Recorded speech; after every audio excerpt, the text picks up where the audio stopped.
Yes, sir. I'm sorry to bother you. May I go to the bathroom? Yeah, absolutely. Thank you. Start over here.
Get another water? Yeah.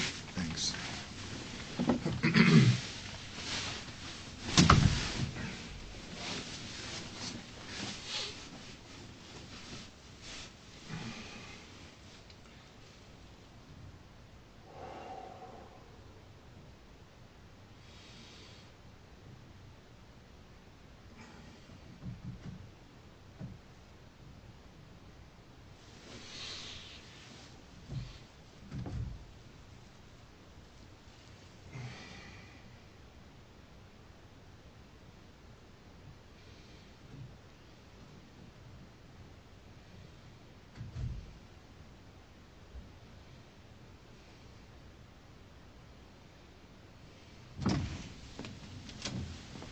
Hey. I'm Detective Sprague. Can I get your first name? First name is David. David? Okay. We're gonna grab another chair. Okay. Did you need something? I was just asking for a bottle of water. Okay, we can grab you. Thank you. Have you been to the restroom? I just want. You just want? Okay, how about anything else? Anything else? I'm starving, a cracker or just something. You and just me with some both. salt, right? Did you eat lunch? I did not eat lunch. I think did the officer run and get him maybe some water? Okay, all right.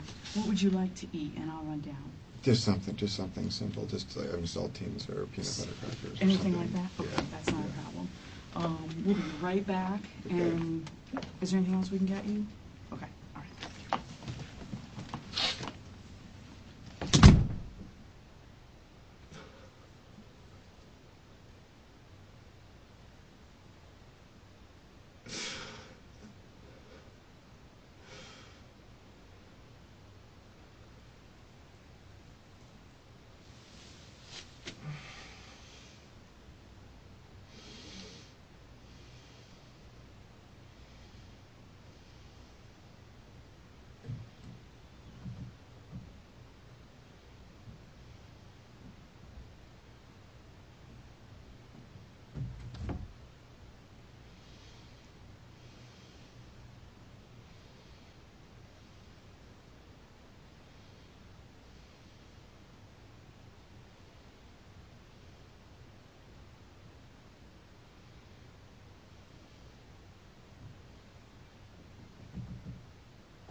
buddy. Thank you, I appreciate it. I can take that one. Yes.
Things. Okay, is that good? Perfect. All right. I'm with you. I haven't eaten since this morning. I'm sorry this is taking so long. You are dated, I believe? Okay, all right. I'm Detective Teresa Sprague, and this is Detective Barb McClelland. First of all, on behalf of the Atlanta Police Department, we want to say how sorry we are for your loss, David, and also for everything that you're going through. I know this is very traumatic for you, okay? And it's just a terrible, terrible thing. So What time is it? Do you know? It's 21:15. 15. Okay. All right. And I know you've been waiting a long time. We've just obviously had a lot to do to try and figure out what's going on here. Okay. And we need your help doing that. Okay. All right. Can we just and if you need to take a break, you tell me. Okay. If you need anything at all, you let me know. Okay. Okay. We appreciate your patience. I know you've been in this suit, and I can get you some clothes as well. You understand why we needed to do what we needed to do. Of course, and we want to. My understanding is that you've been very cooperative, so we just need to. Obviously, we need you, or we got to figure this out together. Okay. Of course. What is your first name? Is your first name David? It's David M for Michael. Tronnes, Tronnes. Tronnes. Okay. And what is your date of birth? 6/29/68. Okay. How tall are you, David? 6'2". Okay. And how much do you weigh? 195. Okay. Blonde or brown hair? Little of both. Little of both. Okay. Okay. Hazel eyes, maybe? I'll take hazel. Blue? Hazel? Okay. They're dirty blue, yeah. Okay. And your address is where you were today? 218 East Copeland. Okay. Copeland. And that's a drive? Mm-hmm. And what's the zip code there? 32806. Okay. Is there a home phone? There is. Okay. I can't remember the last 4 digits. It's 407. The next 3 are easy. 704, the opposite. And I never call it. The next 3 are 704? It's 407, 704, and then I think it's 2808. It might be 2406, but I have it in my phone. I haven't. We've had it since we were at Briarcliff, and Shanti uses it for work. Okay. It's her work line. I never use it. What is your cell? My cell is 407 409 9290. 9290. Okay. And her cell? 321 444 8629. 629. Okay. And what kind of phone does Shanti have? Shanti has an iPhone 8 Plus. iPhone 8 Plus? Okay. Is there a code on it? No code or pattern or anything? There is a code when it comes up. It's just ones. So all ones? I think now the new ones are 6. The old ones were 4. So 6 ones? 6 ones in a row. Okay. All right. iPhone 8 Plus. Is there a color on like the cover? Rose gold. Rose gold. There's the cover is more. It's just there's a name for it, but it's like a G-Shock kind of clear plastic cover that goes over. You'll see the iPhone through it. Clear plastic. Okay. And your phone is where? My phone is on the Dell laptop. It's sitting on the glass coffee table downstairs, which is the garage. We're doing a renovation. I don't know how familiar you are or not. Yeah, I was there. So okay, I did not go where the dogs were, so your phone is on the glass coffee table where the dogs are. There's a love seat, a white leather love seat and a matching sofa, and in front of that is a coffee table, and we have an old Dell laptop down there. Okay, and so your phone is what? My phone is a ZTE. Okay. Z Max or Z Max Pro, something along those lines. I know there's several phones, so. I also have another Android phone. It's a Samsung, but I just use it for email and for casting to the TV and music and stuff. Okay. Is there a phone number assigned to it? There's no SIM card. No SIM card. Okay, so no service necessary. We were just going to, we've been planning into switching. Okay. Where were you born, hon? So we can stay here? No, I was born in St. Paul, Minnesota. And when did you move to Florida? In 2013, Okay. about 5 months after I met Shanti. Did you meet her here or there?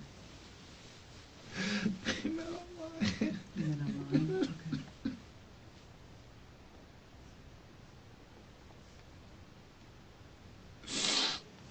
I'm sorry. I know.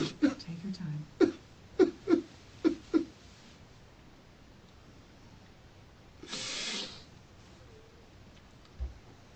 I'm so sorry.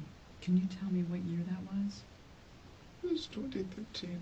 2013 is when you met online? Yeah. Okay. And about 5 months later, did you move here and move in with her, or just move here? I'll try to be as accurate as possible. I believe it was the end of September. My mom moved down. She lives in the same gated community that Shanti's grandmother lives in. And we bought a trailer there for my mom, and we moved her in. And then I stayed for a couple weeks with Shanti, and I flew back and finished up the sale of our house. And my mom's house, I had already sold mine. Shanti and I had both been married before I got divorced, finalized in April, I think it was,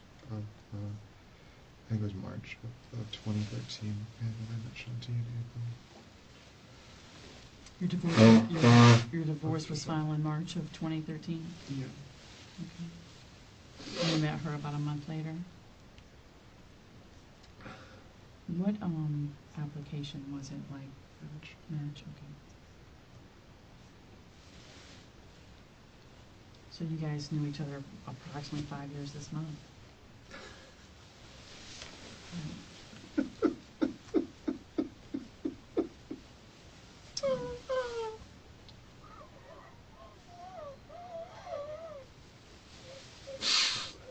I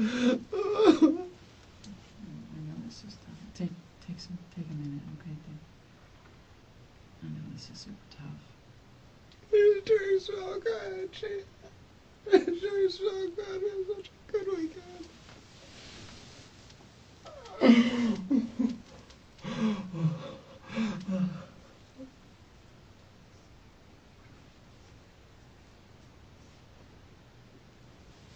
I'd never been more in love. We were so happy.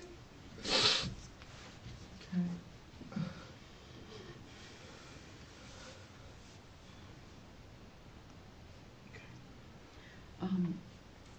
Obviously, we don't know what happened in your home today, okay? We don't know what happened to Shanti yet. We know you called us, which is good, okay? And we know that obviously she's lost her life, okay? So we do need to, you're not under arrest, okay? I want you to understand that, okay? But we do need to read you your rights because you are in a police department with 2 detectives in this room and you've been here for quite some time, okay? And I want you to understand that. We're just trying to figure out what happened to her, okay? And so it's our job to do that, obviously, and we want to give you answers, her son answers. I mean, her family deserves that. Would you agree? Okay. Of course. Okay. So if you don't, I know you've probably never been through anything like this in your life, okay? And I'm going to help you get through it. So if you have questions, you want to stop me, please do so, okay? But I do need you to understand your rights before we ask you about anything that happened in that home today, okay? All right. Your card on your phone?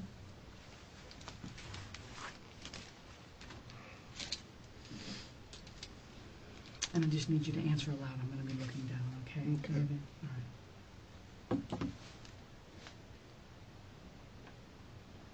right. You have the right to remain silent. Do you understand that?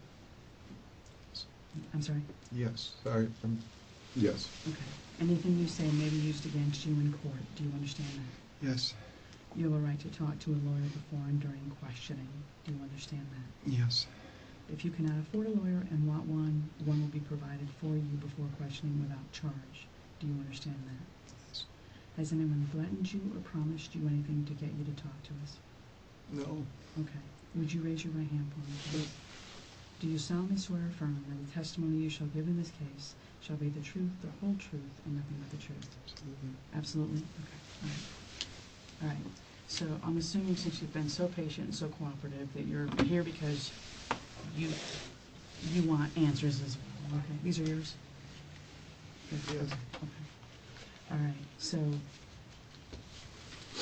obviously we've been in your home and we have looked around, we've examined her.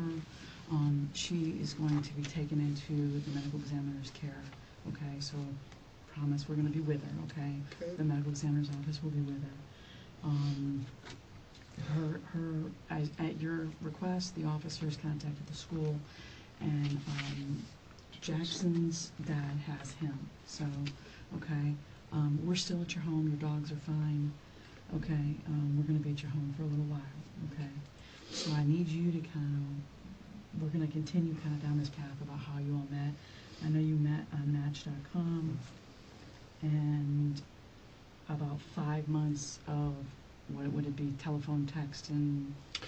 We just started every other weekend flying back and forth. So Okay. I came down the first time, then she came up, and I don't know if it was perfectly sequential like that the whole time, but for the most part, until September, spent a couple weeks here at her. She was living with her parents at the time because she had recently divorced Jim, Jackson's dad. Okay. And so she needed them to, she was traveling a lot for her job at that point, so she needed them to take care of him on the days that she had partial custody. Okay. It was,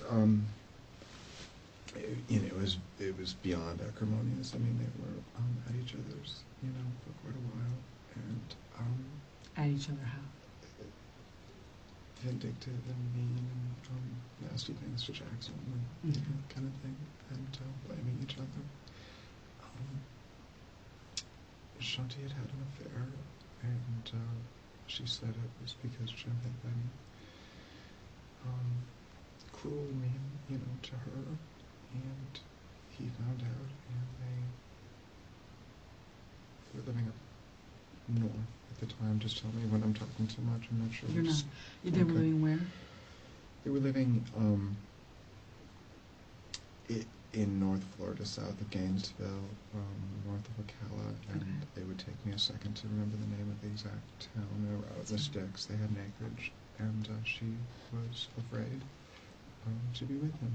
And so they moved back here. Her plan was to, once she was back in Orange County, to leave him, and she didn't want the divorce to happen up there, because then if he stayed, she'd have to stay be with Jackson until she wanted to come back home with her family. Her family was here? Yeah, her mom and her stepdad lived over in, I think it's called West, it's East Colonial and Dean, and I'm trying to think of the name of the street. Okay. Vista Way, Vista Drive, something like that, over there. Okay. And we lived there with them. You did? Together? Okay. When I moved in October, I think it was the end of October or so, and 2013? uh-huh. So when you first moved down, you moved in with her folks, her stepdad and mom? We had an offer on a short sale, and waited and waited and waited, and it fell through, and then we ultimately ended up renting very close to where we are living now, on Briarcliff. We just wanted to get... You remember the address there? 210, I would have to look it up.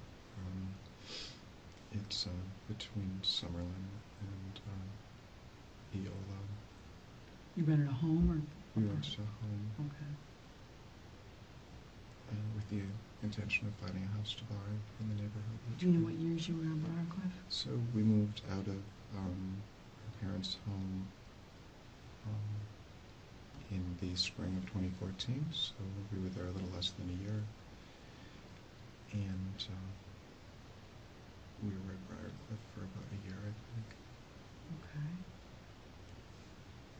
And got us from late spring. I would. Of 2015? So what I would say is May 2014, moved to Briarcliff, and then we closed on the house on Copeland in April of 2015. We didn't move in right away. It took a few months to work on it. So when you say you got a deal on the short sale, is that house?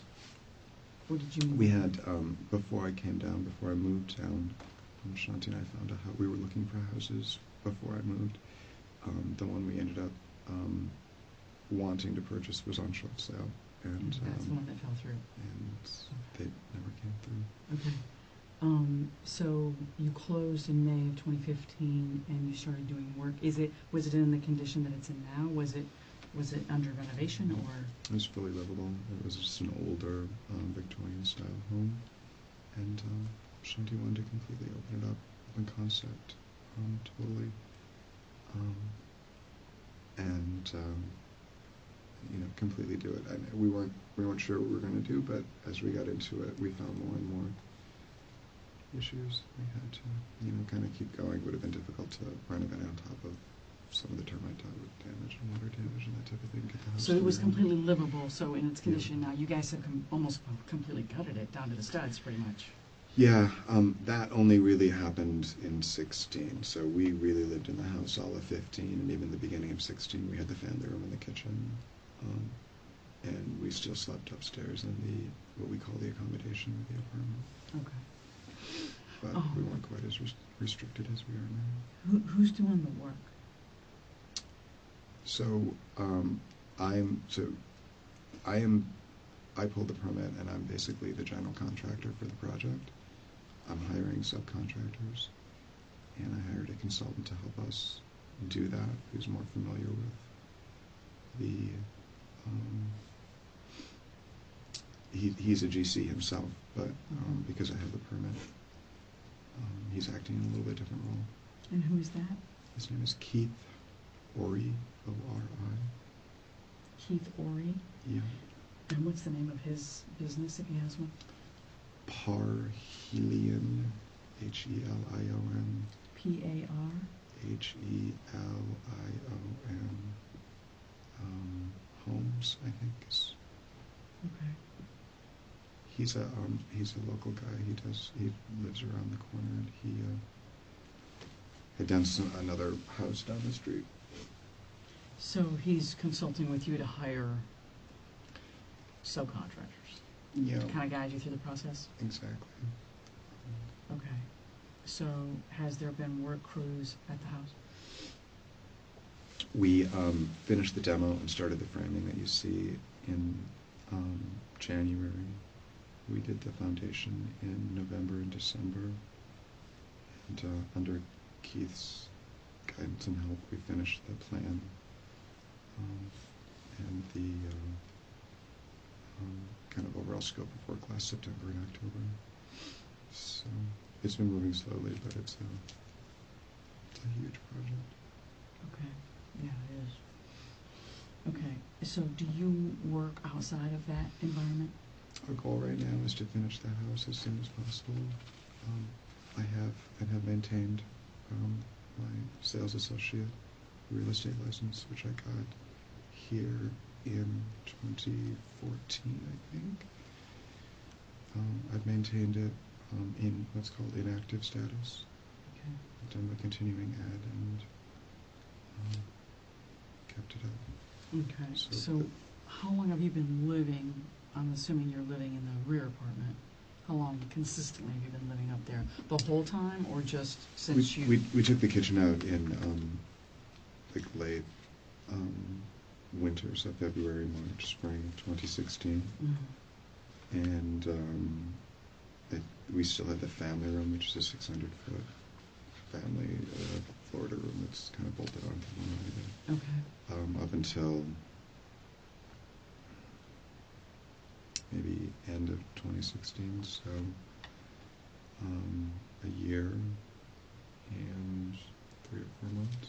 Mm-hmm. So the kitchen's been going that long. How long have you been sleeping and everybody kind of living? Have you slept up there the whole time? We've been doing that the whole time. Yeah. Oh, okay. So it's been, and you bought it in 2015? Mm-hmm. 2 or 3 years? Yeah. Since you've been doing the renovation? Right. Okay. Right. Okay.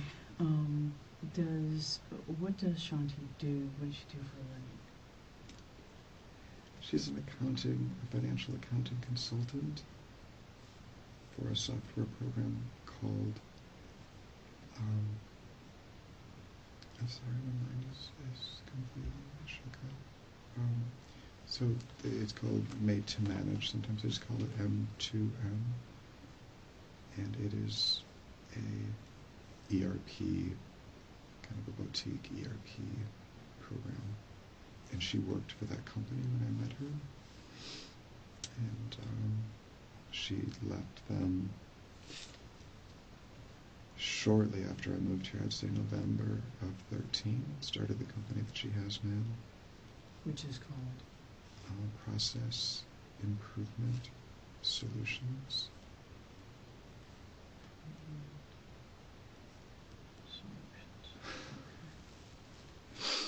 And is that a financial accounting style?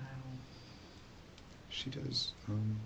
So she had, while she was there, a large number of clients and continues to expand on those clients. So basically anybody who has that program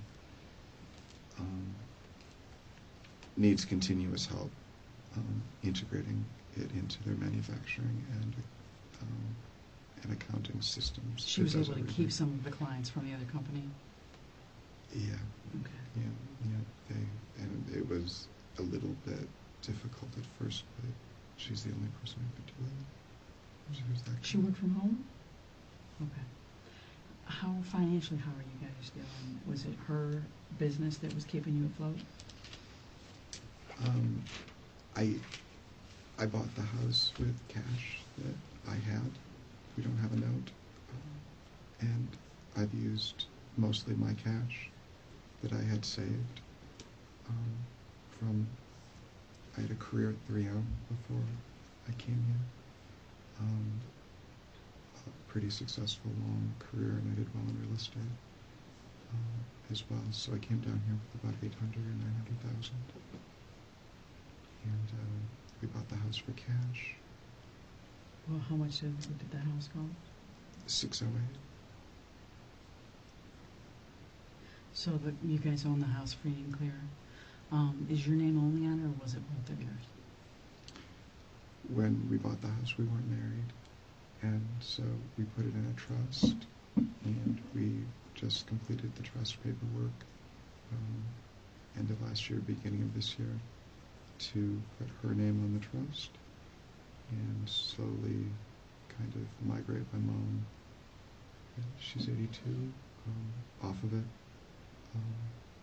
for financial reasons and estate planning reasons. It just made more sense. Your mom's name was on the trust? Correct. Okay. And what was the reason for that? Was it you and your mom, or just your mom? The reason was if anything would happen, we put her trailer in the trust as well, so it was a property trust for our family. Mm. And I'm an only child, and my father hasn't been part of my life. So we've always done everything like that together. I've always taken care of her She lives financial here? affairs.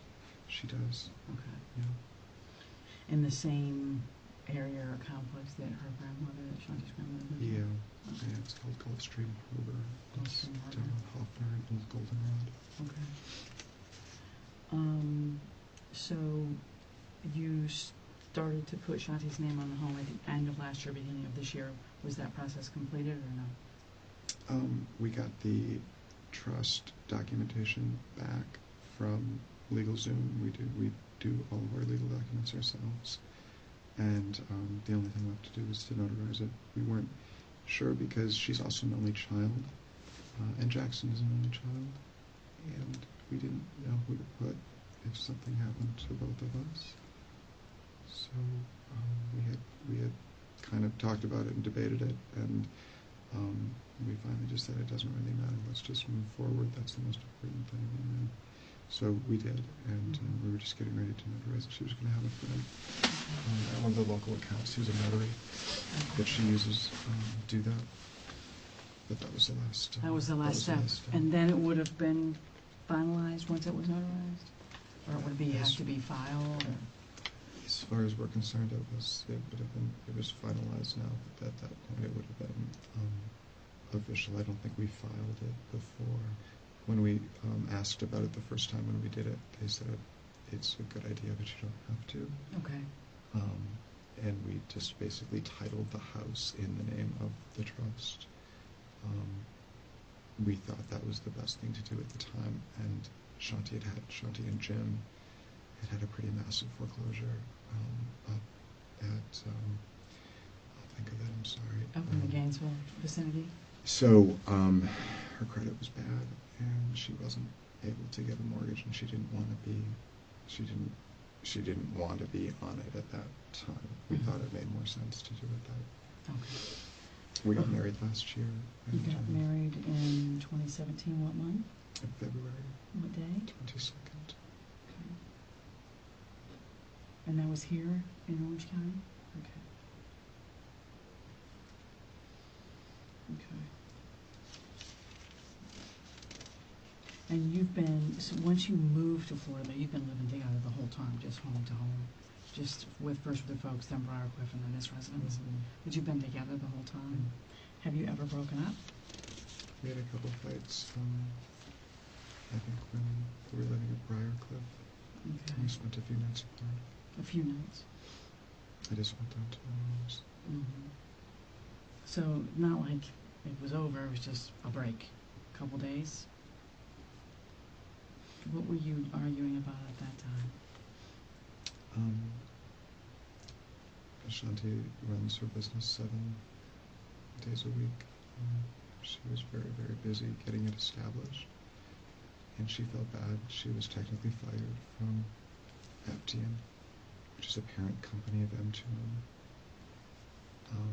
and she really wanted to make her prove herself, and I think she was their lead consultant. She was their star. They had to fire her for technical reasons because she was doing some work on the side for some of their clients, and they couldn't. Once they found out, they couldn't let it go.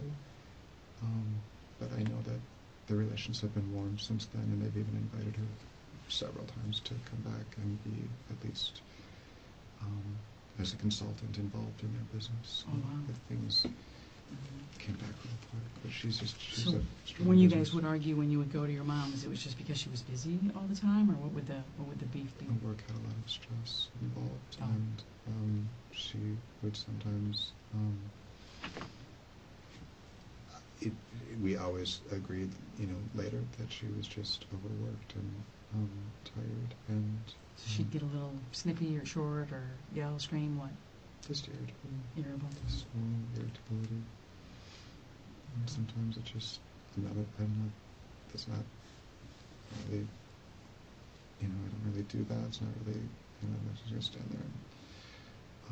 So I just, I would just say, well, we take a break, or just let it, a little cool down period. And every time we did it, we came back. I think we only did it twice, but we were stronger. Okay. Both times. We may have only done that once. And has that happened since you moved where you are now? Because now we've got the added stress of the renovation? No, we love it. We love we love what we're doing to the house. We love the vision that we had for the house. It's totally,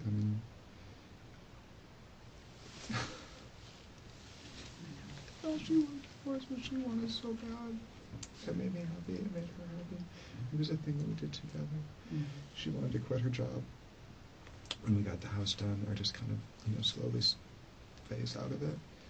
And I was going to get my GC license, and we were going to buy and renovate homes. Flip houses. Okay. High-end stuff, yeah. Were you home? You said something earlier.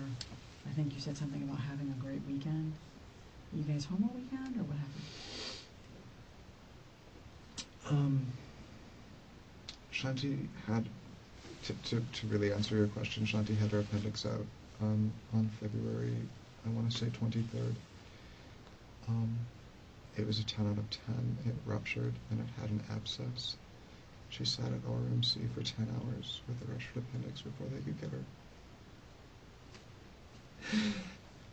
And she's been in a lot of pain, and she didn't want to tell Jackson or any of her clients, but she thought, a couple of times that she would really need to take a break, and definitely slow down, and definitely not add a whole lot more work.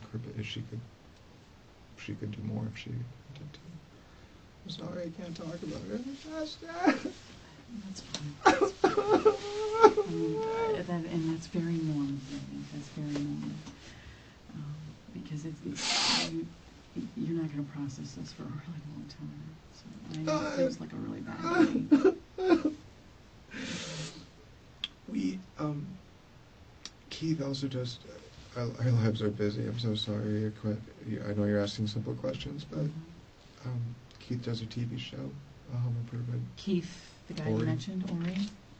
Okay. It's called Zombie House Flipping. And in March, he asked us to be on the show, have our house be one of the homes featured, which meant that we would get a lot of what they call trade-outs and promotional sponsorship to do. Any financial incentive to do that? Big. That's what they call trade-out. I'm sorry, that's what they call trade-outs. So their sponsors, that's one of the things I was working on yesterday, was putting together a list of the sponsorships, the windows, doors, cabinets, and so maybe instead of getting granite, you get quartz, or maybe instead of getting, middle range cabinets, you get high-end stuff. And we're also working on kind of just an amazing open concept stairway in the middle of the house that was going to go all the way up to the loft. And that was coming together. Keith had given us the assurance on Sunday that we were officially on the show. We were super, super, super excited. He told you this past Sunday? Yeah. So they hadn't started filming yet? No, this is a long process. This is a long process. When did you expect that to start? He told us that they would be starting on May 7th. And so they'd come in and start filming? Mm-hmm. Would they film you all or just the work? No. Yeah, it's just the house. They're the stars. They come in, but it was just kind of exciting, and Jackson was super excited about it and talking about it. He'd watched all the episodes of the previous seasons. And was Jackson with you all this weekend? Yeah. He had a sleepover, so we had him Friday. We have him every day after school, and then Jim takes him on his weekends and his evenings. So you guys had him Friday, and then Saturday he was at someone's home? Yeah, so on Friday we had him, we watched a movie, we had a great night. He was super stoked about his sleepover. We went over with him. So we finally got around to your other question. Shanti was a pretty big drinker before her appendicitis, and she couldn't drink at all afterwards. What did she drink? Wine. Okay. And she had lost a ton of weight, and she was super happy about that. She was just in a lot of pain because she hadn't found anything that she could really eat and digest easily without getting nauseous. And her appendix was removed, you said, in February? 23rd, I believe. And so she hadn't been able to drink alcohol since? She couldn't tolerate it, or she was told not to? I wouldn't tolerate it, and was told not to, both. I mean, it wasn't appealing because, it's like you have a sip and you feel sick, so it just, but we were doing great. We were both, in it. I was supporting her. Were you with her at OMC when her appendix ruptured? I brought her to the hospital, yeah. Okay. I stayed with her the whole How long time. was she inside OMC? Was it just overnight? Or? That was a Friday. And she went to her primary in the morning. Primary said turn around and go to the ER immediately. She came home, we packed up a couple things. I drove her over there at 12:30 or 1. And we sat there until almost midnight. You know, it was And it one of ruptured those, before she was seen? it was ruptured when we got there. And, you know, as much as you can know without, you know, being inside. And it was one of the biggest bonding experiences that we've ever had.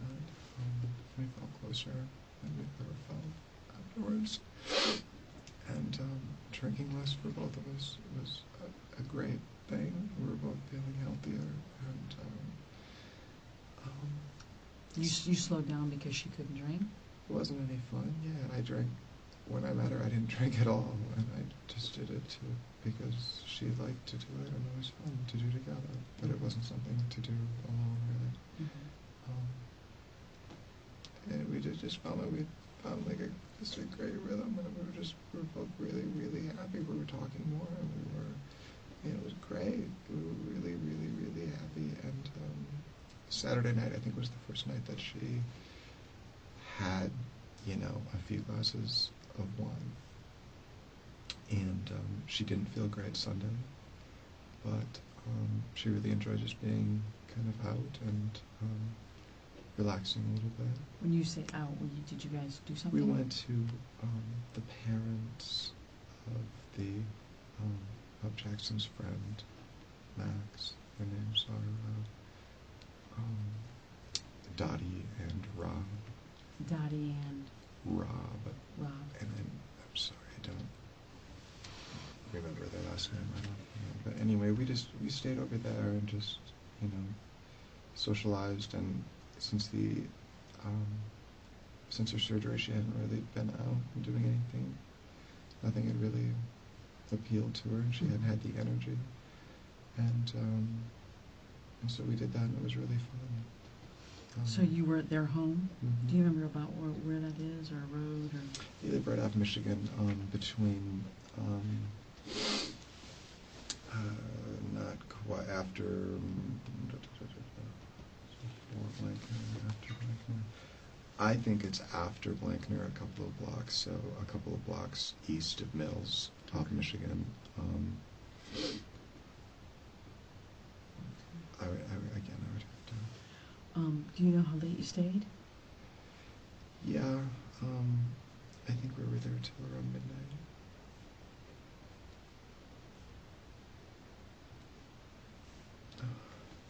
And then Jackson stayed with Max? Mm-hmm.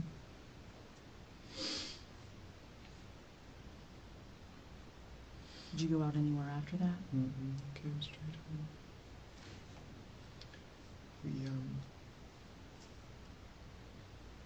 We haven't, since her surgery, we haven't been able to have sex. And she wanted to try that night, so we did. And we had a little bit of time to ourselves. We had a great weekend with Jackson. She took a little time, or that she's in a slower period of work at the moment because a lot of her work comes at the end of the month, when books close in the first week, that kind of thing. So she's just, this is the first middle of the month slow period she's felt well enough to really enjoy herself. And the break we had to take because of the show was perfect, because she was so sick for most of March that she wouldn't have wanted people around anyway. It just seemed like everything was coming together, and she has been anxious to get the house done, but she also wanted to be on the show really bad and do it up. So it just felt like the first time in a while that all the stars had really aligned. Yeah. When you said she hasn't been able to have sex since the surgery, and so the first time you tried was Saturday night, is it fair to say that went smoothly, it was fine, or did not work, did not happen for her? It went well for her, and we tried again the next day, and it went even better for her, and she felt like she had the first. She worked so hard. Yeah, so much pain. She wasn't experiencing She just felt pain. like she had.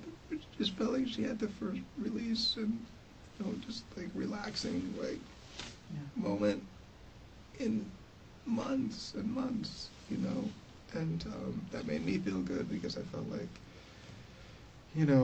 that's, I'm fulfilling my role, and it's just like we just came together. So you had sex Saturday and Sunday, and there's no issues as far as.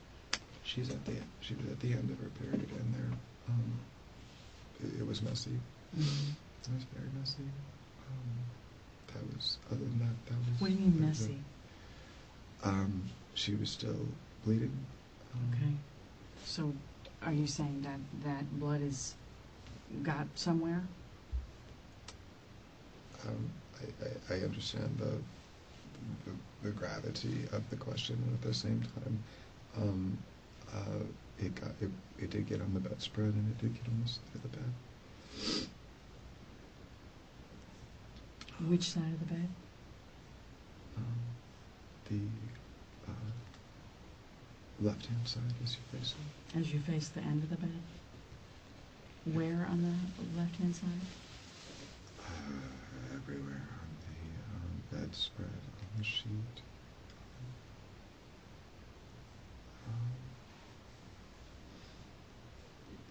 So, is there something covering that up now, or no? We changed the sheets. You changed the sheets? Okay. And what day was that? Monday after Jackson went to school.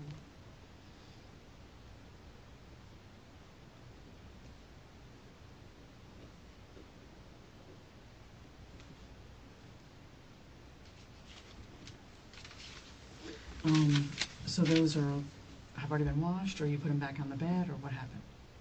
Those are washed. Those are washed. Are they back in the bed now, or are they folded somewhere? They're folded. We put a new set on. A new set. Okay. So there shouldn't be blood on the bed now, or is there? There shouldn't be. She was bleeding when I brought her out of the tub. I brought her into the living area and set her down. I didn't know how bad she was injured. I had a towel. She was bleeding. I tried to wake up, and when I picked her up, when I pulled her, she bled more. I tried to sit her up. She had. At first, I tried to do CPR. She was still. She had water. And when I pushed her, blood came out, water came out, and she was bleeding on the side of her face. Okay. And I wiped her off. I tried to clean. I tried to open it. It was free. Okay. Sounds like you tried. Okay. We'll get to that. We'll get to that, David. The rest of Sunday. So she's at the end of her period. I understand. So you're saying there was some blood there. I would guess there is blood there. I would guess there is. I would guess there is still. We picked up the sheets and we wiped it off, but we didn't. Okay. But was she? But I imagine as a woman, as we are at the end of your period, you're wearing. Normally to bed you wear like underwear and a pad or tampon, etc. So if she's at the end of her period, she should still be. This was during sex, is what I'm saying. No, I'm saying after that though. Like when you're Definitely not having was. sex and you're in bed, Correct. you'd have like underwear and a pad on, Correct. tampon, whatever. Correct. Correct. So you don't bleed in bed all the time or bleed in Oh your no, clothes absolutely, or whatever. absolutely. So normally you'd have some sort of feminine protection on if you're not having sex. We normally Is put that a fair? towel, yeah, and we normally put a towel Down, yeah. down. As Is a lot what of we couples try to do. do. That's Mm-hmm. for me. So we don't have to clean that up. Mm-hmm. But we ended up getting everything everywhere. Okay. So on Sunday, Jackson's still She was coming livid. home. She was livid. She couldn't get a hold of Dottie. She's not answering her phone. She's not responding. She couldn't get a hold of Daddy to bring him home, or what? They had made kind of a loose arrangement.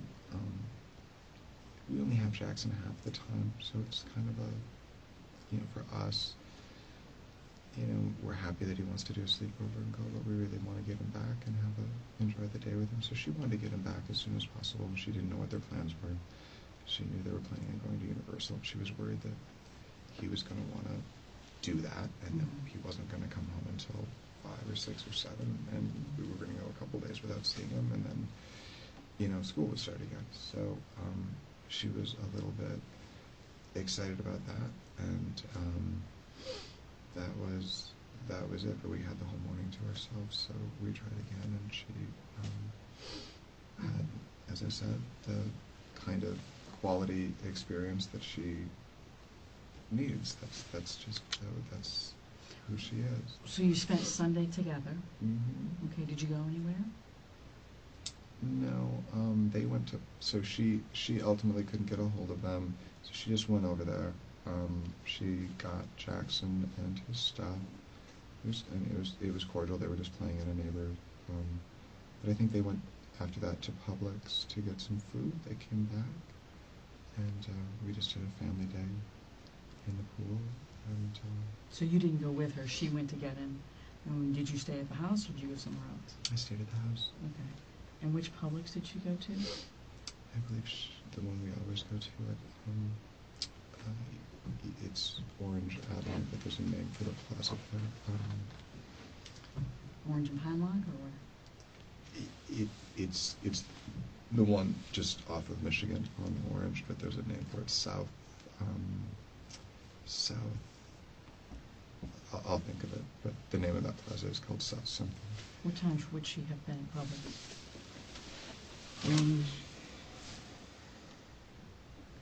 I bet that she left around 12:30. I bet that she got out of Rob and Dottie's around 1:30, and I think they got back around 2:30. It's a little bit of a guess, but it's directionally very, very close. And so when she comes home Sunday, it's you, Jackson, and Shanti, and you just stay at home and have is it a pool get together? We only have them every other Sunday. It's our family day, and we do like to have an early meal, watch a movie, and if the weather's nice, get the dogs outside and do something fun. Is that kind of what you did? That's exactly what we did, yeah. Did anybody come over? No. Okay. And so Jackson would have obviously been with you guys Sunday night, and then anything unusual happened Sunday night, everything good? Perfect. Okay. Is she having any sort of issues at all? She hasn't found, since the appendectomy, a diet that she can eat regularly and feel good. Okay. She has a nauseous, watery bile vomit after she eats, and that's been going on, and I know that she wasn't feeling well. Her period, I hate to keep talking about this, but this is the level of detail that we're at, was extremely painful. Her stomach pain from the appendectomy is multiplied several times during her period, and they warned her that your first 2 or 3 periods after the surgery will be brutal, and they have been, but like I say, it felt like we were just coming down off of that. We got a bunch of information that we wanted. She had closed a couple things with her job that had been bugging her, that had been nagging her. Like I said, it's the first time I felt since the surgery itself that we were really not for any disagreeability between us, but just the first time we'd had a break. Everything had come together, and that she was feeling better. So it has been somewhat tense living like that and going through everything you guys have been going through, plus her medical, plus she's trying to work and bring money in. She's got stress at work, so it's been, I guess, fair to say tense, but things starting to line up. I just would say that we've been anxious to get it lined up. Excuse me, I had a thought. We have the renovation paid for. We have the money for the renovation in savings, ready to go. We did a calculation on Saturday, I think it was. We think we probably have, with the help that we'll get from the show, another 150 on our part to finish it. We have that money sitting there, and we have enough money on top of that to start the business that we want to start from that. To flip houses. And at that point, we don't have a mortgage. We have a fully renovated 5,000 square foot home in the neighborhood we want to live in, with a yard and a pool. That's just what we've always wanted. Dream come true. Yeah. So there's no way we could ever sell, move, and find that. We bought a house that we knew we probably would renovate to some degree because of the location and the zoning and everything that it did. So, do you recall Sunday night about what time everybody goes to sleep, since you're all We in go the to same bed room? early on school nights, so Okay. 8:30 we're winding down. 9 o'clock lights are low. I think I took a shower at that time while they were, getting into bed. I remember kissing them goodnight. Okay, tell me about Monday morning. Monday morning we were excited because of what we had talked about on Sunday with the show. Shanti's a planner, so we wanted to put together a spreadsheet of all the potential vendors and what we were calling trade-outs that we could get for the house. Keith had asked us to prioritize what our most important ones were. So I spent the day doing that. She spent the day, very, very light work day. She took a walk for the first day she used to like to take a walk, every other morning or so. It's the first time she's been able to do it since the surgery. So she took a walk Monday morning? Okay. Which way does where does she go? Like, does she go far? She just does a circuit down Delaney Avenue and kind of up to Lake Davis and back. Delaney to Lake Davis?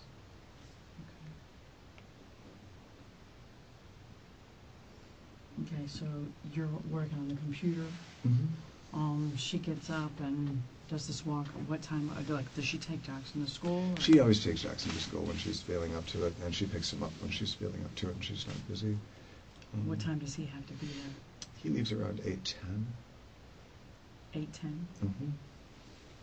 So, I don't know where Blankner is exactly. Is it close, or does she drive? Oh, it's just around. That was our whole reason for wanting to live in this spot. It's just up to Delaney, 2 blocks to Kaylee. Does she and 3 walk him blocks there, or over does she to drive Ben. him there? Drives him. She drives him. Okay. Okay, got it. So she would have done that, or she did do that Monday morning? Okay. Did you go or home? No. So she runs him to school and then goes on her walk, or the other way around? Yeah, no, nothing happens until we take Jackson to school, Okay. and then she goes for her What walk. I'm saying is she had some breathing room normally when she's in her busy phase for work. She's on the phone when she comes back, and she's on the phone until dinner. But It's the end of the month, that whole thing. yeah, in this thing, she comes home, she's relaxed, she's in a night's sleep, and she has the time to go to a walk, and then we strategized. I showed her the list that I was working on. I think I worked on it until 2 or 3, and then I exercised the dogs, and she went to get Jackson. 2 to 3 p.m. Okay. And then you took the dogs out? Did you go for a walk? I did take them for the walk, and our dogs swim in the pool almost every day. Okay. So I take them in to do that. We usually spend 45 minutes or an hour, and I think after school that day Jackson was also out there throwing a frisbee around as well. She picked up him with Jackson what time Monday?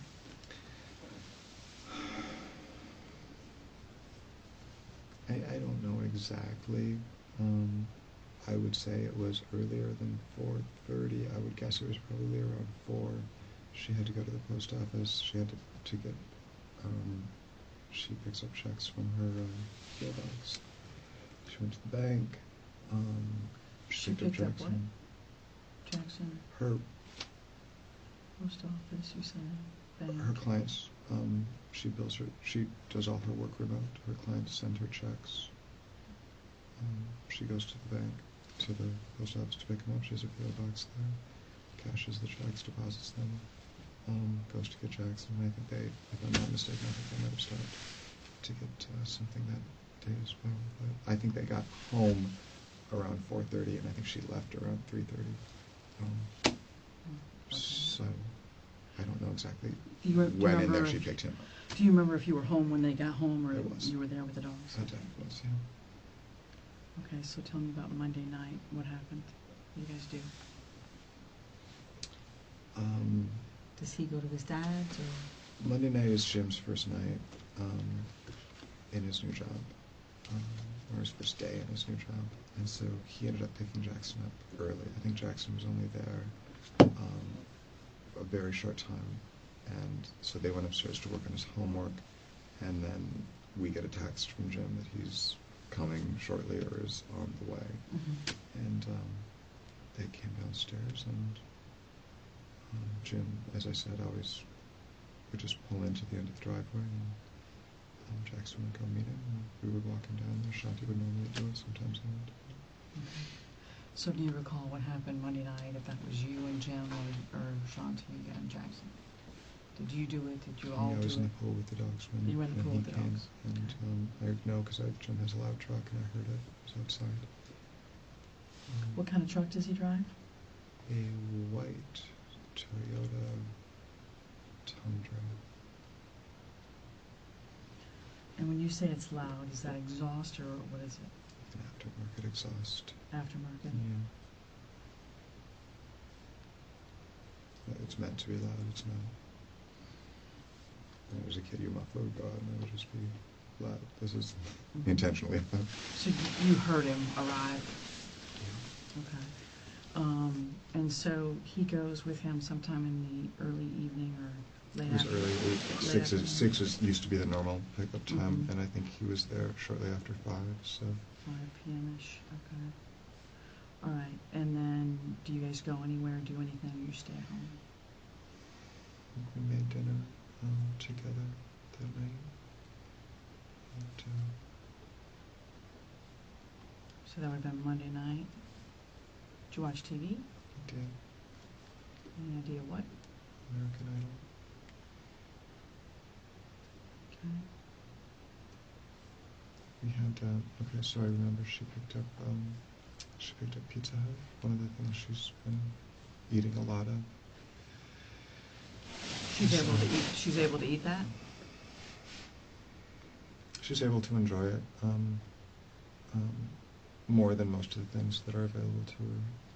And, she didn't feel well after she ate it. This was last night.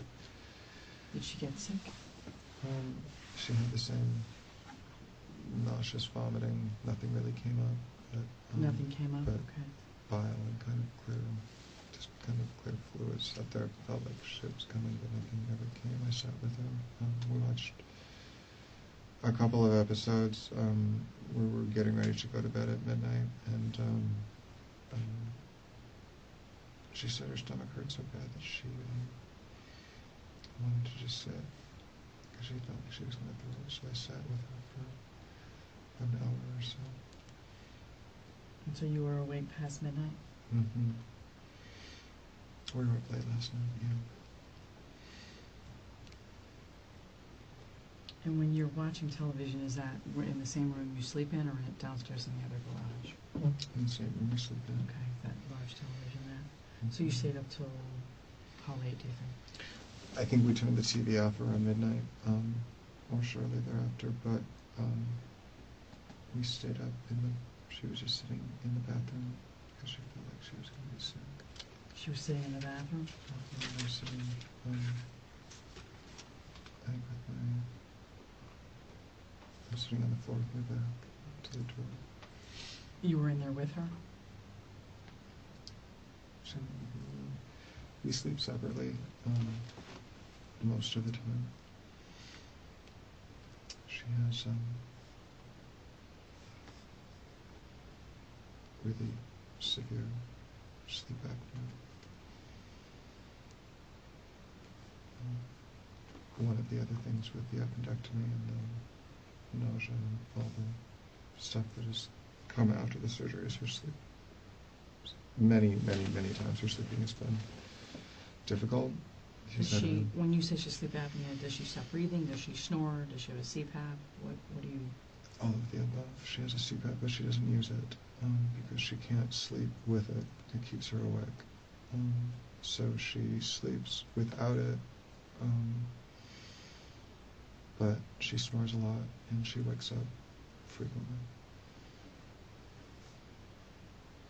So where would you sleep?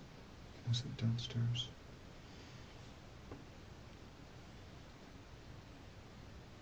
And where is that?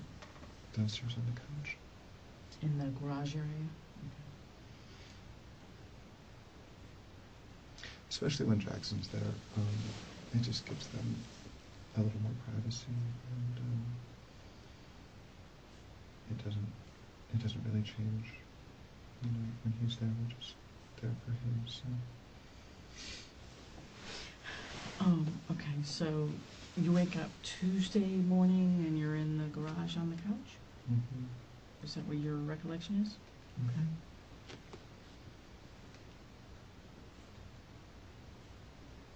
What time did you get up? I woke up before 7. Before 7? At least 6:45 or so. Okay, and what do you do? Tuesday's garbage day, so we got a ton of rain the night before, so we went outside. I can't remember exactly what I was doing in the courtyard. The pool was full of leaves from the magnolia. I know I cleaned the pool out. Took the dogs out. Did the dog stay there in the room, same room with you the night before? Mm-hmm. Okay. All right. What next? She had said, I don't think either one of us had really, gone to sleep much before 2 the night before, so she said she was going to try to sleep in a little bit, so I didn't. I usually wait for her to come down. She came down after 7 o'clock, probably almost 7:30. She hadn't been awake very long. She had a cigarette. She said she wasn't feeling very well. Was she smoking it? Pardon me? Was she smoking a cigarette? Correct. What does she smoke? What kind? American Spirit menthols. Do you smoke? I occasionally smoke. Again, it's kind of a social thing to do with her. And she works hard. She works all the time, and so she'll come down, sit on the porch, have a cigarette, and if I'm in the garage from there, she says, come sit with me, talk to me, And that would normally be, just kind of a social thing that we would do together. But I used to smoke when I was younger, but I don't smoke regularly now. I don't buy packages. You'll once in a while what? Share one or bum one from her. So when she came down, did she come down into the garage where you were, or out by the pool, or where? We sat. No, she always smokes outside. She never smokes indoors. Okay. So she sat down where she always sits, Which is on the edge of the little outdoor. I was going to call it a chase, but it's just a little. It's the brown wicker with the beige cushions that you see just on the other side of the grill. Okay. And she had chipped her tooth the day before, and she had made a dentist appointment for this morning, but she said she wasn't sure if she wanted to go because she didn't feel good and she didn't want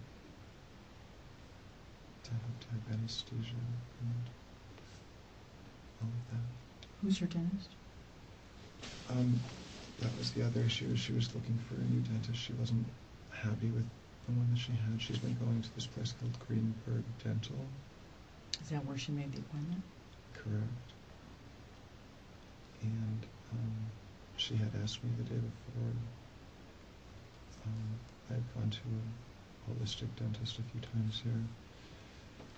And she's had a lot of problems with her teeth, and she was thinking that maybe she would want to get a new dentist and not do the traditional root canal. She was afraid she was going to have a root canal because she already had a crown. Which tooth chipped? Back, molar,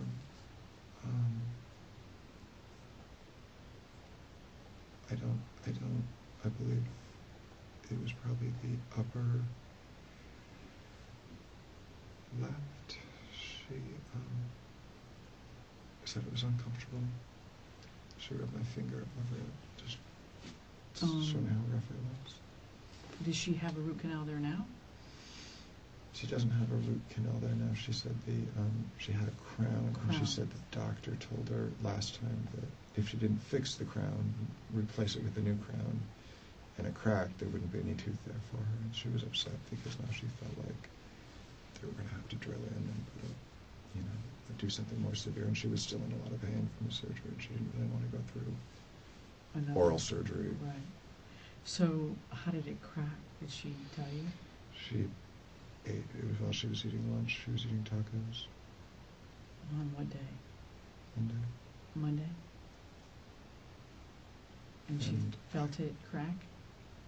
Yeah, she spit it. She came down and goes, "My tooth is cracked." And she had it in her hand? She immediately made an appointment. Yeah. Showed it to me. It was while she was eating lunch, and then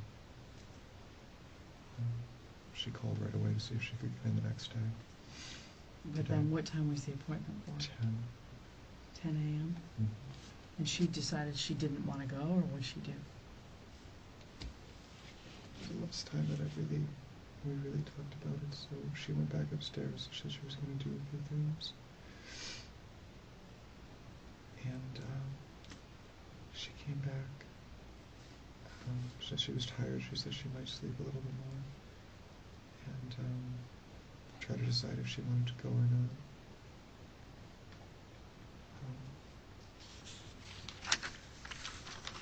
I was downstairs and I was just feeding the dogs, cleaning up, just my normal morning routine. And she came down again. That's how I saw it. She came down again, and what happened? Came down, and I've thought about it. I tried to think exactly what time it is, but I don't know exactly. I would say probably 9:15. And the reason I know that is she said, "I'm not sure if I'm going to go to the appointment yet or not, but I'm going to get cleaned up and ready to go, and I'll let you know." And I said, "I'm going to take the dogs for a walk." I said, "I'm going to go for a walk." And she said, "Okay, I'll see you when I get back, if I go." And, did you take the dogs for a walk? I went for a walk. By yourself? By myself. And where'd you go? I went around Lake Lucerne, so I went to Orange. Lake Lucerne? I go around Lake Copeland and then down to Lucerne. And then where? Around Davis. I'm sorry, around Cherokee and then Davis and then back. And you think you did that about 9:15? I left a few minutes later. I left probably at 9:25 or so. Okay. I had fed the dogs, and I only get a chance to do that once a week or so. And we're just kind of taking a slow, easy day. Okay, so how long do you think you were gone? I came back.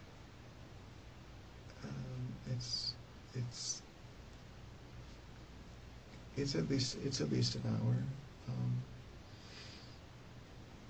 It's probably 10:35, 10:45 would be real close.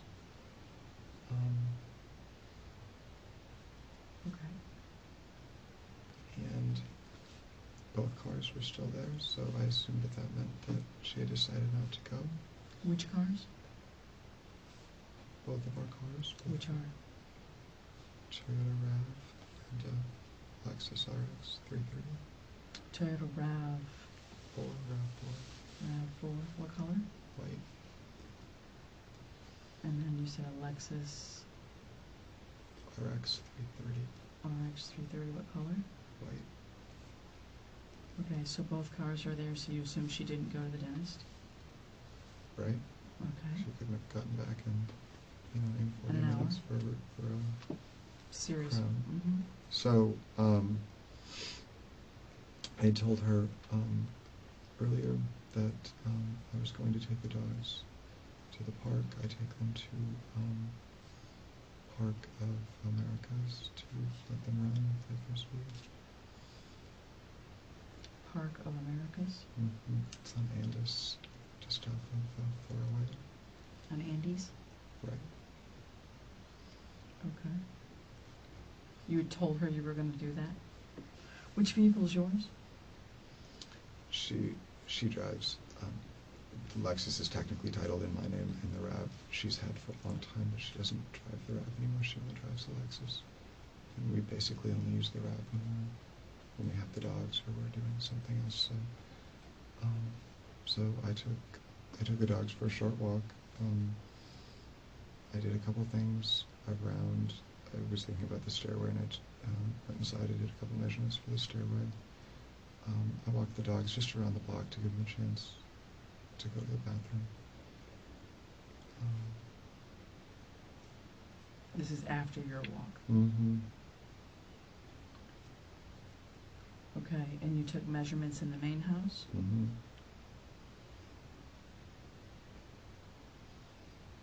Did you write those down anywhere? No, we have some 2x4s, and we have a couple of tape measures up there, and we're just basically trying to work the geometry out on the stairs. We were looking at pictures. We got a quote last week from a company that we thought was way too high, but we were just trying to distill from that what we could have our carpenters build on their own. So when you say you went in the main house to take measurements for the stairway, what did you do exactly? Took the tape measure that's sitting on the floor in there and moved it to see where the rise would start the stairs. Her office starts right at the entryway, and we were trying to decide how much distance we would need. The stairs we want start a little close. So we were adjusting the numbers as far as the tread widths and the rise of the stairs to see how quickly we could get to the landing, so we could have this kind of panoramic glass railing at the top of it. So I'd had some ideas about that, and I just wanted to see how much room that left us between the doors. It was perfect. It was exactly what she and I had talked about the day before. And then I put the dogs in the car and took them to Park of Americas. Which vehicle? The Toyota RAV.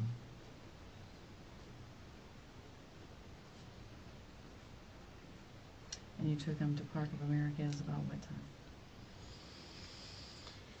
So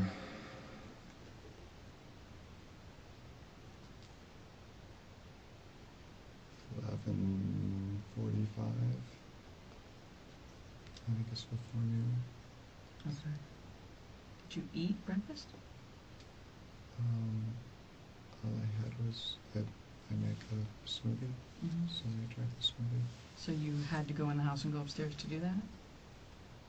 I went in I don't usually bother Shanti during the day when she's working. She usually comes down when she wants to eat or smoke or take a break. She's usually on the phone or working, so I tend not to go up there during the day. But I came in, I grabbed a couple of waters, packed up the dogs, and went because I knew that if she did have a busy afternoon, I was going to have to pick up Jackson. And she wanted me to get there and get back in case we needed to do that. So where are the waters and how do you make your smoothie? Where is all that stuff? It's in the breezeway. We have 2 fridges downstairs. One fridge is in the breezeway.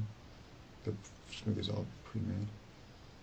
There are mason jars in the refrigerator. Okay, so when you got water and a smoothie, that's outside in the breezeway? In the fridges? I got a glass that was in the garage, and I brought the bottle of smoothie in and poured it. So you didn't have to go upstairs, or you didn't go upstairs? I didn't go upstairs. You didn't go upstairs, okay. All right, so you leave approximately 11:45, take the dogs in the white Toyota RAV4 to the Park of Americas on Andes. So far? Correct. Okay. Do you holler up, text her, tell her you're leaving, any communication? I didn't. You didn't? So you're assuming she's home because the car's there, Mm-hmm. and you had already mentioned you were going to do this, so you did not communicate about that you were leaving. No, she knew. She knew. So in your mind, she's there. You don't say anything about, I'm heading out, I'll be back before Jackson needs to be picked up. Is there any communication on your phone with her while you're gone? No? No. When was the last time you had telephone, text, on any Facebook, any sort of communication via phone with Shanti? The day before, when she told me Jim was coming early to get Jackson. So would that have been a phone call or a text? She texted around 3, between 3 and 4, that Jim was coming early. Jim was coming early? Mm-hmm. And that helps figure out when she left, because I want to say that was shortly after 3, and she left shortly thereafter to go. To go get him? Mm-hmm. So the last communication in any way on the phone would have been Monday, Mm-hmm. when that communication occurred. And other than that, you would have been pretty much together. We're together all the time. So Okay. yeah. All right, so... This is hard because now I'm concerned that she wasn't okay when I left. Now you're concerned she wasn't okay when you left? Talking about it's hard because you're asking me if we communicated, and we were pretty efficient in the morning. She tells me, what she's got planned for the day. I tell her what I have planned. We work on it. We do our little morning strategy session, and then it's who's going to pick up Jackson and what time. So we race through our day to some degree to make sure that we get everything done. And Okay. and I wish I would have taken the time to check on her. Okay. What? Okay. So you think you made it to the park before noon or after? Just shortly after.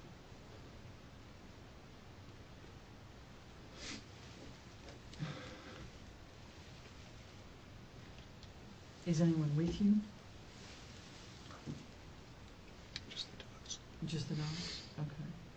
Do you see anyone at the park that you know? I don't. Okay. There are only a couple cars in the parking lot.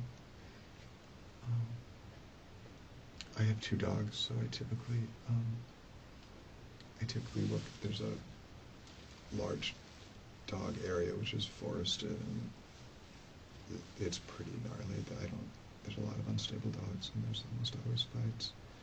Then there's a small dog area next to that. I tend to work the dogs there if there's nobody around, and a lot of times that's another reason for going that time of the day, is there's usually very few people there. Mm-hmm. But there's a big field off of that between a little reservoir. I don't think it's a lake. I think it's just a little reservoir with a walkway around it.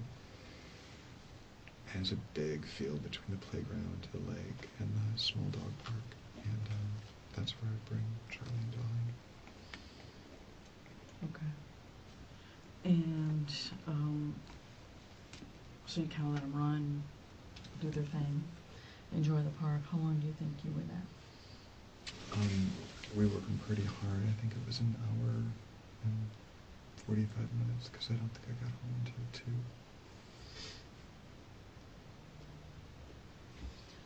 Did you have communication on your phone with anyone in that hour and 45 minutes?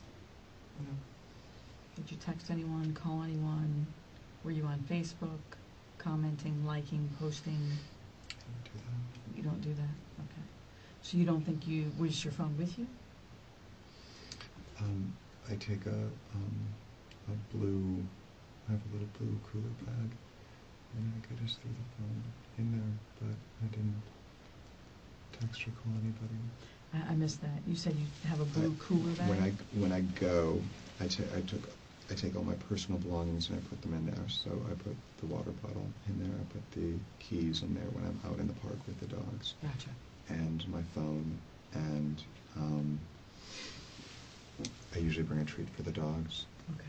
Reward treats for the dogs. Their Frisbees. Sometimes I take a big shoulder bag with some other stuff for them. So you took your phone, but you didn't call, text, or do anything online? Mm-hmm. Emails? Anything at all? No. Okay.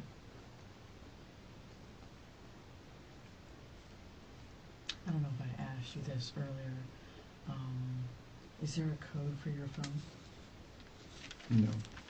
There's not a pattern or any sort of lock on it? No. No? Okay. No. Do you receive any calls while you're there? No. Okay. So you're pretty much just focused on what you're doing with the dogs? Yeah, and I'm just checking to see, it's just to see if Shanti calls me or if there's something, urgent, just so I can be reached, but yeah, I'm not that. Because if she needs you to come back for any reason to go get her son, so you're Yeah. checking, but she's not communicating Correct. that is necessary for you to do? That you need to come home or come back early, or you got Yeah, if she's good, I'm good. That's what I'm saying. If I'm not hearing anything, I'm not. She knows where I'm at, and there's no. Okay. At that point. So she didn't reach out to you? No. Okay. And so you think you got home about what time? 2 o'clock. 2 p.m.? Okay. 2:15. Be very close in there. Okay. And what's the first thing you do when you get home? I put the dogs in the kennel. I feed them.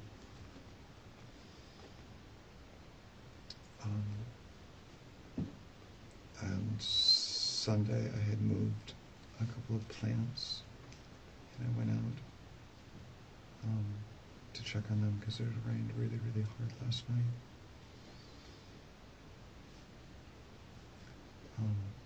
The bougainvillea in the driveway was, when it rains heavy like that, it sags down so you can't drive in.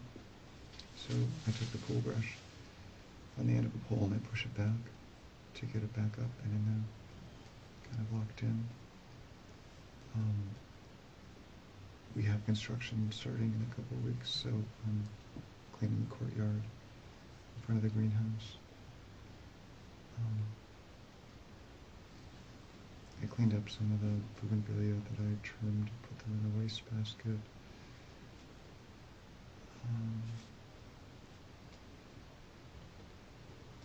I flipped the pool pump on. I cleaned the pool out again, full of leaves, and scrubbed it. So you cleaned the pool twice, and you fed the dogs twice? You fed them in the morning, and you fed them again when you got home? Mm-hmm. And you cleaned the pool when you woke up, and you cleaned it again when you got home? Mm-hmm. Okay. Anything else? As I said, I worked in the yard. I worked in the driveway, which is what we call the courtyard.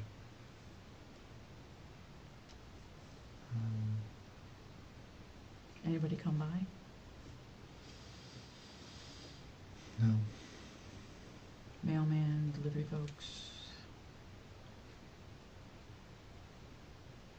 friends, neighbors? No? No one came over? No. Okay. So you're out in front by that dumpster? Is that the courtyard? Yeah, where we parked back Oh, in front of the garage door. In front of that's the courtyard. With the greenhouse in that area. And when you said you were cleaning the courtyard, what are you called doing? There was a bunch of wood that some 2x4s that had been sitting out there, and some pieces of plywood that I had moved when it started raining. Mm-hmm. and there were a bunch of leaves that had fallen from the trees behind, not from ours, but from the other side of the wall, basically our neighbor back then. So I had swept that up. I had done some of that on Sunday, and I did probably another 20 or 30 minutes of that around the greenhouse, in front of the vehicles, back by the pallets. We were going to move the greenhouse so we could put a lumber pile in for framing back there, and I was trying to figure out where I was going to move everything. Okay. So you think you worked in the yard until, how many minutes do you believe that was, or hours? I would say less than an hour, but close, or more than 45 minutes to an hour, somewhere in there. So you're closer to 3-ish? I think it's after 3. Okay. And then what do you do?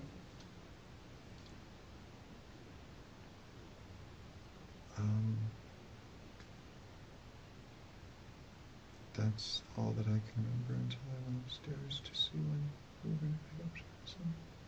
Okay. So normally you pick up Jackson about 3? About 4:30, between 4 and 4:30. 4 to 4:30. Okay. So I was just checking. I was going, since I'd had the dogs out, normally what I do after that is we put them in the pool for a few minutes to get the fleas off them from the park. And if I was just going to check if she wanted me to go get Jackson, if she doesn't have anything going on, like today, I was thinking she'll probably want me to go early. We can have some more time with him. I didn't know what time Jim was planning on coming to get him. He came early the night before, so we didn't get much time with him. So Jim would have had him what days? Monday, Tuesday? We alternate weekends, and then during the week we go 2, 3. So we have him 12 days. And we see him at least after school 12 days in a row, and then Jim has him on an exclusive weekend. Then every day during the week we pick him up after school. Okay. And if Shanti's busy, sometimes we will wait until 4 to 4:30. And if Shanti's not busy, then we like to get him a little earlier than that. But he likes to stay and be with his friends for at least 30 or 40 minutes. So it's Does he usually have an between after 3:30 and 4:30. Does he have an after-school program, or is he just sitting It's there called waiting? aftercare with YMCA. Oh, aftercare. Yeah, it's a structure. Okay. So, about 3-ish, 3:15-ish, you go upstairs to find out what the plan is to pick up Jackson, right? Is that accurate? Okay. Mhm. 3 to 3:15. Okay, and what happens when you enter the home? Is anything unusual when you enter the garage apartment? So, I could hear the water is running, but it's not running. It's not like the sound of the shower running. It's just, it's trickling out of the spout, which is weird, because, the only time that she does that is if she's going to take a shower. She would do that to heat the water heater is affixed to the outside of the main house, so it's a long run to get up to that bathroom. It takes a couple minutes, so she normally turns it on, then gets undressed, gets her clothes, does a few things, and then jumps in after it's hot and steamy. But I don't see her, and so we always, when we step in, we always say hello. We're at the bottom of the stairs, so I listen, because if she's on the phone with a work call, I don't announce myself, I just walk upstairs. I didn't hear her, and I could hear the water, I couldn't hear her, I knew something was wrong. And that's when I went into the bathroom, and that's when I saw her. Because you heard the water and didn't hear her, you felt something was wrong? One room, I went upstairs, I don't hear her talking on the phone, so I say hello, I don't hear anything back. I can hear water running. She's not saying anything, doesn't seem right. Sometimes it is hard if you have the water running to hear somebody out there, so that was my assumption. Okay, so it's one room, you don't see her? Until Is I that get what to you're the saying? bathroom. Okay. Is the bathroom door open or closed? Open. Open? Okay, and so you walk toward the water that you're hearing? Yeah, I walk into the bathroom. Okay. The door's open, and what happens? What do you see? I see her laying with her head in the right-hand corner. The water is running, but I don't think the drain is closed, because if it was, it would be going over, right? So the water's like half full. She's submerged partially, but she's also partially not submerged, and one of her legs is kind of sticking up and out a little bit. And it's just extremely awful, and it doesn't look natural. Obviously she fell or something happened. And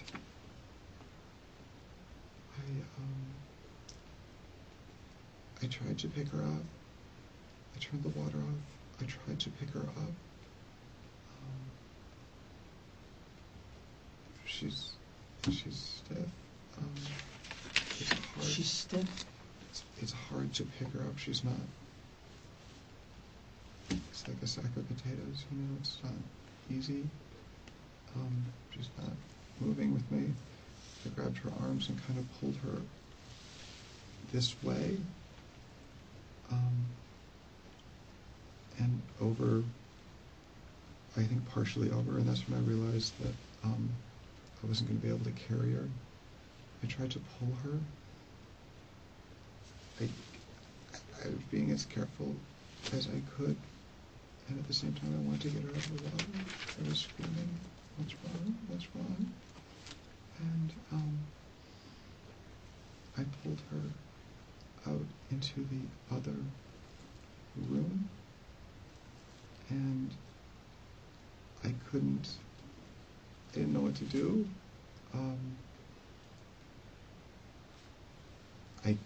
It was hard to move her that way, so I turned her and I held on to her wrists. I thought that I'm still thinking that there's something I can do to help, and I'm kind of moving her, trying to get her, to shake her a little bit and trying to get the water out of her lungs. I got her in front of the couch, and I had to stop. I put her down, and I tried to lift her head up to kind of clear, I guess it's the thing you do if you're going to do CPR or something. And she's not responding. She has blood coming down her face and on the side of the body. And I'm still thinking that she's going to be okay. I got the, we had taken the mattress pad off the bed. I set the mattress pad down underneath her, and I set her on it, and I tried to lift her, and I wiped. I didn't know what was going on. I didn't know what had happened. I had a towel that I had used to pull her out of the shower, or out of the tub with.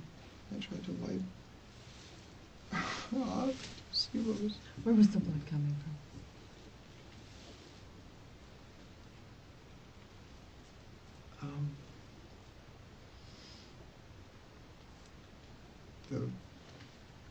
The left side of her face, here on her cheekbone.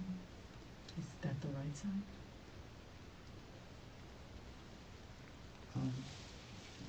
I'm looking... Or is it both? I don't think so. She had blood.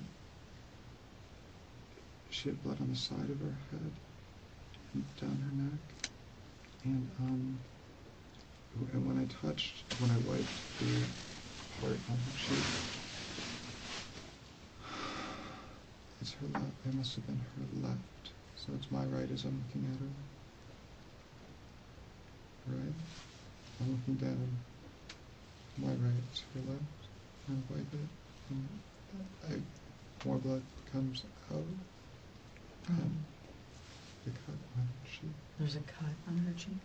Okay. And you're pointing to the right side? Her eye is all bruised, all the way around.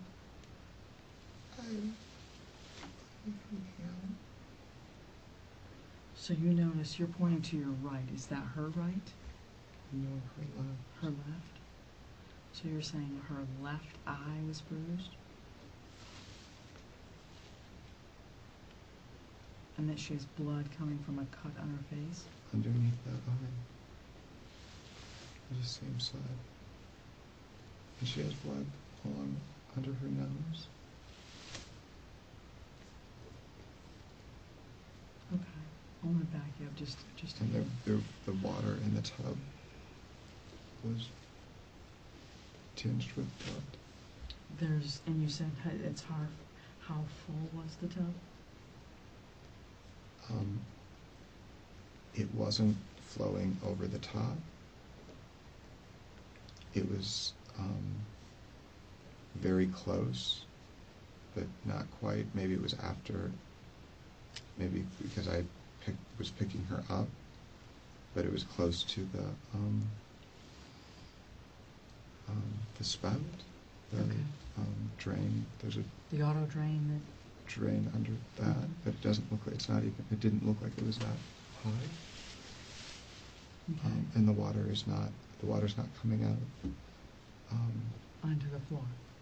onto the floor, but it's also not coming out at full pace either. Was the shower on? That was the weird part. That's what I was saying before, is that if I were to walk in and hear the shower going, I know, that makes sense, but to walk in and hear that, it either means she's getting ready to get in or not. And I guess I was under the impression that at 9:15, when she said she was thinking about getting ready, I had the idea that she normally showers in the morning. So I had the impression that that's probably what she was going to do.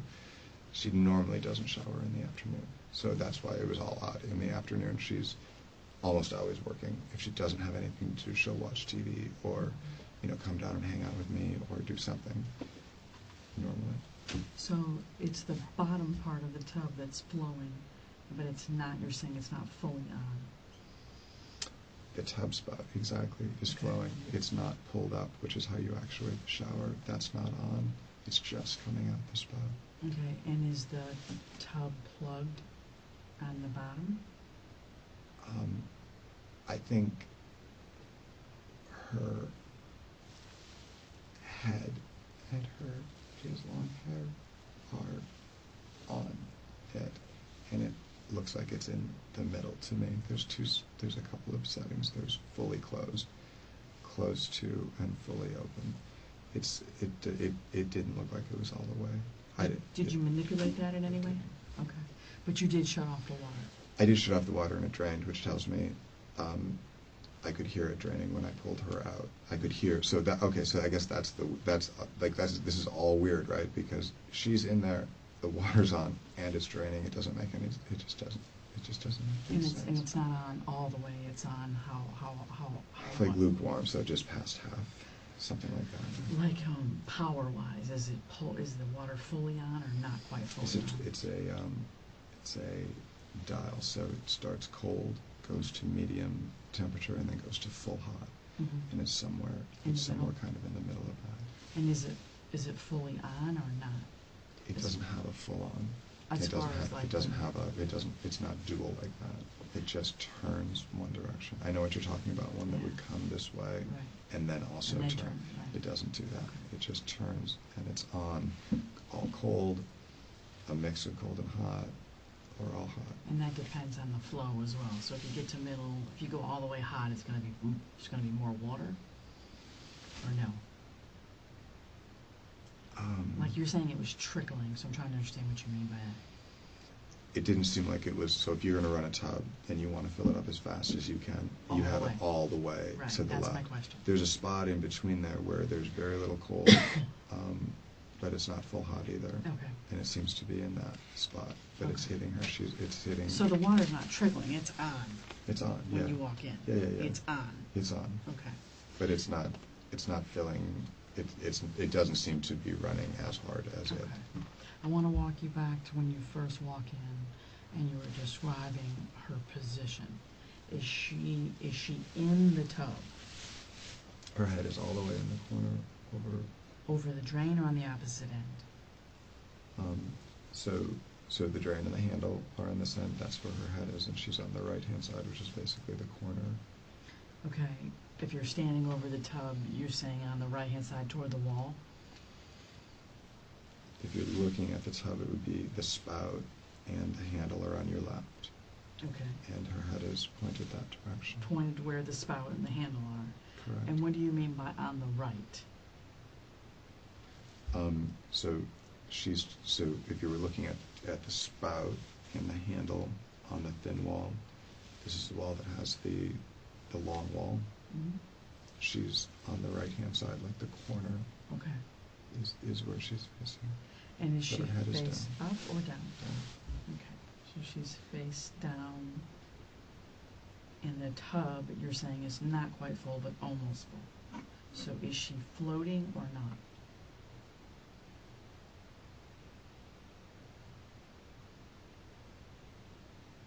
She is sticking out in the back, very awkwardly. It doesn't look like she's floating. It doesn't look like she's floating, no. Because if you think about it, that level of water, if she were floating, she'd be she's down. Is she submerged? Yeah. She's submerged. So she's underwater? Most of her is submerged. Most of her head and neck are submerged. And at that point, it's a little crazy. I went to grab her. So you said her head and neck is submerged under the water, and so that would mean her shoulders, breasts, stomach are also under? Or no? Mostly. Mostly. What part of her was not underwater? She was on her side a little bit, and I would say it would have looked like her right side was not as far underwater as her left. But not on her head and neck, on her torso, more like her shoulder, and her arm on the right-hand side are sticking up a little bit more. But her head is pretty much down. Okay, so torso and arm is out of the water, or a little bit more out? Than the rest of her body. Okay, and where are her legs? Cattywampus. The right leg is like down, but it's bent, and the left leg is doing something kind of similar, but it's kind of the other direction. They're not straight. And at that point, Are they in the tub? mostly, but I think her at least part of her feet and maybe her calf are sticking out. And where are they lying? The right hand one is within the confines of the tub. The left hand one is kind of over the edge of the tub. Left foot? Yeah.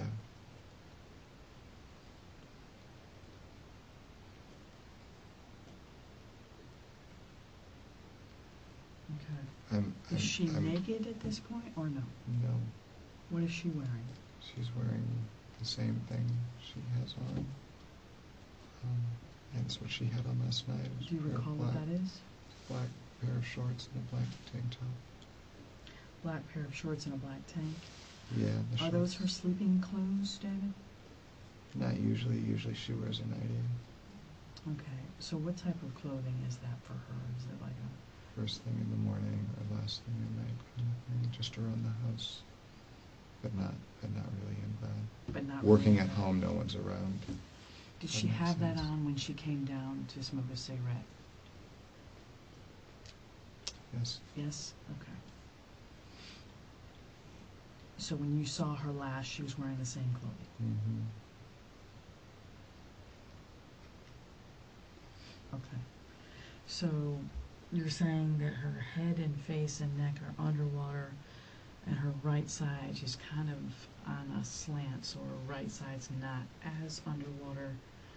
She is basically, for all intents and purposes, submerged almost completely up to her torso. I'm going crazy at that point. It could have been a little bit of, like, it could have been a little of this, and this is down. It could have been on Her her clothing side. is wet or not? Yeah, Her clothing is wet? yeah, Okay.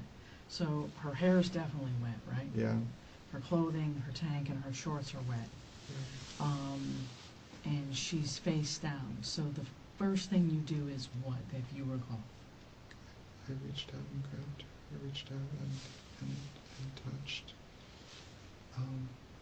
her right arm. Do you recall where?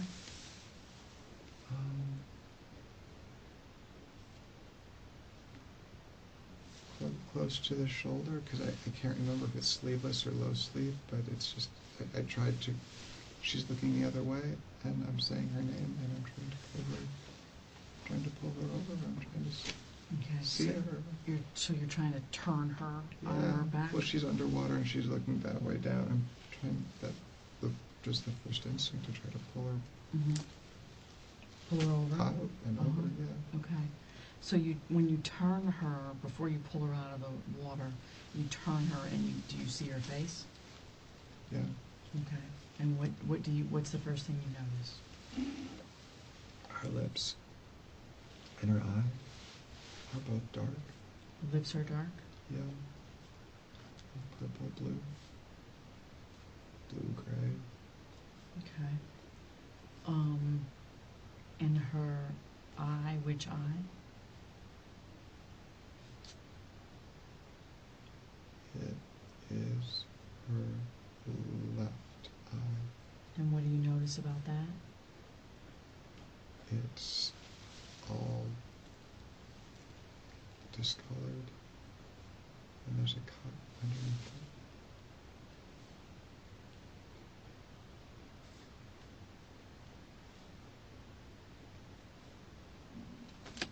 Okay. There was some blood that was on her leg, in the back, but it didn't look,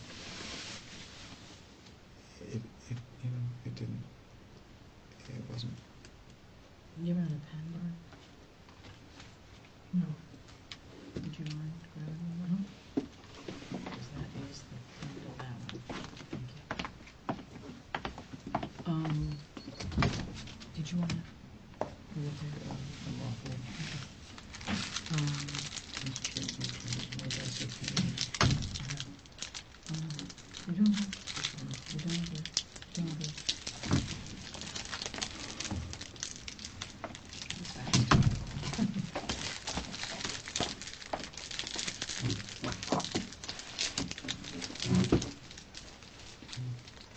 You said there's blood on her, on which leg?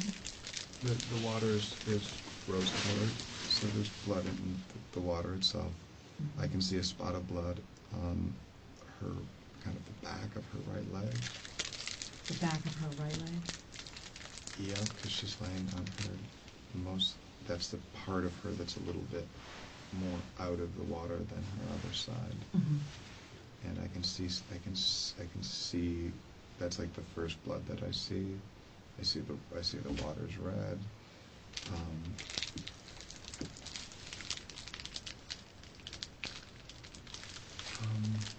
Could you tell when she turned over if she was breathing or not? Could you tell immediately? I didn't want to think that she was, but I didn't think that she was at that moment. No. You didn't think she was? I thought she was gonna revive and then CPR. I wasn't sure. It didn't look good, if that's what you're asking. It didn't what? It didn't look good. Okay.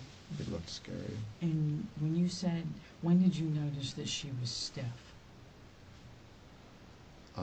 Progressively. At first, it was hard to move her. It was hard to turn her over. That was the first thing that we mentioned. Mm-hmm. Then I don't know if I grabbed at the elbows, somewhere in the middle of the arms, and tried to pull her, and she seemed stiff then. In other words, it made it very difficult to move her. Okay. I tried to lift her, which I wasn't able to really do, so I ended up pulling her kind of up and out. And you pulled her by her arms? So I grabbed someplace on her arm, tried to get kind of under it a little bit. You said she seemed stiff? Yeah. Hard to move.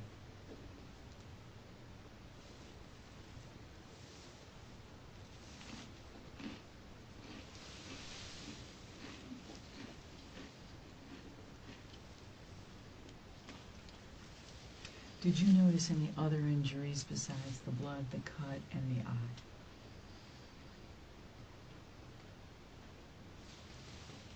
I mentioned the blood in the nose. Yes. Her lips and her eye are discolored. Okay. Almost, and she's puffy. She's bloated. Bloated? Her face doesn't look right. Does it look swollen or just bloated? Swollen? Yeah, it's using the word synonymously, but yeah. Okay. All right. Like the whole, like in total. The whole face. Right.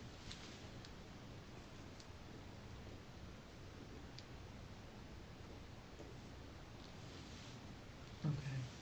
Did you notice any injuries to her extremities, like her arms, her wrists, her hands, her legs? What did they feel like?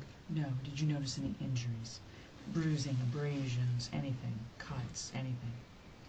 On her arms, her hands, or her legs?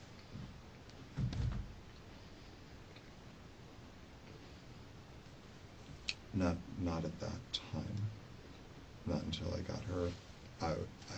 I don't know where the idea came from, but I had the idea that I was going to pick her up and try to get her out into the other room and either set her on, like when you care for somebody, you don't pick them up and set them on the ground. I thought I was going to set her on the couch, and that didn't seem like a good idea, so I carried her over. I kept going, and I was going to try to put her on the bed, but by the time I got to the edge of the bed, I thought I was probably going to have to either try to do CPR or try to get the water out. Or I was losing it, and I thought I was losing her. I go a little, not really blank, but just hyper-focused on trying to make her breathe and checking her, her tongue was like stuck in the front of her teeth. It seemed like it was, if not swollen, like she had bit her tongue, or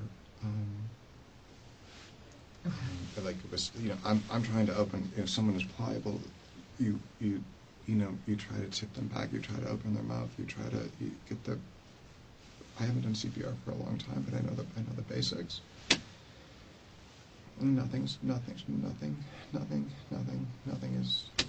Do you working. open her mouth or do you not? Did. Do you open her mouth or no? I tried, but it was very stiff, and her tongue seemed to be sticking out a little bit. I tried to open her jaw.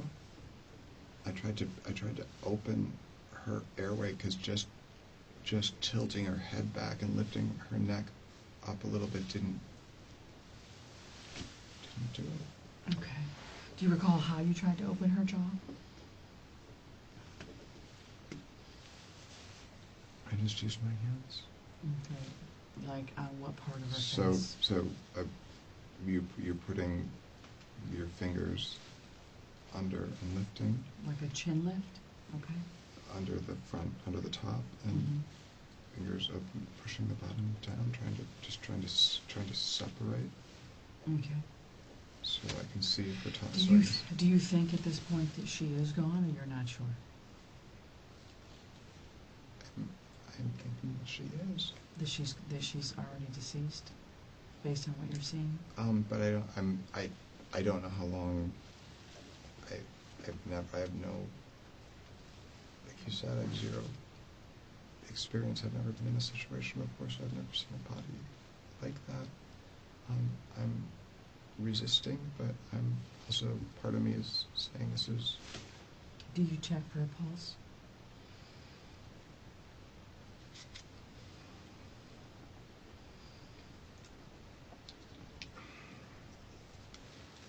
I think with my hand here, but not here. On her heart, but not on her wrist? Correct. Okay. And her neck, but not. Do you recall doing that?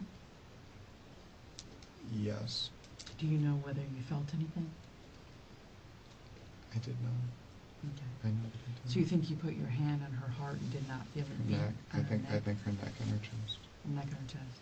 And you did not feel a pulse or a heartbeat? No. Okay. Do you ever breathe into her mouth, or are you unable to do that? After tilting back and trying to get the airway as in the best position that I can, I tried a couple of diaphragm pushes just to try to. I'm thinking she's full of water because I've just taken her out of a tub full of water. Okay. So I'm thinking it's like at the beach when you're trying to get the water out, and just pushing air into a lung that's full of water isn't going to do anything. Mm-hmm. I even think that I turned her over and lifted a little bit, thinking gravity somehow, I'm going to get something to come out. Okay. Blood and water did come out of her mouth. When you turn her over? Yes. At that point, I'm thinking she's unconscious and that I'm losing her. Okay. So when you say you did diaphragm pushes, that's similar to a chest compression or different? Exactly. Okay. Exactly. Chest compression. Exactly. Okay. And you did like that a couple of times and didn't get a desired result. Didn't get anything to happen. It felt like her rib cracked. It felt like her rib cracked? It felt like pushing instead of getting a rebound back. It didn't. And was fairly thoughtful about where I thought I was in the perfect spot. That's when I grabbed the phone and called. That's when you grabbed the phone and called? Okay. Which phone did you call from? Her office line, the landline, because it's right on the table right behind where I was. I also tried to sit her up a little bit. I was just trying anything I could think. Okay. So from the moment that you entered the home until you called 911, how much time do you think elapsed with everything you attempted to do? I've been thinking about that.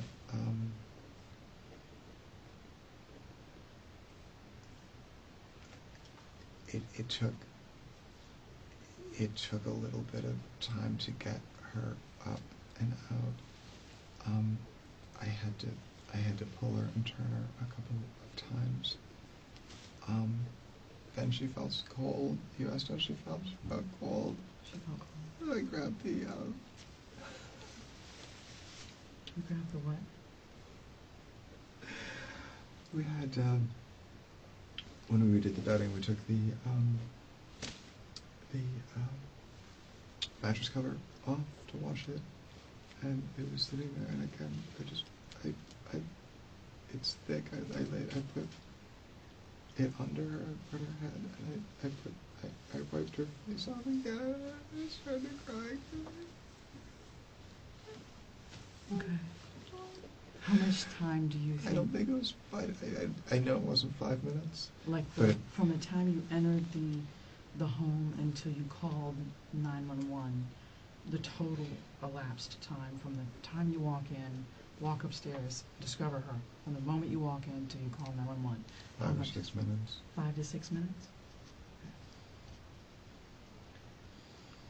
It probably seems that long, but it could have been less than that. But I can't imagine it being any longer than that. Okay. And you said you called from her work phone to get paramedics? The landline, the Pennsylvania phone was sitting right Okay. So, where was the mattress cover before you put it on the floor? there. Behind the couch. Next to the couch. We'd taken all the bedding off and just piled it up. We weren't sure what we were going to do with that because we didn't think it was. Okay. We have a small washing machine. I didn't know. I wasn't quite sure how we were going to. So, was the mattress cover off because it had blood on it already? From the sex? You're nodding. We did everything. We took everything. She likes to take everything off. We have dogs, and there were some no-see-ums, little bugs, and she was worried that they were getting into everything, so we Stripped it. We just stripped it down. Okay. So the mattress cover was on the floor behind the couch? Between the bed and the couch. Okay. It was the closest thing I could find. What do you do with Shanti? Where is she when you're putting that mattress cover on the floor beside the bed?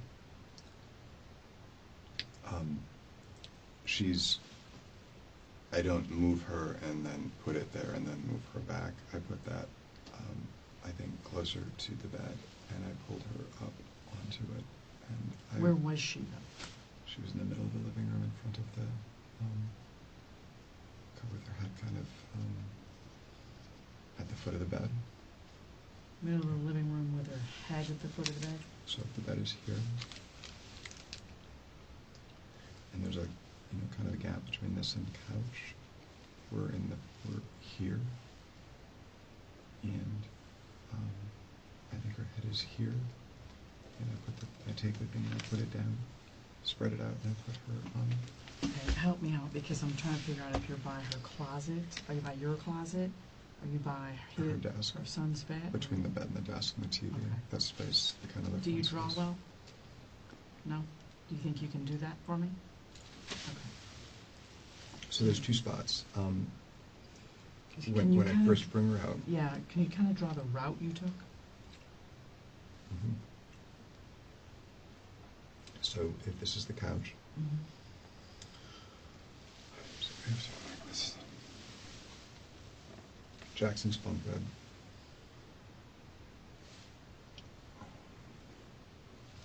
It's back here.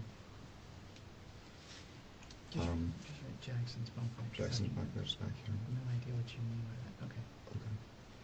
So bunk bed is back here. What is this? So this is the couch with a section kind of coming up here. And the bed is here, kind of like this way. And I think the bed probably comes out a little bit more than the couch. Where's the bathroom? Bathroom's back here in the corner.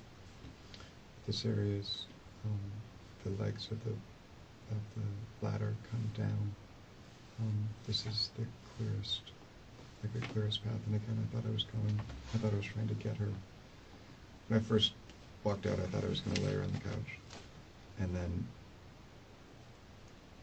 it didn't. At some point between pulling her from here, trying to get her at this point, and lifting her on the couch. I didn't think it was going to happen, so I pulled her to about here. And I think her head is here. Her legs are going this way. So where's the television? Below, The television. right here. Okay, so that's... And then her desk just comes out and just kind of and meets up with the bed like that. Okay, so if you would just do me a favor, write bed. That's the bed. So I'm in the I'm here because this is the biggest open area. This Okay. is the So tight space. do you come from the bathroom down this section? Yes. And my Okay. idea is to put her here, and at some point when I get over to this point, put her on the couch. I feel like now first I'm just trying to get her out of the tub, and then I feel like I have to do CPR, or I have to do something. So that's when I think I want to lay her down on the floor. And so I have her hands, so I pull her, I have her hands, and I'm pulling her this way. Are you carrying her? I can't carry her. Okay, so I tried to lift her out of the tub, and so I ended up using her arms to pull her this way, and then out, and then turned, and then came here to Is she here. face up or down when you're having to do this? She's face up to get her out of the bathroom door, because that's how I grab her. I turn her and I pull her this way, but I can't keep going, so I grab her arms, and she goes the other way, and I pull her with her face. Her face is down, but she's moving better because of the way her arms are. Her arms I'm able to grab onto better. I'm losing her arms the other way. So when she's... And I'm backing up. So when you first get her out of the tub and going through the bathroom, Mm-hmm. you've got her kind of like this? Yes. Can you show me, if you don't mind, where you're holding her? I'm either, and I can't remember exactly, because I think just to get her out, the way her arms were down, I had to grab higher Okay. up on her arms. Okay. But when I got her out of the tub and onto the floor, I pulled her. I had enough space, and I wasn't reaching over a tub trying to pull her, the weight of the water and her all out. And that's when I turn and I grab her the other. She's kind of on her back and side at that point, and I grab her and I turn her the other way. She's face down, but I can hold on to her arms better, and I can move her quickly. And that's when, because it's easier, I tried to get her to the spot.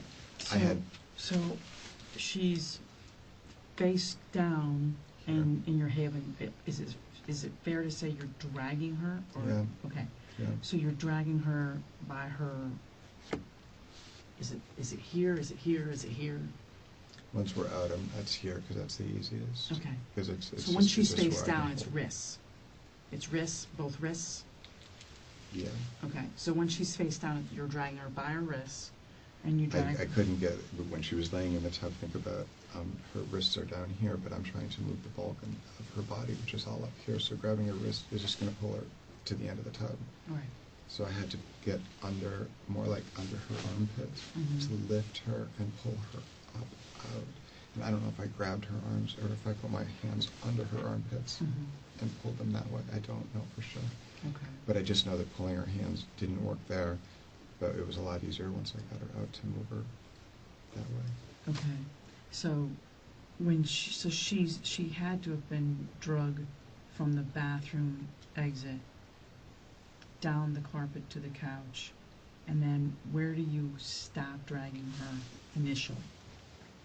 Initially, and I don't think this scale's perfect here, but initially her head is in this area. That's not the size of her head, this is Right. roughly in that Mhm. area. Okay. And then next it was here, because I thought I was going to put her on the bed, but that didn't make sense. So I took this and set this here and then pulled her onto And where was that item? right here.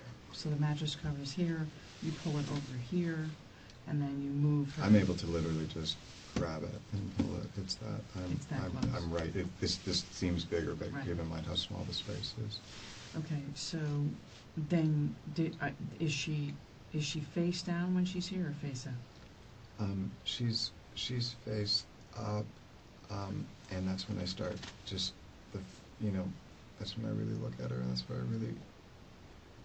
I'm thinking I'm going to have to do CPR, so I'm trying to get her in a space where I can do that, and that's when I started to go through the pulse, neck, chest, here or airway. when she's moved? Here in front of the couch. And when that didn't seem to work, I couldn't get her airway to do anything, and the first couple of presses here just seemed stiff and rigid, and that's when it's sinking in. It's slowly sinking in how stiff she is, and I'm getting and how cold she is. I'm getting frightened. That's when I grab that. I put it here. I pull her. I also got the towel, which was in the tub, and wiped her. There was a towel in the tub? Yes. It's soaking wet? Yes. Okay. And it was in with her when you found her, or? I think it was on the edge of the tub, so half of it was soaking wet and the other half was out. Okay.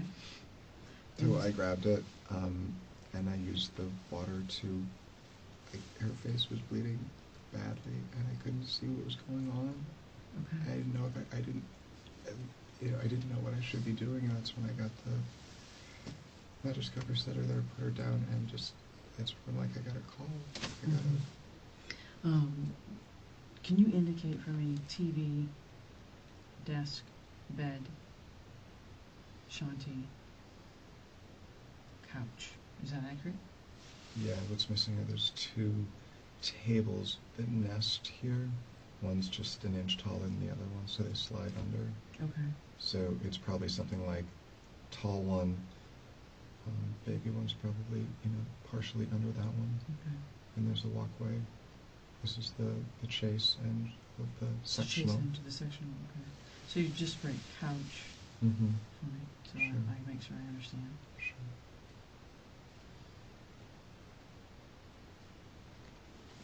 Tables, Mm-hmm. there's like, okay. TV. So TV, entertainment center.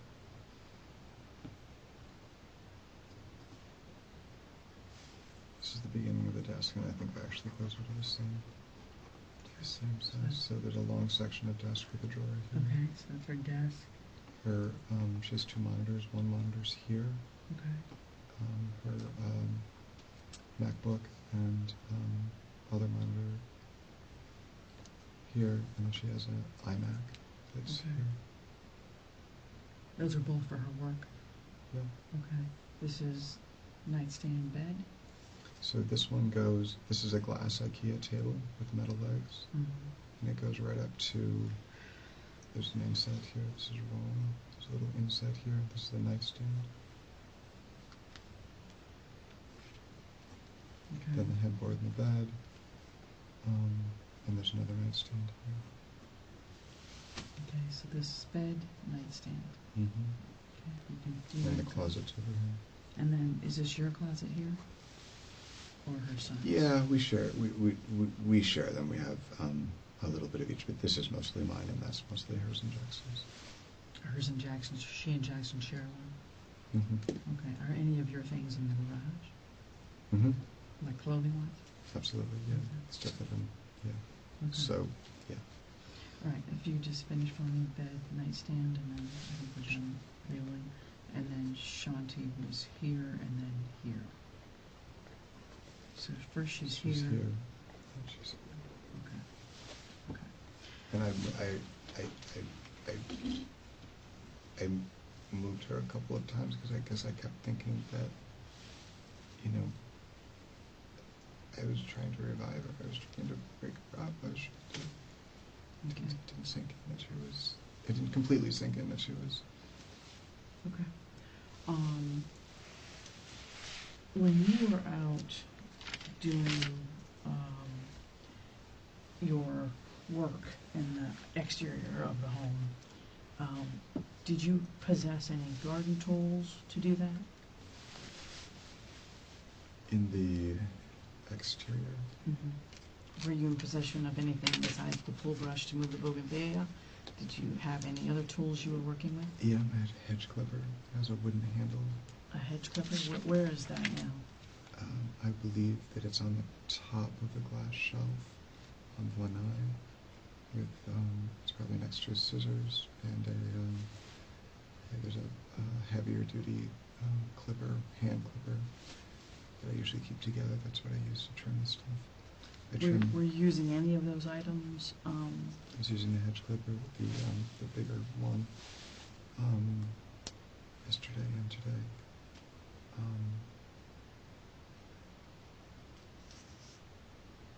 I don't think I had anything else. Were you trimming any hedges? Just the branches of the bougainvillea. Okay. The ones that I couldn't push back up and in. Okay, so you think you used the hedge clipper today. What about the scissors? I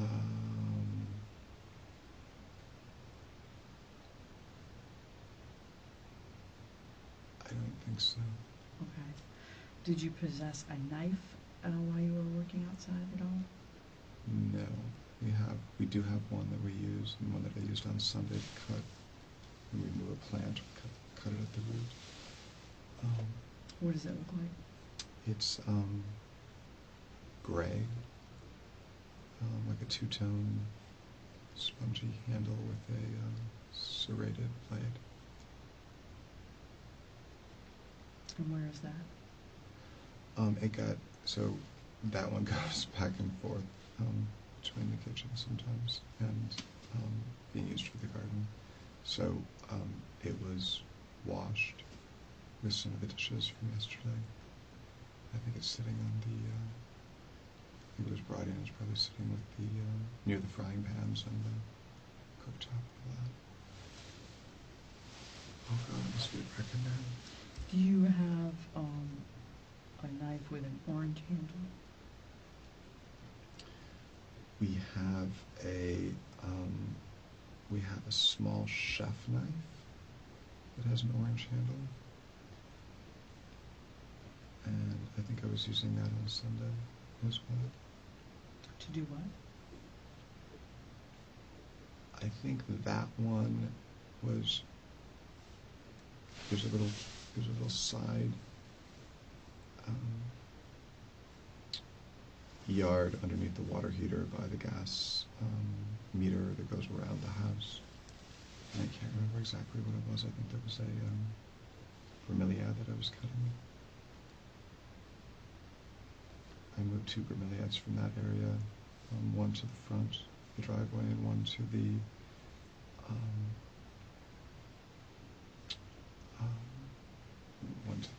sidewalk area in the front yard. And I remember using that, but I cut a cabbage palm out, and that wasn't strong enough, so I remember using the other one. That's probably why it was sitting out there. Probably had gotten rinsed off or cleaned. Sitting where?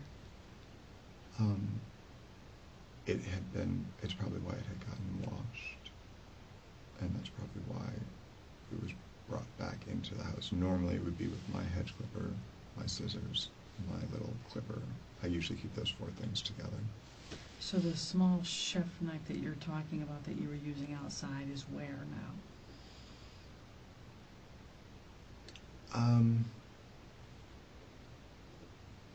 I don't recall. It's possible it was left off adjacent to the driveway next to the orange pot of bamboo, which is where I was working with it.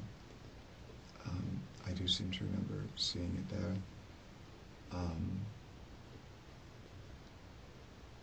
But I honestly don't know.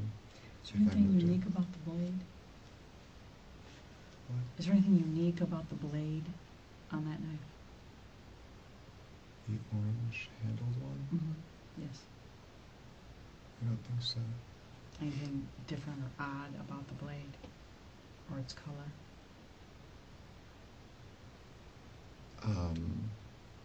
Maybe like an iridescent quality, like gasoline and water, is that what you mean? Okay. Iridescent quality. That's a good way to put it. Like gasoline and water when it makes that purple color? Like like a color burst. It has that. Mhm. It has that. It's always had It does that. have that? Okay. Yes. That's the one. That is the one that I was using. And that's the one you think is possibly adjacent to the driveway? Yes, because that's where I was using it, and I also remember seeing it there after I was using it. And what day was that? I remember seeing it there yesterday. Monday? Yes. Okay. And that's where you remember leaving it? That's the last place I saw it. I might have set it on. I also remember seeing it, thinking that's a really poor place to leave a sharp knife, and thinking I should pick it up and set it someplace, but I'm not sure if I did that or not. I don't remember seeing it today, but when we walk out that way, it's not the first thing that you see. You have to sort of be looking at that in that direction. Okay, what do you feel as though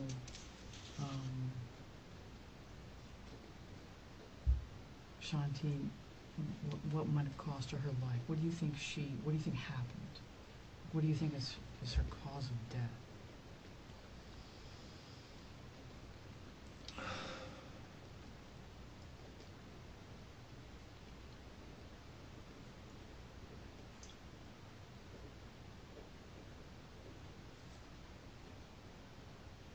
I think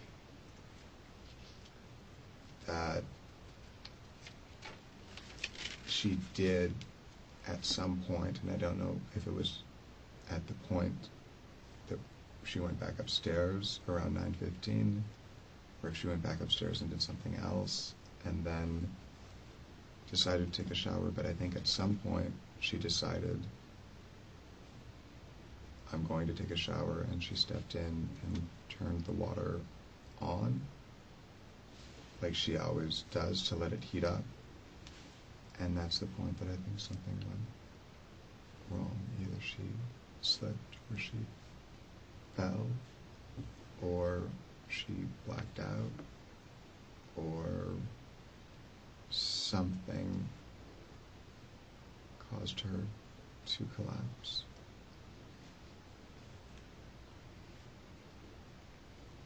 And either one foot in the tub reaching to turn it on, the other foot slipping outside, or vice versa. It could have been awkward. It is kind of an awkward position. Couldn't she turn the tub on without stepping into it? Depends on how close she gets to it. She usually pulls a stool out from underneath the little shelf system that we have there, and sits on that in front of the mirror and does her makeup. There's also a waste basket there, and there's also a shower curtain there. So is it possible? Yes, it is possible. That she could turn the water on without stepping into it? Sure. Okay. Was the shower curtain closed when you got there, or open? Excuse me. It was open. Okay. Over to the right or to the left? Left. To the left. Okay. But she also has her razor and her dermabrasion products and shampoos and hair colors and all of that stuff on that shelf that's on the other side of the tub. Which means? That's another reason to reach, I guess, to reach in or to step in. Because those items are... She may have either wanted one or wanted to use something while she was in the shower, or wanted to grab the little loofah sponge that she has that's usually down below. So you think she stepped in to turn the water on, or to reach for something will turn the water on, I would assume, since it was on. So you think she stepped in to turn the water on slipped? I'm not sure if she stepped in or not. Mhm. But either way, it's an awkward position if you've just had surgery in your abdomen and you're not at full strength and you've been feeling nauseous and you just had the heaviest period of your life for the last 7 or 8 days. Mm-hmm. Am I leaving anything out? I guess those are the things that make me feel like she hasn't been as sure-footed or as quite as coordinated as she would normally be. So you think when she slipped, what would have happened to her physically? When she slipped, how would the injuries have been caused? She would have had to have struck her head. What? If she was outside the tub, on the edge of the tub, or the tile wall, or the tub spout, or What would have caused this significant laceration that you described on her cheek? I don't know. Okay. What do you think would have caused the significant injuries and to her eye? I don't know. The one that you said was pretty swollen and shut. It would have to have been falling directly on it without breaking your fall. Falling directly on it without breaking your fall.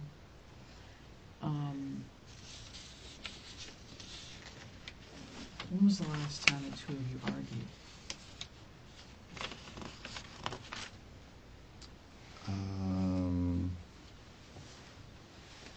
Very briefly on Saturday, right before we left, to go to Max and Dottie's. Okay, and what was that about? We had a very minor disagreement on what time we were leaving and if I was ready to go Okay.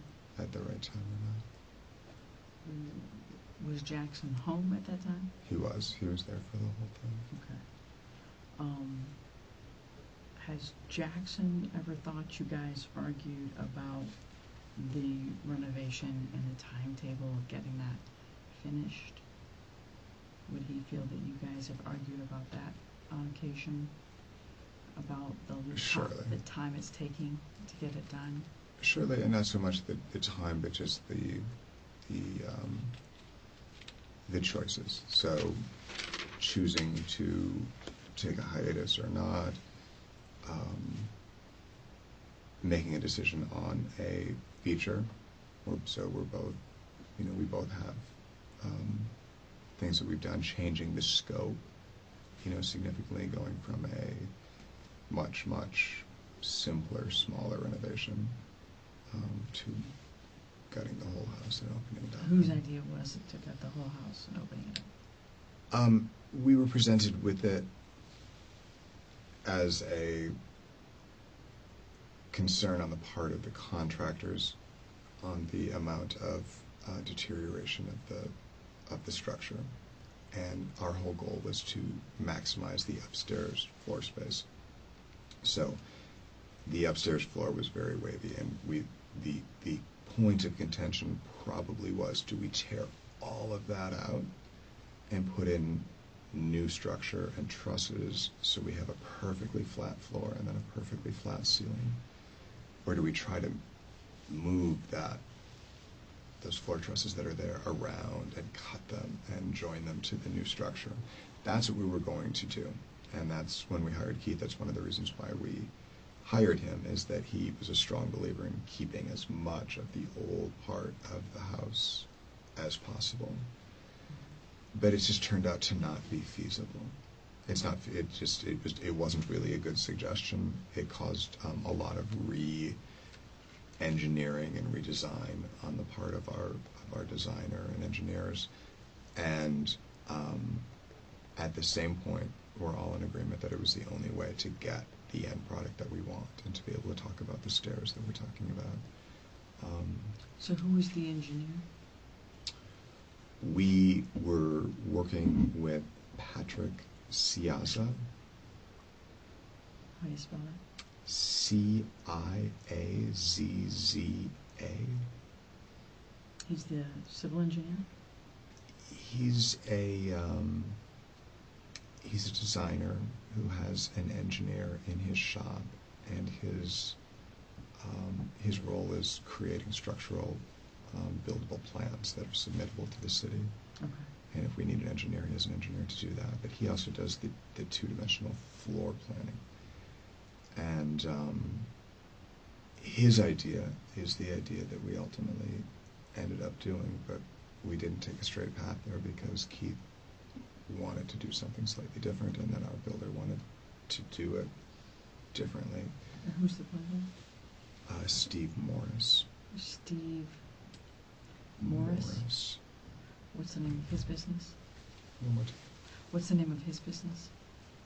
L&S Precision, and I think that stands for Larry and Steve. It might be Precision Carpentry, it might be Precision, but that's the main. Okay, so if Jackson felt like you two argued about the house routinely, is that accurate or not?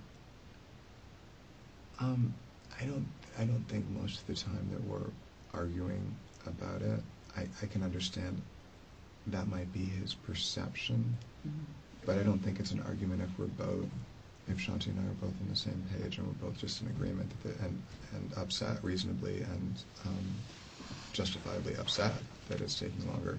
Shanti and I aren't fighting about it. We're both upset about the same thing. Does she feel as though you don't listen to her? No, I don't think so. She knows I listen. That if you would do it her way, things would No, go smoothly? No. No. So you say you last argued on Saturday about you getting ready to go to Max's house and when you were going to leave, etc. Has any fight ever turned physical between the two of you? No. Okay. Has she ever hurt you, hit you, struck you, threw anything at you? No. No. Have you ever harmed her physically? No. Choked her? No. Strangled her? No. No. Have you ever strangled her or choked her during sex just for heightened orgasm? Some couples do that. Absolutely not. No. Absolutely not. Okay. Was there ever anything around her neck that you noticed during you removing her from the tub or attempting CPR? Was there anything around her neck at all? No. Okay. No necklace. No. No nothing. Nothing. Okay. Did you ever, if in your assessment of her or attempt to help, have your hand on her neck at all? Sure. Underneath, behind her. Behind her head? Like that. To do And the then- head tilt chin lift? Sure. And then also to feel for the pulse like I told you. Okay. Did you ever have your hand on her neck where you would have had to have squeezed it for any reason? Possibly when I was trying to pull her out of the tub. Tell me what happened. As I was trying to turn her over, I might have put my hand under her arm or on the side of her head to try to turn her like that. She would have been, as we know now, deceased at that point? Yes. Okay. So, prior to her being deceased, do you have any reason to have your hand around, or hands around her throat? No, absolutely not. That did not happen? Absolutely not. Okay. What do you think caused, or what do you think the injury is to her eye, the discoloration in the swelling?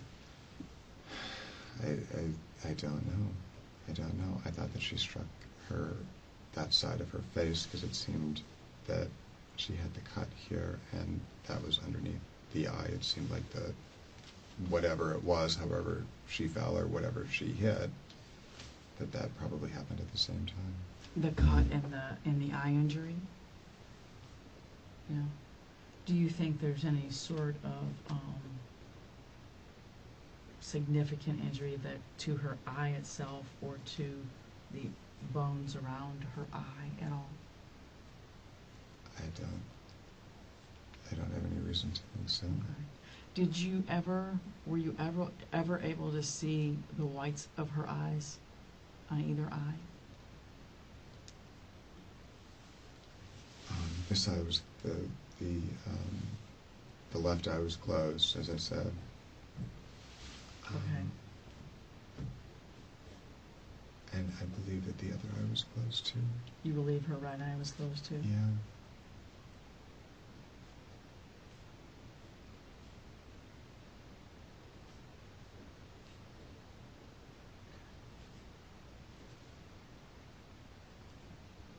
Did you have some questions? Just some clarity on a couple of things. Yeah, we'll let her go back and then we'll go on. I'm so sorry. I'm trying to okay. focus, and I got you. I feel like I'm ignoring you. Oh, no. So she was asking you about whose idea it was to rip the floor out, and you kind of ended up talking about the contractor. So were you both in agreement with having to take it out, or was it more like one person's idea than the other? It was the contractor's idea, and it was the designer's idea originally, and we didn't want. Neither one of us wanted to have to do it. Both of us wanted to keep it, and that's probably why we hired Keith. He really, as I said, was such a strong advocate for keeping as much as getting the result that we wanted, and keeping as much of the structure, his words, to not further compromise the structure by taking more and more of it out. Okay. I don't think it's fair to say that either one of us thought you could get the result that we wanted and not do that. And I don't think it's fair to say that either one of us are happy about that. Mm-hmm. Both of us were upset, but we also both wanted that end point. Mm-hmm. Both wanted that result. Okay. And who contacted Keith? Or how did you come in contact with him? So Keith had just gotten an award for doing a house at the end of our street that's close to Orange. It's not the last one. I think it's the second to the last house on Orange, on the lake. Very pretty house. But the first time I heard his name was a friend of ours named, an acquaintance of ours who lives a couple doors down. Her name is Kenzie Arnold. Kenzie might be short for Mackenzie, I'm not sure. Okay. And he did their house as a flip. We were there once, Okay. 2.5 or 3 years ago, and we just had the conversation of, Keith did our house, you should call him, and that was the first time I'd heard his name. Was she happy about hiring Keith? Very, very. She thought that he had done a great job for the value of what he. But in the end, after you hired him and went through that process with him, you ended up having to. Are you talking about Kenzie, or are you talking about Shanti? I'm sorry.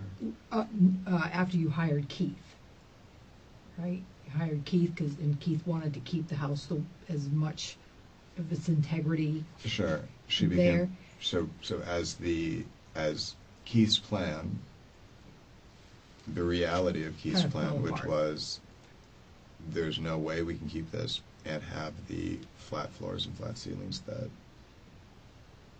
she really, really required. I mean, that was just part of this very modern internal design that she was looking for. There's nothing. There was no other way to do it, and we had been told a couple of times, and we had to be told again. Our last option was to either take that down and completely redo it, or spend more time just to try to keep these certain boards, and there was no cost savings to it. There was no benefit to it. It was wrong. And we just had to eat it. We just had to accept it. And when you say eat it, are you talking like financially eat it? Not so much, just the time that we had spent pursuing that goal. We went down that path one more time, got to that point where Steve had said originally, let's try to do that, redraw the plans so that it's with that. And then when his people got there and got on the ground, they just, there's no way it's going to work. You don't have enough So another setback. time to take to do that. Yes and no. They also came up with a better solution, which just turned out to be the solution that we weren't ready for when we heard it the first time. But yeah. Okay.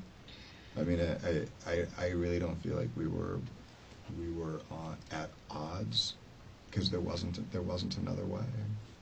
You know, we did talk several times about buying another house, buying the house next door that was for sale, and we had certainly looked at lots of other houses in the neighborhood as alternatives. But then when we really got down to it, we didn't want to spend the money for 9 months to 6 months of time. It just wasn't worth it, and then that would be the rental, and we hadn't found anything closer we'd really actually want to live in. Mm-hmm. Instead of this house. So we kept pursuing our dream house. You mentioned that there was a towel in the bath that was soaking wet next to her. Do you remember the color of the towel? It's bright orange or like golden Okay. yellow. And where's that towel now? It was under her neck or by her head. Okay. I was wiping her face with it.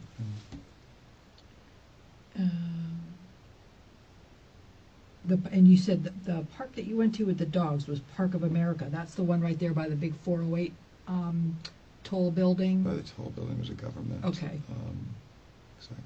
Right down the street from OPD. Yeah. From what? All of our facility is right back there. Oh, I didn't realize. I have, now that you say that, I have seen the signs, but I didn't Oh, realize. yeah. Okay. And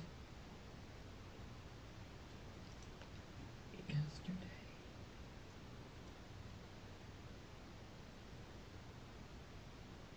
Mentioned yesterday and it was raining. Where did you go with that? What did you say you were doing yesterday? Wasn't it pouring rain? So it started pouring. Hearing- We were watching right. TV at Oh, night, right. and it started That's right, you said it was pouring. Okay. Um, Um, we'd cut grass. We had put some fertilizer. And you left your phone on top of your Dell computer? Correct.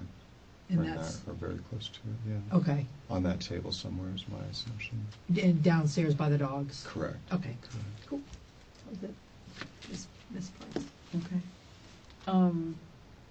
When you first entered the house to go upstairs, was that door closed? Yes. Was it locked? No. Is that unusual? No. We almost never lock the door unless we're both going to be gone. And Okay. even then we have to be gone for a period of time before we do that. Before you'd lock that door to the residence? Yeah. When you go to sleep at night, is it locked? To the main house or to the back? To the residence that you entered, the garage apartment that you entered to go We almost, because it's behind that gate, we almost never, the only door that is usually approached by anybody from the front is that door just a little past the dumpster. Okay. So we almost always keep that locked unless we're working and we know people are coming in. The door past the dumpster, that's where the There's UPS or Postal Service dropped that package? I didn't know there was a package there, but normally there's our mailbox is right there. Mm-hmm. And there's two things. Sometimes they'll flip it over the fence. If it's not a regular carrier and they can't get to the door, they'll flip it over the fence on the front sidewalk. Most of the time it would be on that step in front of that door. On the step in front of that door? Correct. Yeah. You did not observe anyone showing up with that package? I did not. while you were out working? I did not. Okay.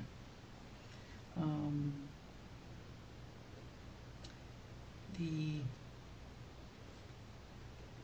blood in the bathroom you mentioned was in the tub. Where else in the bathroom did you notice blood? On the edge of the tub, Which edge? by the shelf, Is- and I pushed it looked like there was some on that rug, not a lot, but some on, there's normally a rug that's in front of the tub itself, and I pushed that back towards the shelf when I grabbed her. Okay. Was there any blood on the tile wall? I don't know. I didn't see anything, but I didn't spend any time really looking at it. Okay. Did you notice blood anywhere else in the bathroom? I did not. Okay. I did not. I was only in there for. Since she was bleeding when you removed her from the tub and you're dragging her face down, is there blood on the carpet in any areas that you're thinking? Oh, I know there's blood in that first spot where I wiped her face because it kept coming off, and I think there was blood on the back, on the side. You're somewhere. pointing to what, the right side of your head? I'm looking down at her, so it would have been her left side, or it would have been the same side that had her, the same side where the eye and the other cut were. So yeah, I don't know. So her left? Correct. So you're saying there's blood behind the left side of her head? In this area? Like where her hair is? Correct.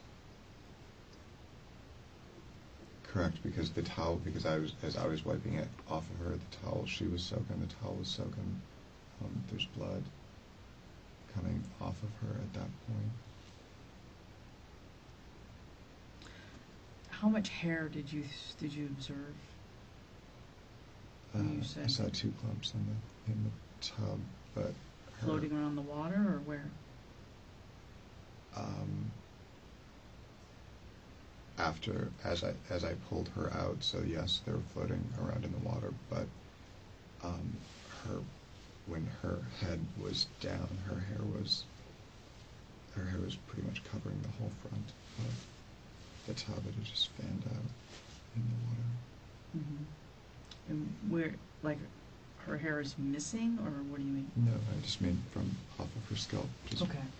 Is there hair in the tub? I did notice this, a couple pieces, or a couple clumps Where?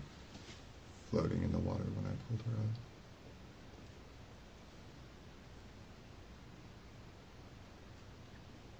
That's significant amount, or not? Like it's been removed from her head, like pulled out of her head? She normally, when you get in the shower after she's had a shower, there's a clump of, I don't know exactly how much, but enough to affix itself to the drain and require after 2 or 3 times to pull it out. We've had to clean the drain. I probably cleaned the drain in the sink and the tub 2 or 3 times since we lived there because her hair clogs up. Okay. She seems to shed a lot of hair. Her injuries to me, David, seem really significant. More significant than from a soft tissue fall. More significant than from me tripping and falling and hitting my head and being knocked unconscious. Not only are they more significant than a fall, but they're inconsistent with a fall.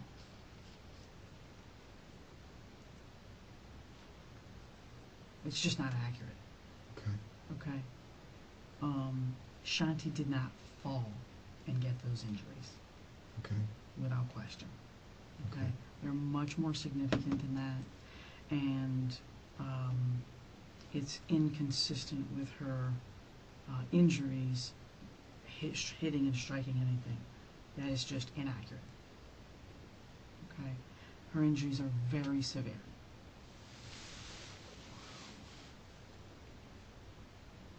Okay? So the trouble I'm having with your story is you're there. Well, first of all, you're not really sharing the same residence. You're kind of living downstairs. She's living upstairs with her son. But her son's not there. So even when her son's not there, you're still not sleeping together. You're not in the same residence. So during the day, spending a lot of time apart, it seems, a little bit. But then, conveniently, you're away for a while, and you come back and you find her like this. And you've had some pretty answers for just about everything we've talked about. Consistent, elaborate, detailed answers for everything we've talked about. The issue I'm having with it is I absolutely think that she was deceased before you left to go to the park.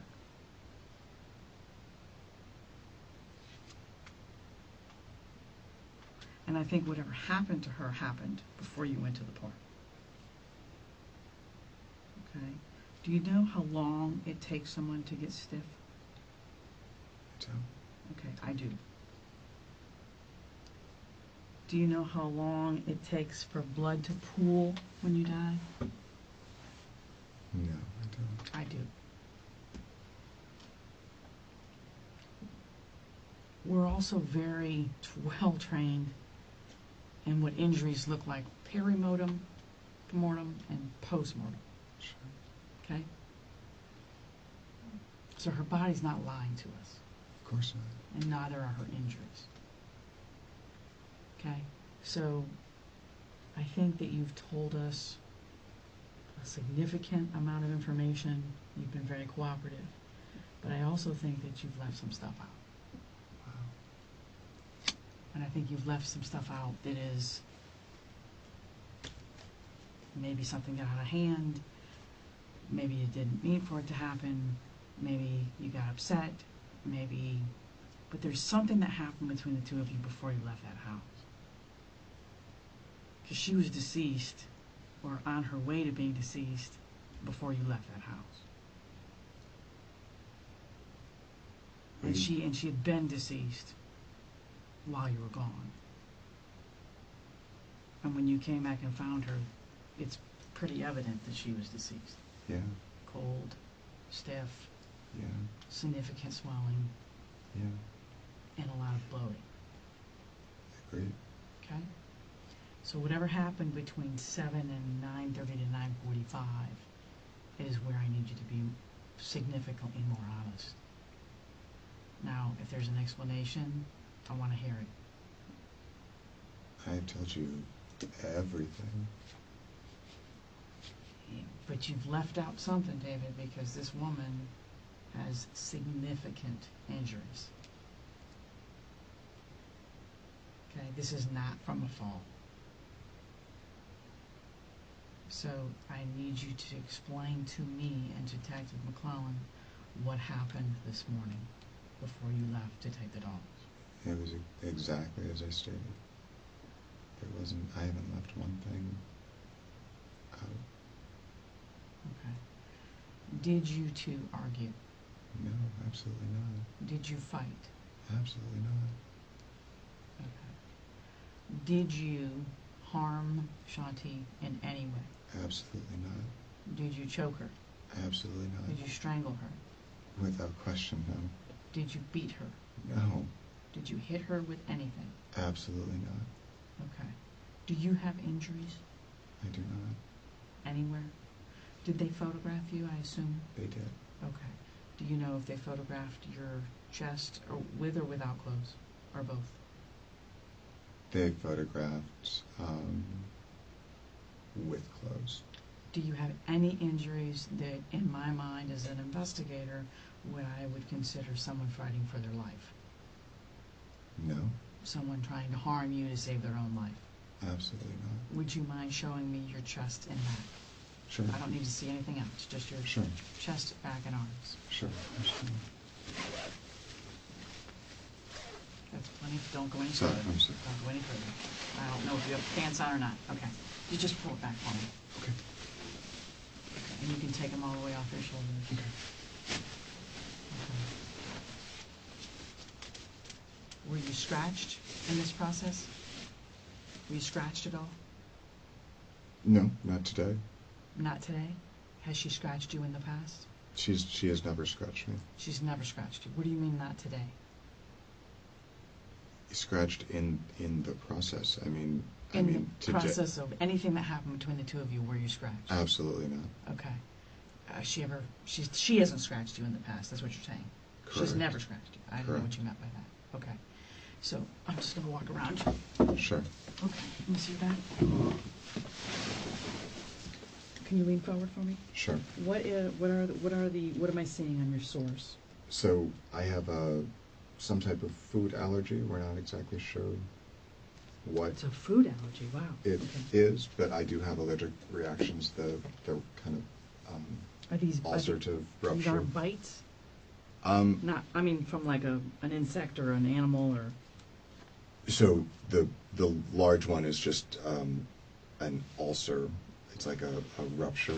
It has a Here? Okay. that one, Uh-huh. and it's been there for a couple of weeks. Okay. And what's Um, that from? That is from some type of detoxification or allergic reaction. We're not entirely sure. Okay. It was swollen beyond that, and it's just been slowly draining. Okay. Can you just lay your arm like flat? Like Sure. straight down? I just Sure. want to see back here. And lean forward for me so I can get some light. Thank you. Okay. Did anyone touch you here today? No, Grab you? no, Here in this area, did she grab your arm? no.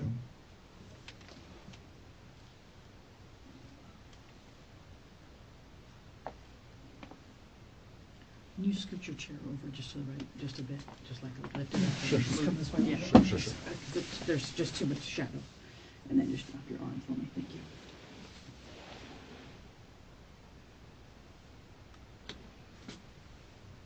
And drop your head just a tad. Okay. All right, you can relax in your head. Okay, and then just hold your arms straight out in front of you. Perfect. I know this is probably, someone's already done this, but I hadn't, so. Okay. I do have some scrapes and bites and some. Do you have any sort of some- skin disorder? Or just the allergy? Mainly the allergies, but it is ant season, and I do have some bites Okay. from that. Not, and then, those aren't flea bites, are they? I don't know. Pick up your I teeth. actually don't know. But I do have some scratches from the bromeliads and from the bougainvillea. Okay. I do trim them myself. All right, and then just up. Okay. All right. Okay. And then your neck is. All right. You satisfied, bro? Yeah. Go ahead and get dressed. Okay.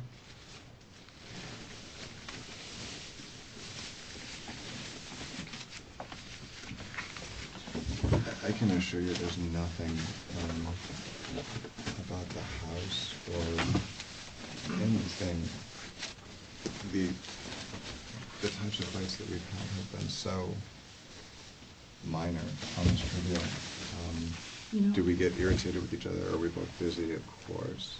We sometimes take things out on each other's And shores. sometimes people who have never, ever harmed a fly, have never been arrested, have never had any problems, just snap. Things happen. Things happen, especially between couples. It's not, doesn't make you a bad guy. It doesn't make you an animal. It doesn't make you a monster. It just makes you human. These things sometimes happen where things get out of control and people get physical with one another. Someone aggresses them, calls them a name, does something, and you just lose it. Mm. And it's not like you had any intention in it. Maybe you lost your mind, you got out of control.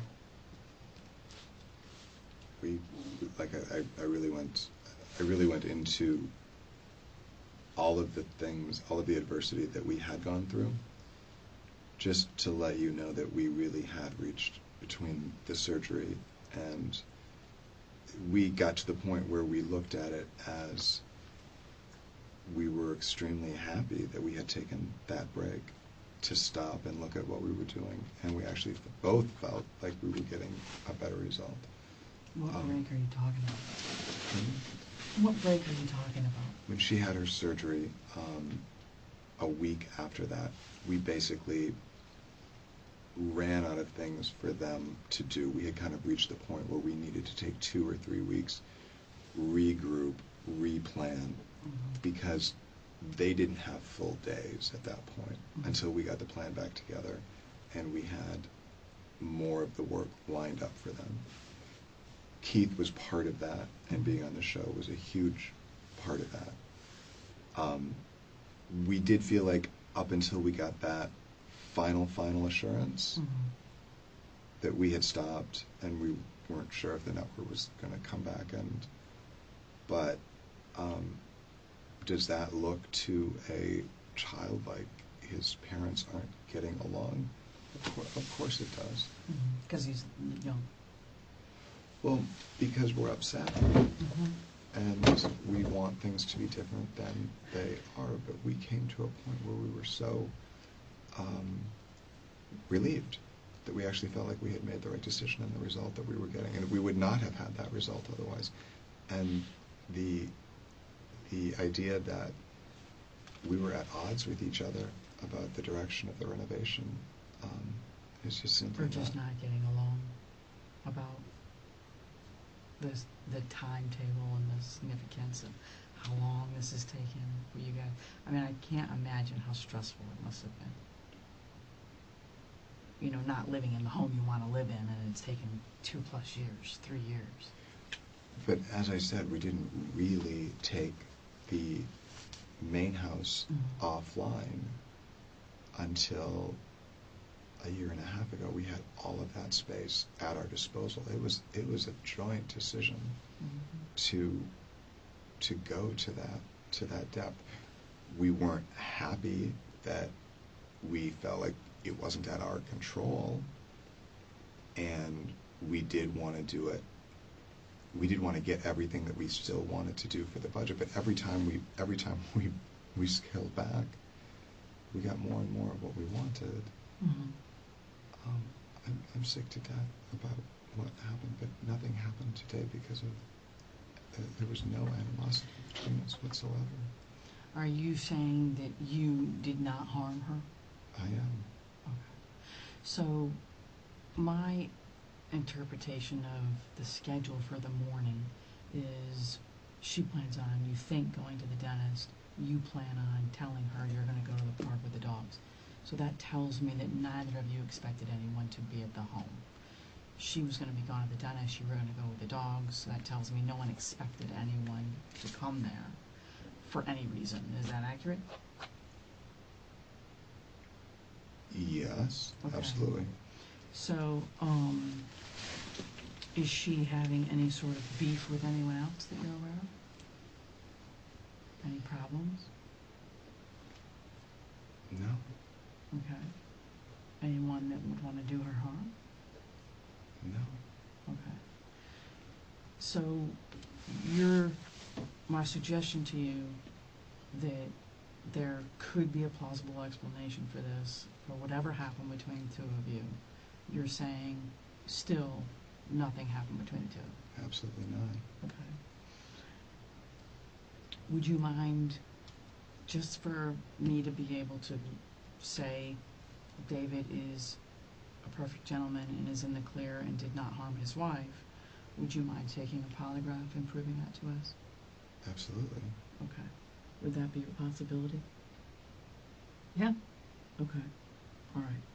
Would you like a break for a little bit and then we can organize that? Do you need to use the restroom? How long does it take? We happen to have a polygraph examiner in the room. Okay. Okay. Good. How long? So not long is what you're saying? No. Do you want a break though? Just like the restroom, eat? Maybe I should. I'll get you another water. Sure. The boss is over here on that. I don't know, but Gotcha. She'll fill me in. Gotcha. Okay. Yeah. And then I'll feel better, and Yeah.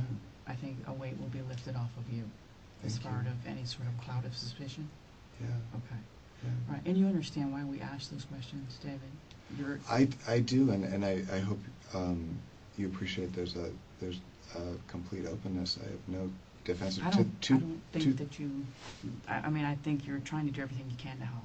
To the degree that I was happy to go through the issues that we've had. I was happy to lay those out there. It's not. No relationship is perfect. Where's your wedding ring? Pardon me? Where's your wedding ring? Mine? Mm-hmm. It's right here. And why is it on that hand? I'm curious. After we both scaled back, we both lost a significant amount of weight, and in the pool, it will slip off of this. In the pool, it slips off your finger? I mean, completely off the finger, yeah. Mm. It's barely on this one. Wow.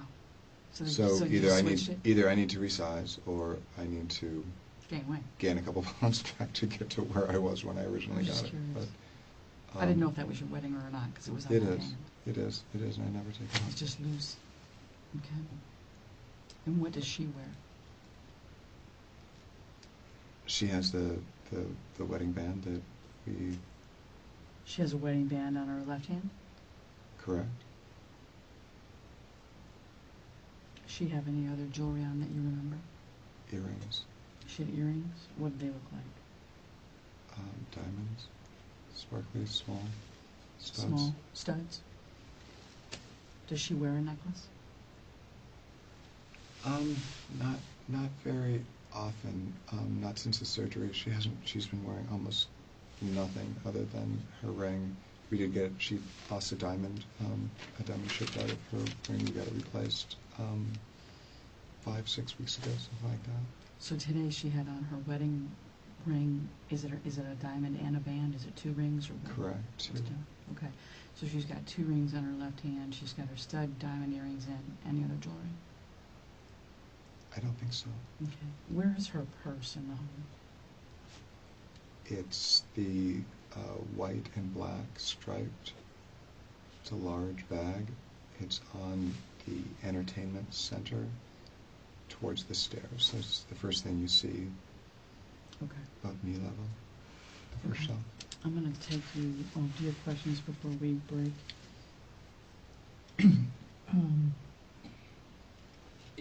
You mentioned that she separated and divorced James due to an affair, right? Was that affair with you? No, it was before we. It was well before we met, and it was while they were still together, Okay. living in.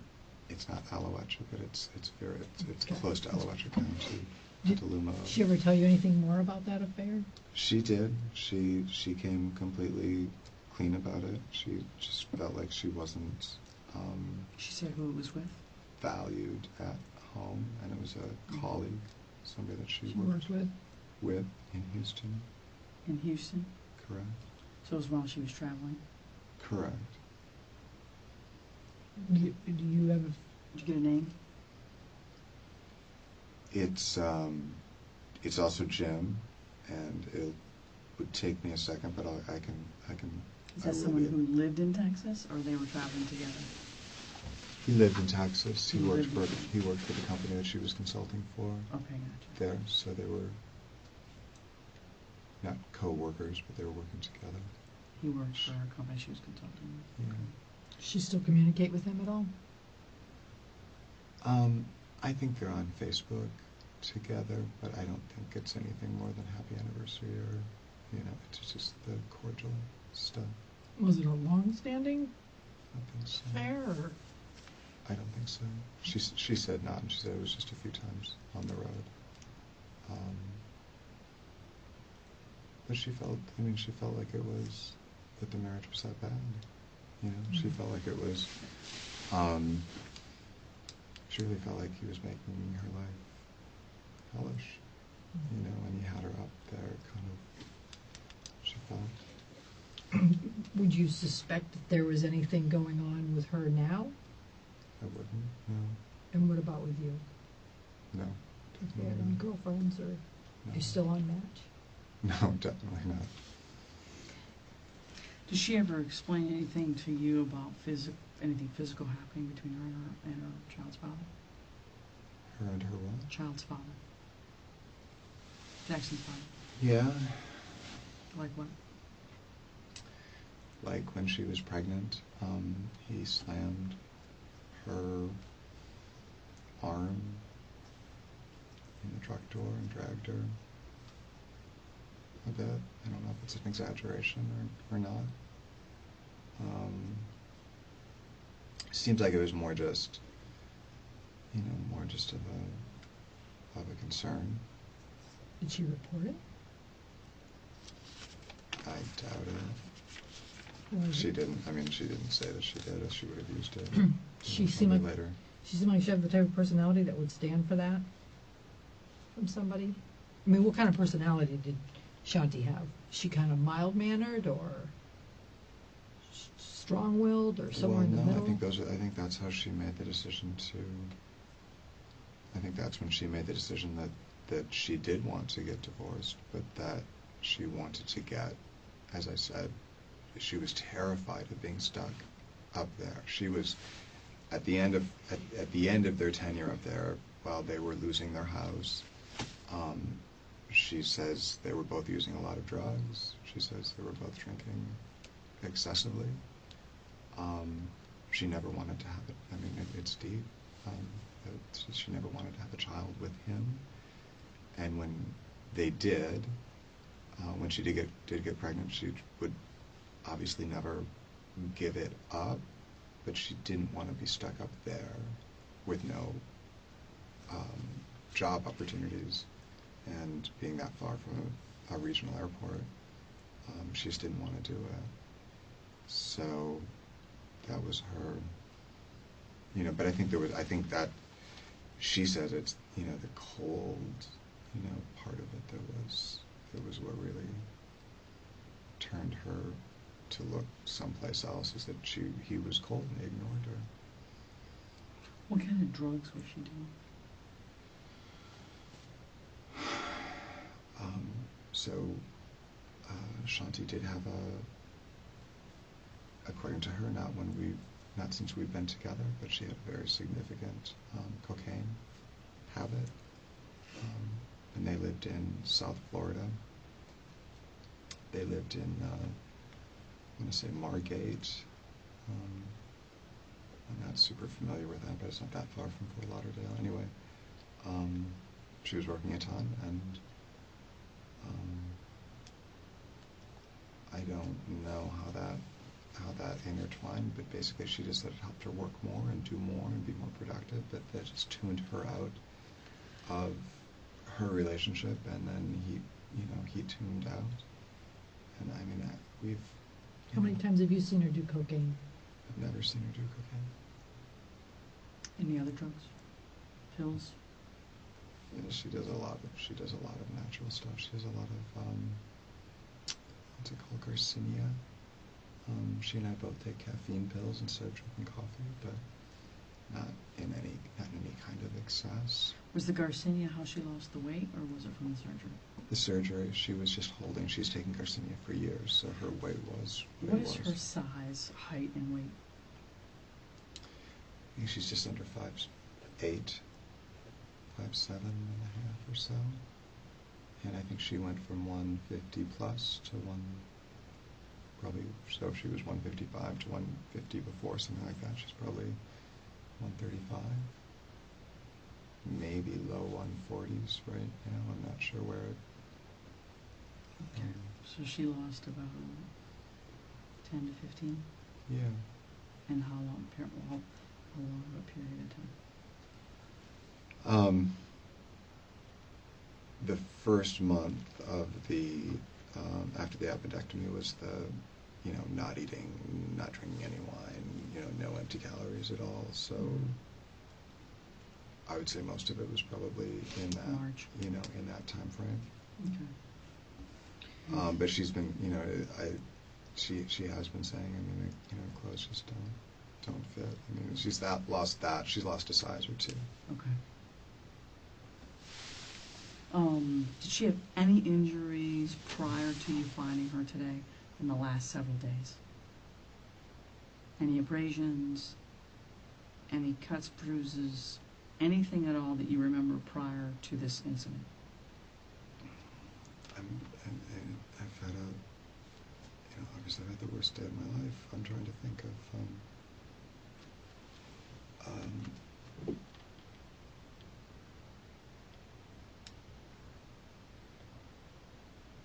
no, I can't. I mean, Nothing. She was perfectly fine. I mean, her stomach was killing her every day of the week, almost all day long. But as far as injuries, No, nothing. Nothing? Okay. No. All right. You have anything else? Mm. All right. We're going to take a break. I'm going to direct you to the restroom, and we'll bring you back. Thank you. I'm going to get you another water, and then you've got more crackers here.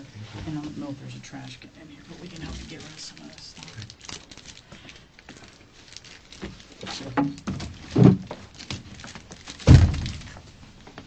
How do I pronounce your last name, David? From multiple. Oh, I'm sorry. It's a Cronnes. Tronnes? T-R-O-N. T-O-N-N-N. The restrooms, Okay. right there. We'll get you.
The office went down to get you some water, and I asked him to bring it to you. And we'll go make a couple phone calls and see what we can't work out, okay? Thank you. All right. If you need anything, just let us know. Okay.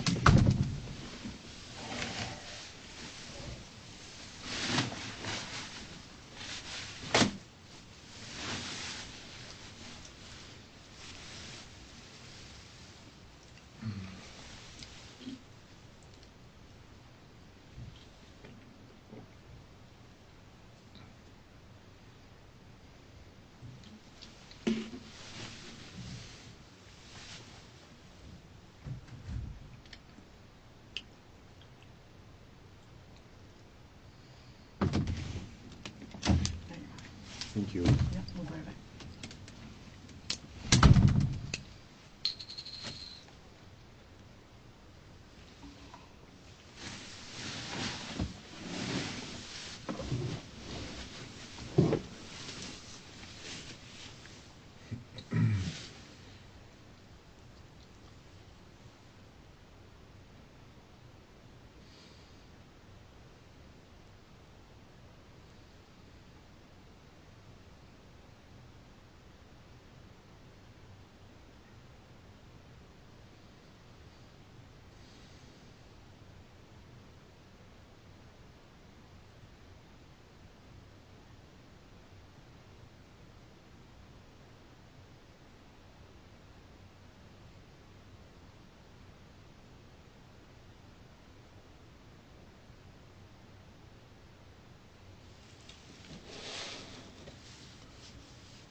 Okay.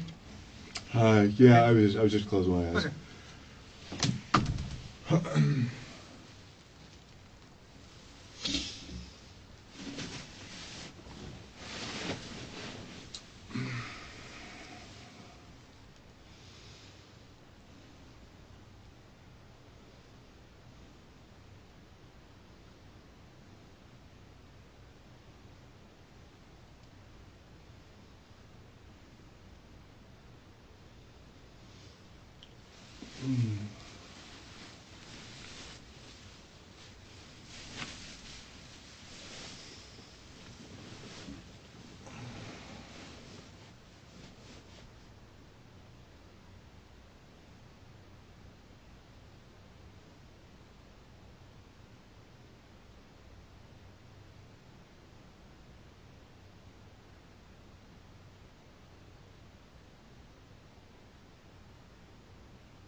Hi. You doing okay?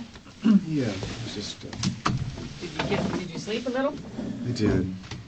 I know you've got to be exhausted. Or at least mentally. Yeah. Ow. Detective McCall just wanted to go over some of the points. I know I had more of an opportunity to ask questions than she did, so we wanted to just clear up some things with her. Yeah, so let's, What time is it? 2:19.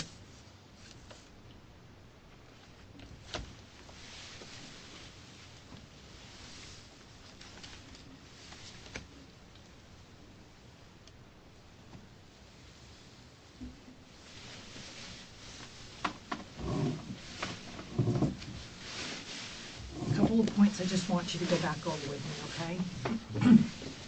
So, when you decided to go upstairs today to find out what time you guys were going to pick up, or you or her were going to go pick up her son, when you first heard the water running, where were you? Do you remember?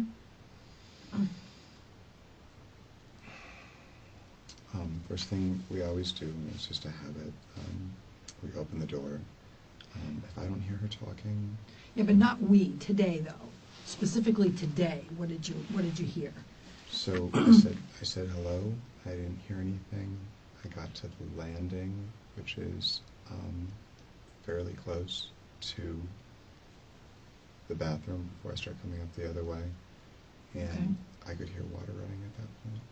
Okay, and when you got to the landing, there was a chair that was in the middle of the landing. Why was that chair in the middle of the landing? We use the chair to open the window, and the blinds have the two sets of blinds have a string on them, Right. and when the blinds are all the way down, the string is too high for Shanti to grab it, and I don't think I can grab it without being on something, so we've just left it there. So is it literally in the middle of the landing? Like, so you walk around it? Like, it's not against the wall, it's not out of the way, was literally when the officers got there, in the middle of the landing. Normally, normally I would put it up against the window, so we would have the back of it against the window. Okay. Did you Yeah. notice it? I did, but it's been like that since.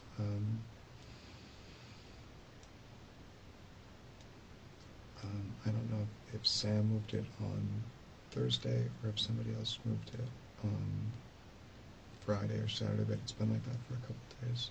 So literally just every time you go down the stairs, like you have to make a point to walk around the chair to get down the stairs. Nobody would move it to the side? That just doesn't seem So, like it. so normally if the stairs are, I understand, I totally understand what you're saying. If you're coming down, normally we cut between it like that. I don't know why it was moved over further. Normally we carry the tray up, we carry dinner up on a tray. I carried it up last night, and I did have to lift it up above it to get past it. I just hadn't moved it back yet.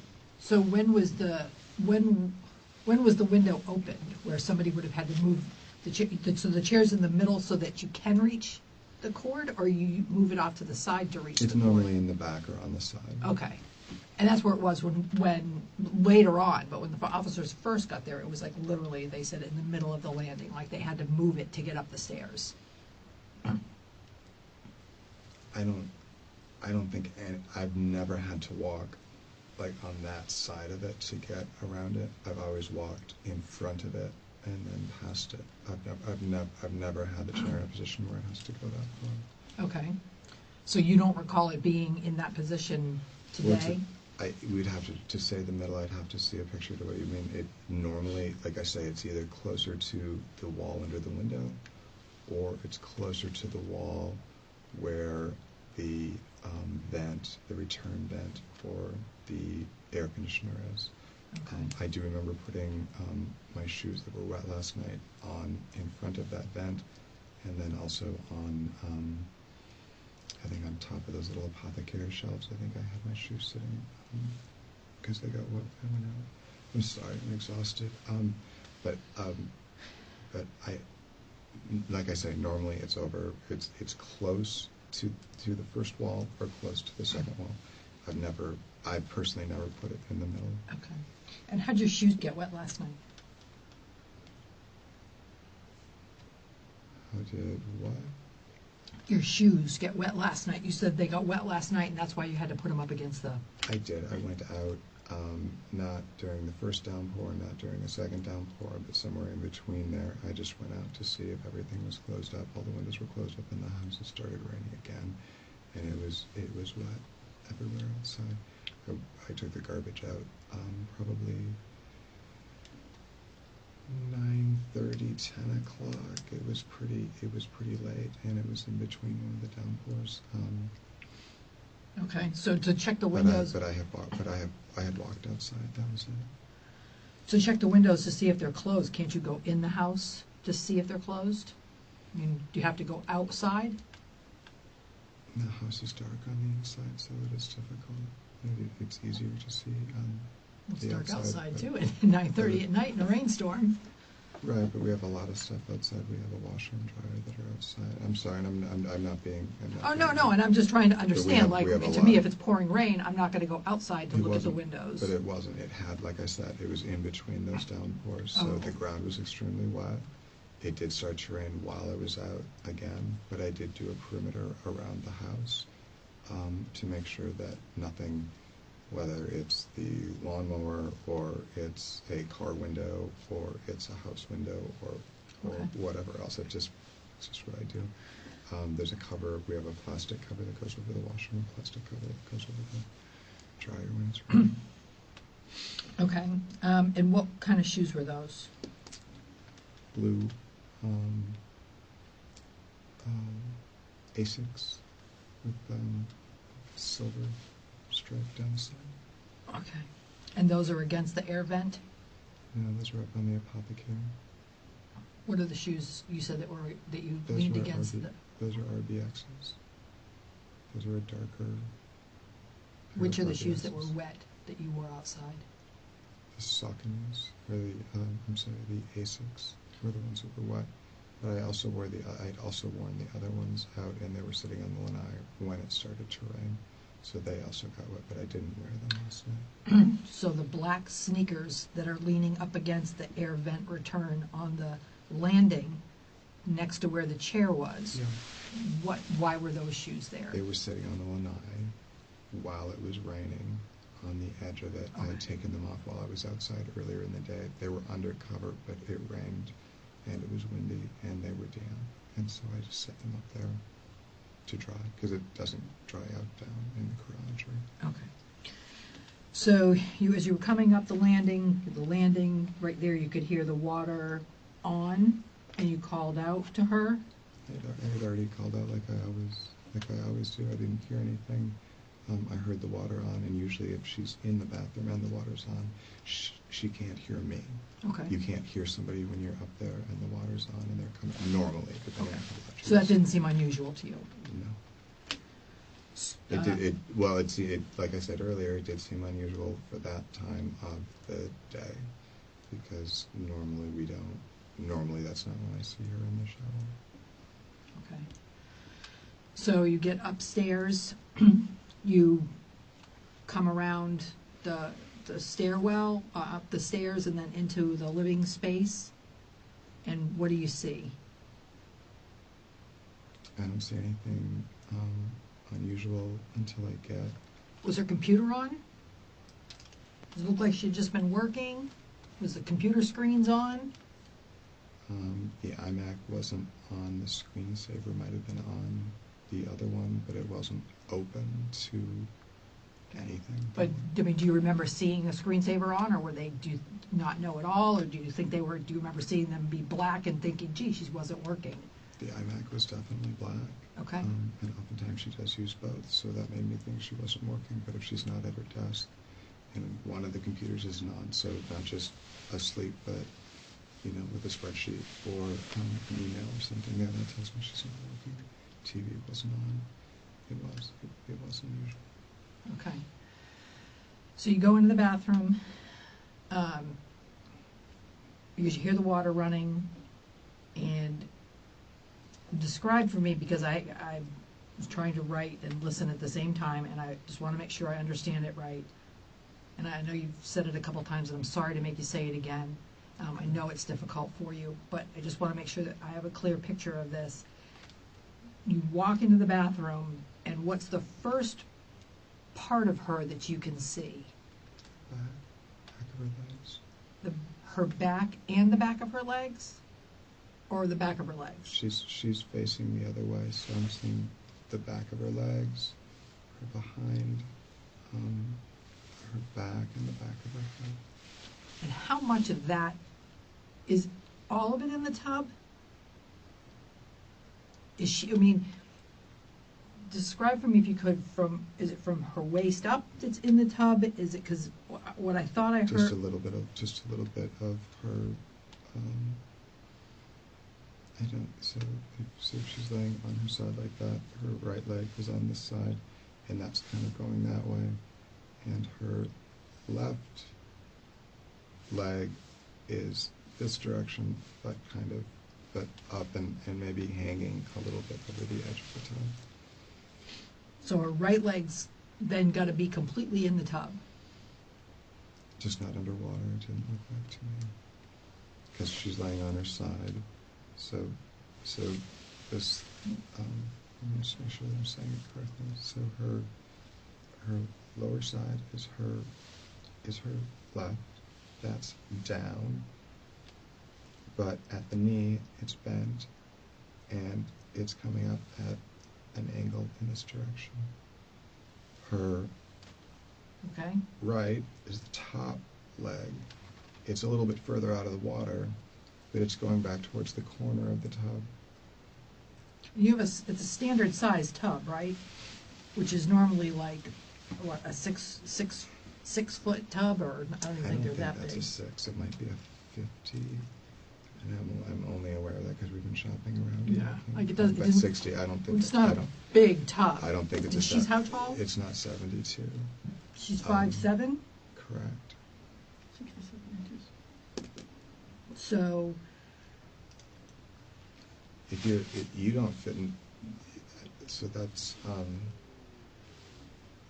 it would be impossible to fit completely flat, completely straight. Right. Anything over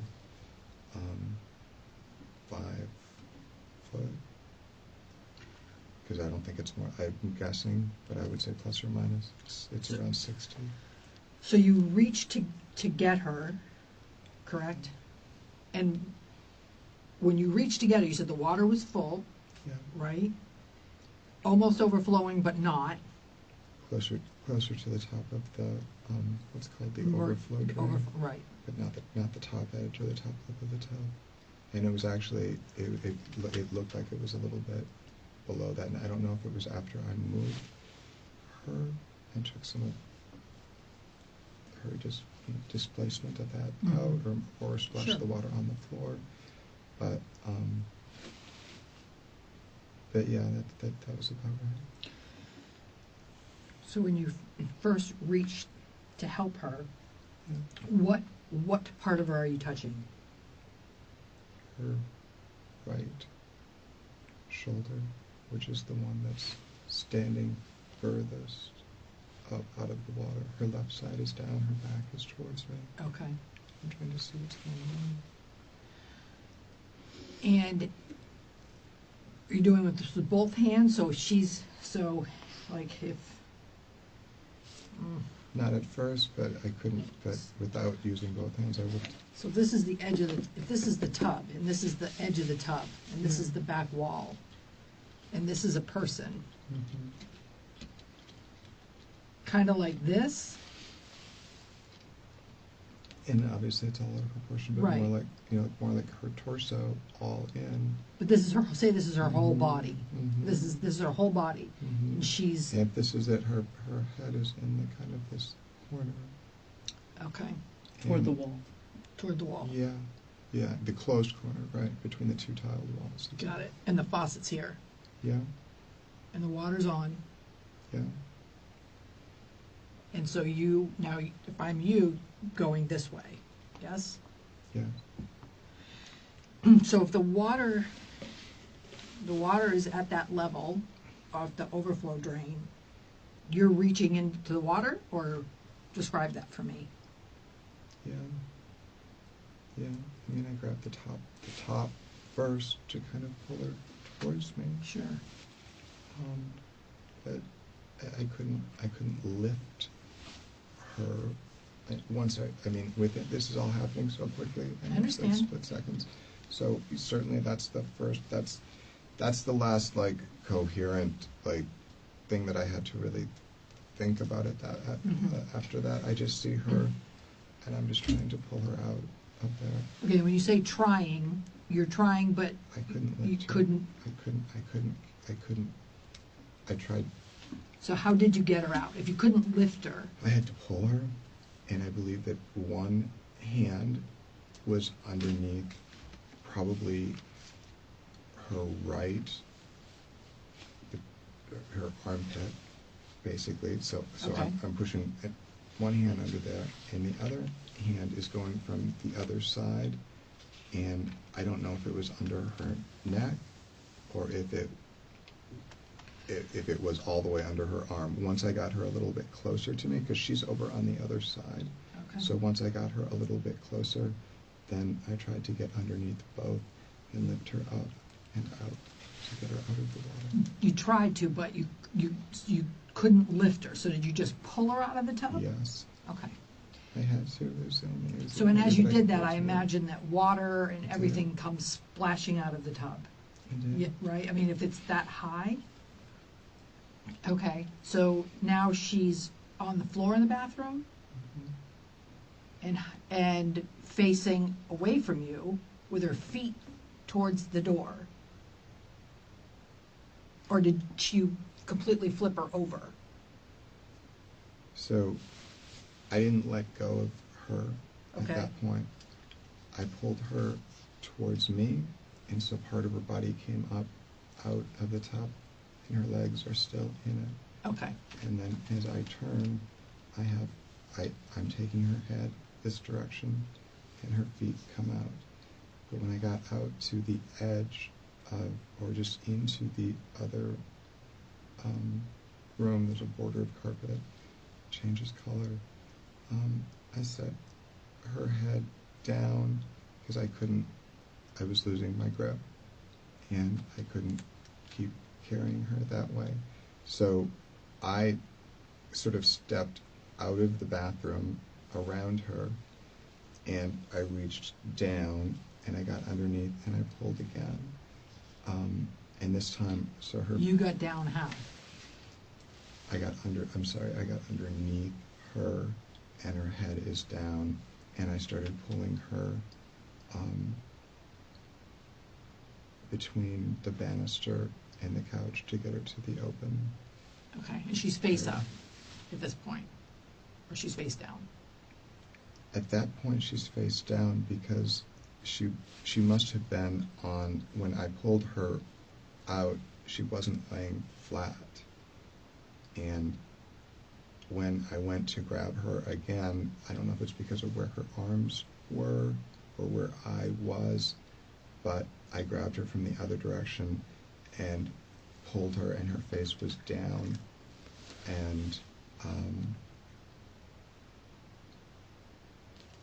I got all the way like that to the middle of what I would call the living space where I said we stopped, where we drew the picture. Right, okay, all right. I can't tell you exactly why it was easier to sort of get a hold, but I also remember it just being extreme. She was flat, and Because would you agree that it seems like it would be easier to if you have to drag somebody, to drag them face up, because you can put your arms underneath them and you can pull to drag them, as opposed to somebody face down because their arms are going to want to go forward, trying to. I think it's because she wasn't flat. She was at an angle, and it was hard to do it. It was hard to hold her up that Does way. it seem like that would don't you think though that it would be the opposite of that? Would you agree? Like you think if you're going to drag somebody, it'd be easier to drag them when they're on their back? If you had a perfect choice, maybe, but I don't know. Well, that I'm I not had- saying I that you don't know- did. I don't know that I had that Yeah, choice. I'm not saying that you did. Otherwise, it wouldn't seem unreasonable. Um, And that is how I moved her.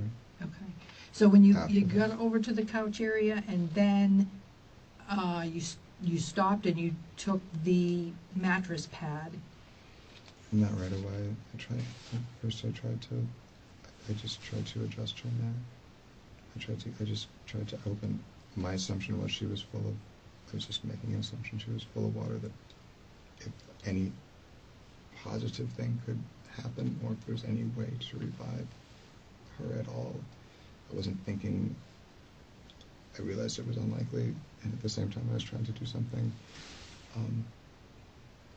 And so, like I said before, I definitely tried to adjust her neck. Mm-hmm. I definitely grabbed her, and I think one of the other reasons why I probably came out of the bathroom like that is I ended up grabbing her by the hips to pull her the rest of the way, because it wasn't easy to get under her arms. But when I had her, when she was laying on the floor in the living room,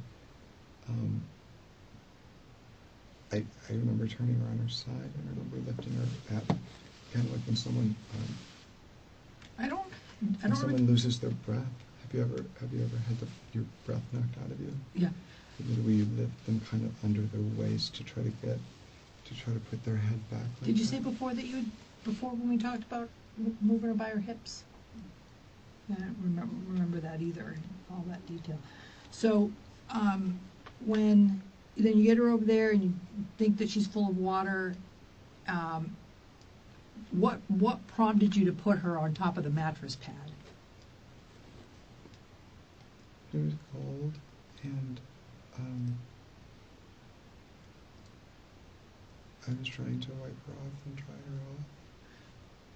I was also trying to get something that I could put under her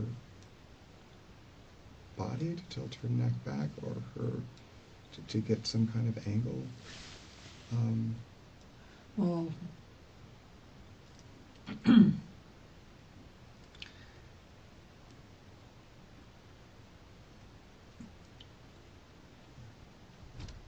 think about what you've told us for a minute.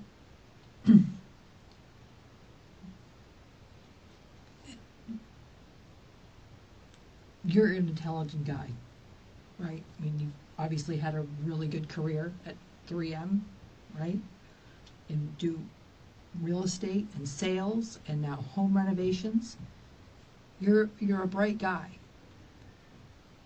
If somebody was telling this to you, wouldn't you, as an intelligent person, think that something's not right? Something's not adding up here. Because from what you are saying and what we've seen, it's two different things. So we just need to fill in the blanks. And I just need you to help us fill in the blanks. Okay?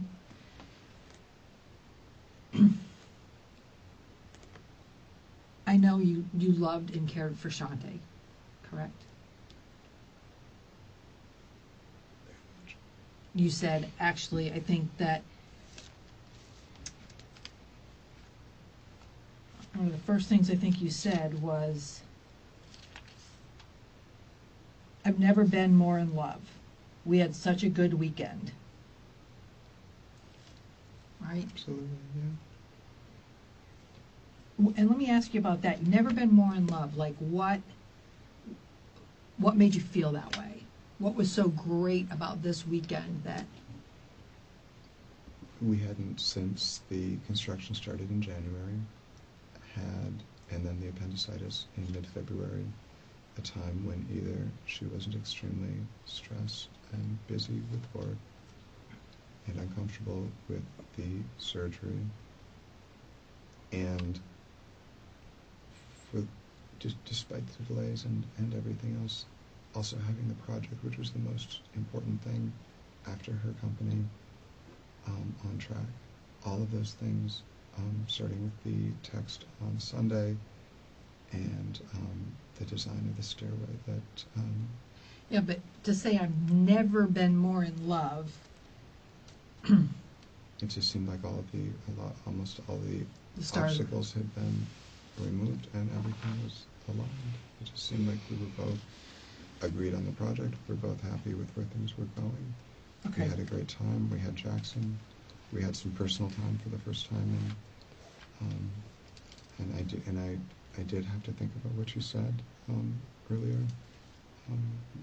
I certainly had my hands, and always. It's our normal. Would be my. I'm not joking in any way, but I do always have my hands on her shoulder, here and here. That's From behind or in the front? behind. I'm behind her, and I would have my hands. On her shoulders? Yeah. In what circumstance? Intercourse. Intercourse? You had asked if there was something during a position where I'd have my hands on her body, and On her throat, specifically. okay, and I'm saying not throat, but you also just said any reason why you would have your hands, and I'm sorry if but I certainly did have my hands here. And you're saying from here. behind? And on top, yeah. So your Saturday and Sunday, you would have been touching the tops of her shoulders during intercourse. Right. Okay.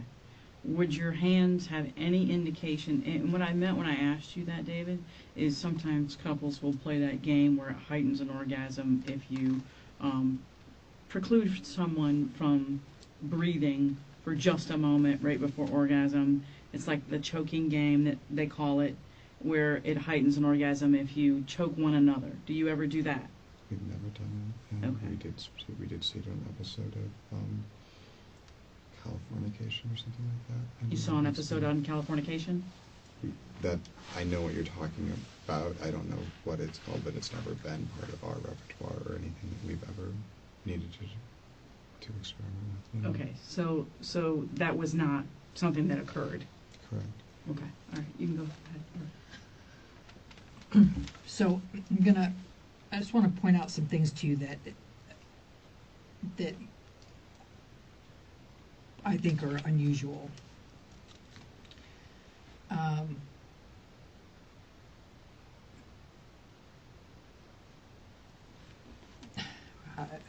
There's so many, I really don't know where to begin, to be perfectly honest with you. I think that I find that the living arrangement, I find to be completely unusual for you to be primarily living downstairs. I'm not primarily living downstairs. Well, sleeping. What I said is that I sleep down there, but I don't go down there till we're done with dinner, we're done watching TV, or doing what we've done for the evening. Okay, but I do sleep down there probably.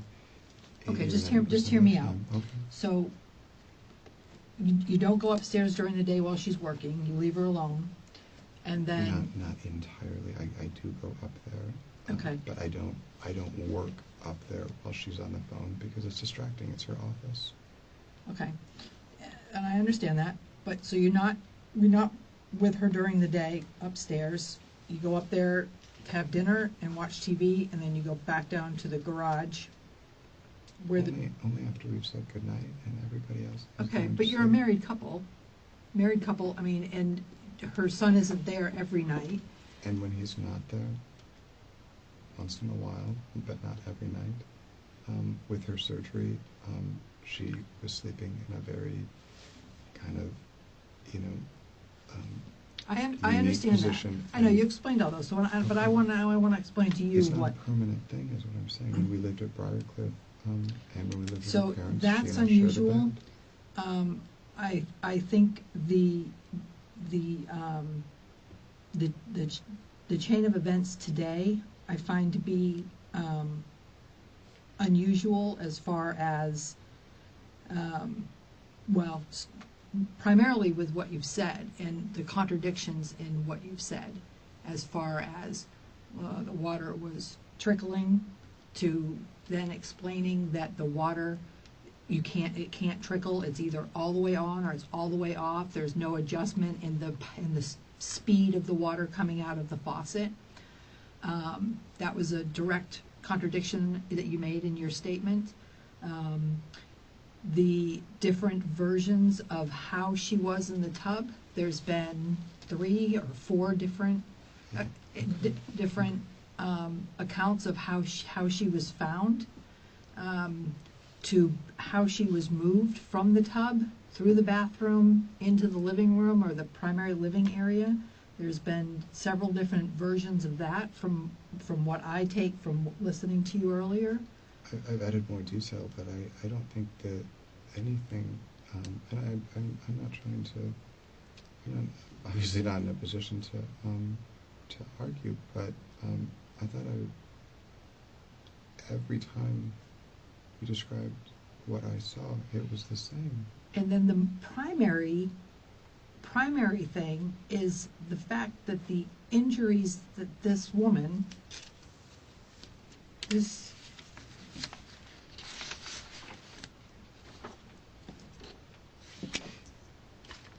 woman sustained, that I saw on her,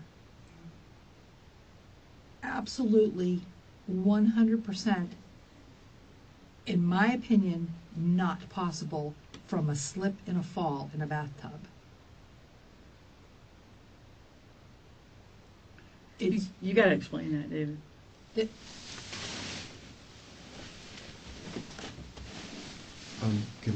You've said a lot. Can I have a chance to? yeah, absolutely. This is not a one-way conversation. Okay. Neither. So.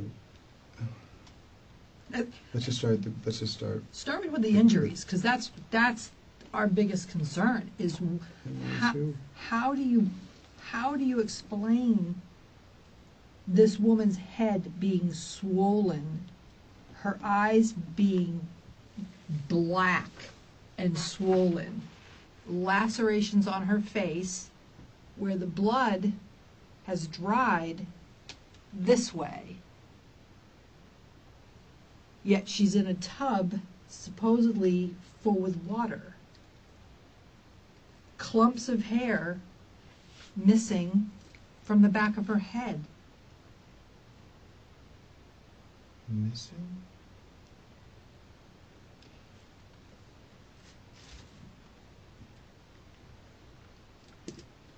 Okay.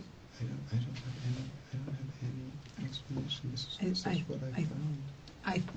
Look, you clearly have no history. We looked you up in every system that I could find. I don't think by any means that whatever happened today was intentional, was planned, what was part of your character, of who you are, by any means. But I know, and you know, that something happened there today that caused this, because it didn't happen from a slip and fall in the bathtub. It didn't happen that way, and you know that. And here's the thing. We have to have some kind of understanding from you. You're the only one that can help us understand what happened. Only you, because it was just you and her that was there today.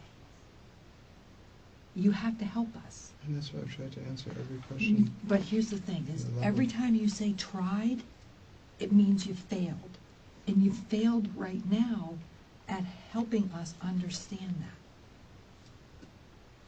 I've told you everything. You're that I missing know. parts, though. You're missing parts. Come on.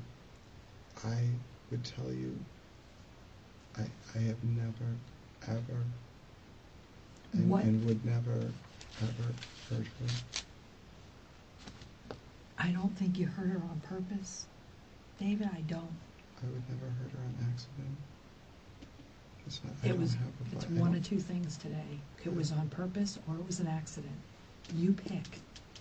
But one of the two things happened. She didn't do this to herself, and there was nobody else there. What are we supposed to think? What you're saying doesn't make sense. I'm saying I don't know what happened to her. So when you pulled her out of the tub, you agreed with me that the water came out of the tub. There's not a spot of water on the floor, David. The carpet isn't wet. The carpet isn't wet from where she was pulled out of the bathtub, sopping wet, all the way around to the front of the couch. The carpet's not wet. There's no blood on the carpet. Average person would think if you pull somebody who has been in a tub with long brown hair, who's bleeding in a, what did you call it, rose-colored water in the tub, and you pull her out, water's going to come splashing out on the floor. It's going to splash onto the toilet, onto the vanity, onto everything in there. The little brown rug that was pushed off to the side is going to be wet. It's not, because that's not what happened. The evidence does not match what you're saying. And I understand that whatever happened today, like I said, was not planned, was not on purpose. Whatever happened, I'm certain was an accident. And that's why none of these details are matching up with what actually was there.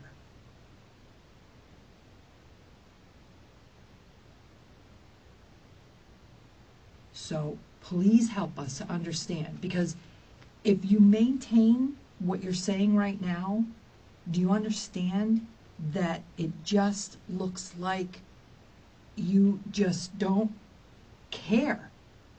You just have no remorse, no concern for what happened to your wife. And it's one of, like I said, it's one of two things. She didn't slip and fall. That's out of the picture. It's not a possibility. What happened? I don't know. You need to tell us what happened. Did you guys get into an argument? Was she pissed about the house? No. Did she catch you with another woman? Did Absolutely she have a boyfriend? Did No. the stress of the house? I mean, David, I don't know. I wasn't there. I wasn't there to hear that conversation. Okay? I wasn't there. And that's why I need your help. You've got to help us understand what happened. Because it's not slip and fall. You didn't pull her out of the bathtub like you said you did.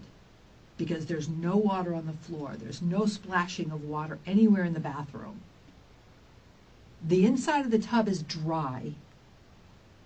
Completely dry. The tub doesn't dry that fast. It was warm in that apartment. It's not going to dry that fast. There's no water on the floor. There's no water on the carpet. Nothing. The only place where there's anything wet is underneath that mattress, the mattress pad, and she's damp. She's not even wet. Her clothes weren't even wet. So you didn't pull her out of the tub at 2:50 or 3 o'clock or whatever time. It didn't happen. It didn't happen. You know that. We know that. But what we don't know is the rest of what you know. And you have to help us understand that. What happened to her today? And I understand whatever happened clearly happened earlier today. And I get it. I mean, I'm sure it freaked you out. I'm sure it was very stressful, whatever it was, and you got to figure it out and wrap your head around it. And how am I going to handle this? What am I going to do? Oh my God, it's an accident. But maintaining this, I mean, and that's not everything, but that's just some of the stuff I can lay out for you that's just not matching up. Okay? Do you remember, it's a pretty big case in Orange County. Do you remember Casey Anthony? Okay? Regardless on what you think about whether she had anything to do with that little baby's dying or not, okay? What we do know is that everything that she said was proven to be a lie. From going to work at Universal, from all of the different things, so where she was, the nanny, the blah, blah, blah, blah, blah, all the stuff, right? Mm-hmm. Long time, unfortunately, too long later on, they find that poor little baby in the woods, right? The mother clearly, the day she makes the phone call, says, I smell a rotting body, or whatever she said in the trunk of the car.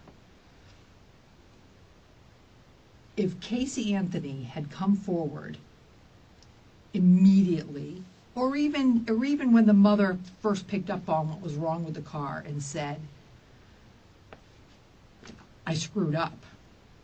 I wanted to go party, I left the kid in the car, the heat killed the kid, okay? We can forgive people for accidents, for nearly anything. But what we can't forgive is when somebody maintains that lie and that coldness. We can't forgive them for that. And if Casey had come forward and said, you know what, it was an accident, she probably never would have been tried, or I don't know, whatever would have happened with it. It was Orange County's case, thank goodness. But we would have looked at her and viewed her a lot differently than we can ever do now. Mm-hmm. I want you to remember that, because this is going to be, it is already, the evidence is not aligning with what you're telling us. And I don't want you to think that I think any differently of you, or she does, or anybody else would think any differently of you if you come forward and you talk to us now about what really happened there today. Because she deserves to have the truth be told.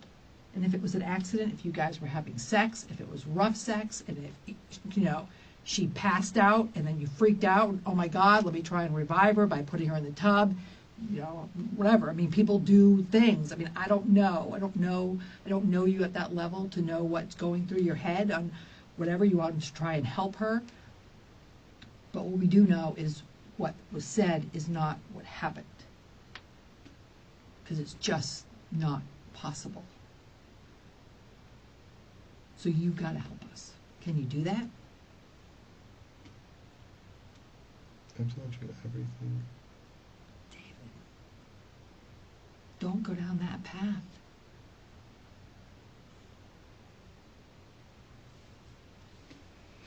It's not going to work out. The She did not get pulled out of that bathtub at 3 o'clock this afternoon.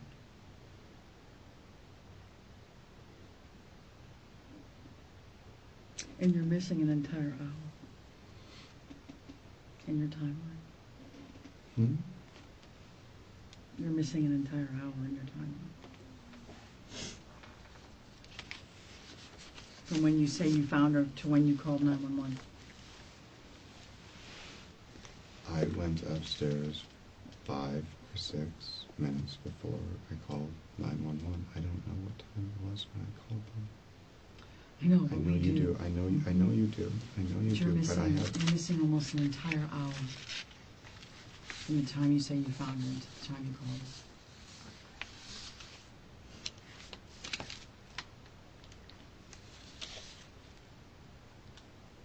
I don't think that's possible. I don't think there's a way that I could be. I looked it up.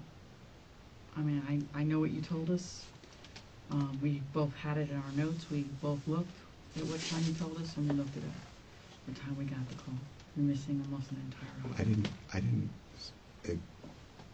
I tried to tell you everything that I did from the time that I came home until the time that I went up there.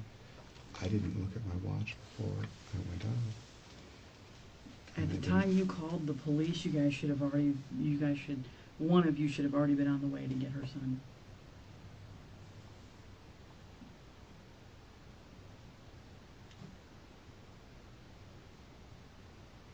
So, you're missing a significant amount of time. What time was it? I'll discuss that with you at a later time, but it is almost an entire hour. Okay, That we you're- frequently that you're don't go completely- to get him until 4:30. Mm-hmm. That's what you mean, that's what you said. Pardon me? That's what you said. Right. That's how I know what time you go to get him. Correct. You're missing a significant amount of time.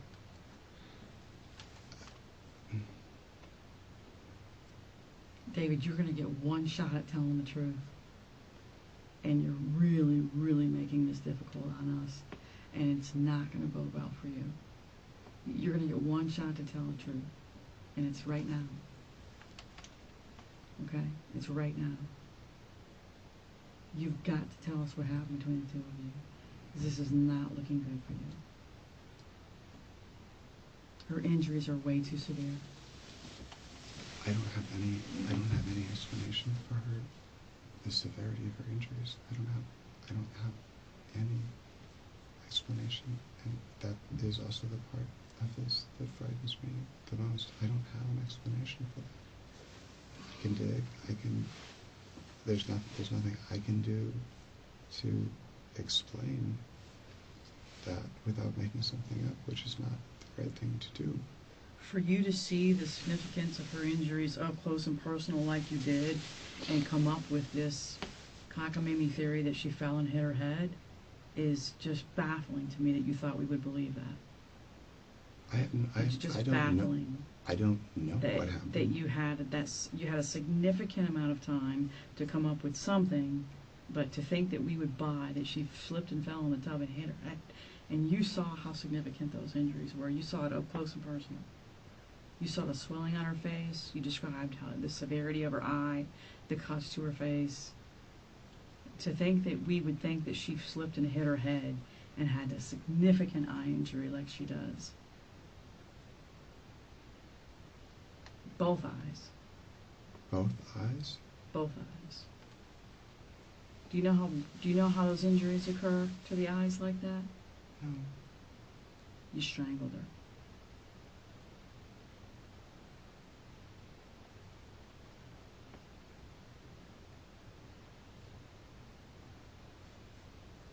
And that's what the medical examiner is going to tell us.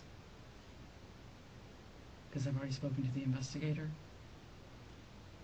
Crime scene folks, investigators were already there. I just got the phone with the medical examiner investigator.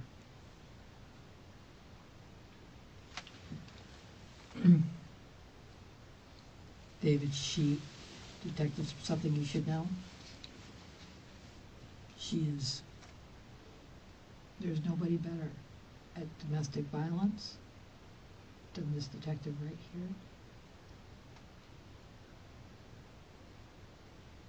She knows what she's talking about. She's seen enough of it in her 20 years Mm-hmm. that you need to say what happened today. What did she do that made you so mad? Nothing. You just strangled her for no reason? You're not a cold-blooded killer, David. That didn't happen. You're not a cold-blooded killer. You're not a cold-blooded killer. She doesn't do anything. You guys are practically newlyweds. Okay? Something pissed you off. Something she said, something she did. Maybe you guys were breaking up, but you haven't been married long enough to sleep in separate beds. Something's going on between the two of you. We're not sleeping in separate beds. You're sleeping in because there's separate parts of the house. You're sleeping in different buildings. Yeah, you're not even on the, I mean, there's a giant couch. I'm sleeping downstairs, and This- we do, and I have slept there. But that's have not what done you've that. said. But you've said that you sleep downstairs. You go down there when the TV is off. You let her spend more time with her son. She goes to, they're asleep. What I said is when they go to sleep and the lights go off, I spend the entire evening, I make dinner with them. I understand that. You're sleeping in different parts of the house. Once we go to sleep, we don't, The nothing bed's is big enough happening. for the both of you. Pardon me? The bed's big enough for the both of you. That has never been, that is not, the size of the bed has never been the issue. The issue is that she wakes up frequently. Sleep apnea causes her to wake up over. Why don't you over put another and bed over in that and room over. then? We already have two, and we have a large couch, so there's plenty of space there, but I do sleep better without listening to her snore. It's pretty much that simple. And she sleeps better without me moving around, so unless it's a weekend or a night when Jackson's not there, we don't even think about it. This has been working for us really So well. when was the last time you slept in bed with her?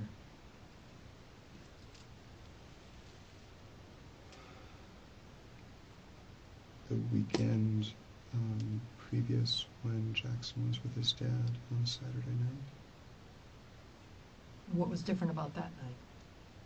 We enjoyed sleeping together. We did it too. We did it for all the reasons that anyone else does it. To enjoy being close to each other.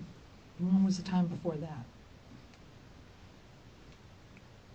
Probably before the surgery, but for a long time during the surgery I was sleeping on the couch upstairs. So when prior Jackson to her wasn't there. surgery, so I know the whole surgery thing took a big chunk of time there, but before the surgery, how often? Every other weekend when Jackson wasn't there. That's got to put a One strain night. on a relationship. You are a newlywed couple, and you're only sleeping in the same bed together every other weekend. That didn't mean that we couldn't have sex more often than that just because we weren't sleeping. No, I know, because, I mean, you don't work outside of the home right now doing the construction, and she's there, so, I mean, and it's not about the sex, it's just about the relationship of being, We couldn't, we wouldn't agree more. And we said it over and over, and that's why when we got the chance, we did do it. And for a while with the appendectomy, she was going back and forth from the bed to the couch.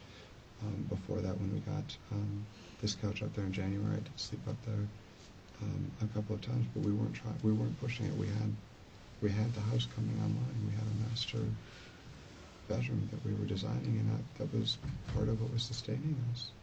But even when you moved into the new portion of the home, you weren't intending to share a bed? Of course we were. You were? What would it, That's what I'm saying, is when we moved why would it be any different once you moved into the house? She's still we'd going to have a snore. We'd have a separate bedroom, and she had said she would either try the CPAP, or she's tried a number of different retainers that open to keep your... but David, why would she do it then when the house is done and not now? Because it interrupted her sleep, like I said before. It's not an I inconsistency. know, but if you're gonna I do don't- it in the future when the bedroom's done, it's gonna interrupt your sleep then. That doesn't, didn't that upset you? Wouldn't, I mean, if my husband wouldn't do it now for me, but he says, oh, I'm gonna do it in the future, I didn't think about it that much. come on. Really? Because That seems very unusual to me. You are a newlywed couple, and it doesn't bother you that your wife is not willing to do what she needs to do so you can sleep in the same bed. Or in the It same didn't room. allow her to sleep. That's what I'm saying. It doesn't seem like we're picking. It just doesn't seem like the things that you are saying are inconsistent. I think that I've explained extremely well. She didn't No. sleep. She did, but you said we could, if she would do it, that we could both sleep well in the bed. And what I had said earlier, and what she told me, is that she couldn't sleep with it. That she didn't sleep well. No, I know, that her but sleep was that important, and I agreed. she's going to do it in the future, which means she's not going to sleep in the future. So either way, she's not going to sleep. I think it's an adjustment and a transition that she didn't feel like she could make right now because she couldn't afford the time that it would take. And that didn't bother you. Not that she didn't do it right now, that we were going to do it in the future. That was fine. But she's sleeping in the only part of the residence that's semi-comfortable. You're sleeping in the garage with the dogs. And are you sleeping on a bed or on a couch? On the couch that's down there. Okay. And she didn't tell you to sleep down there? So you had an option. Yeah, she wanted me to sleep over there as much as I could and as much as we could afford. And both get a good night's sleep. So And that's why we did start sleeping on the couch more. She was doing it after the surgery. I was doing it before the surgery. We didn't get that couch until January. The couch that we had before that wasn't as comfortable, but we did start doing it once we got the new couch. You were sleeping upstairs or down? I was sleeping upstairs more often, so one night during the week, and definitely on the Saturday night when we didn't have Jackson. So the couch upstairs is new? Or the one New downstairs? use. New use, the upstairs one, yeah, we got in January. Like, it's used? Yeah, but it's a nice couch, it's comfortable. Do They're both either one of you comfortable. have life insurance? We both do. You both do? Who's it through?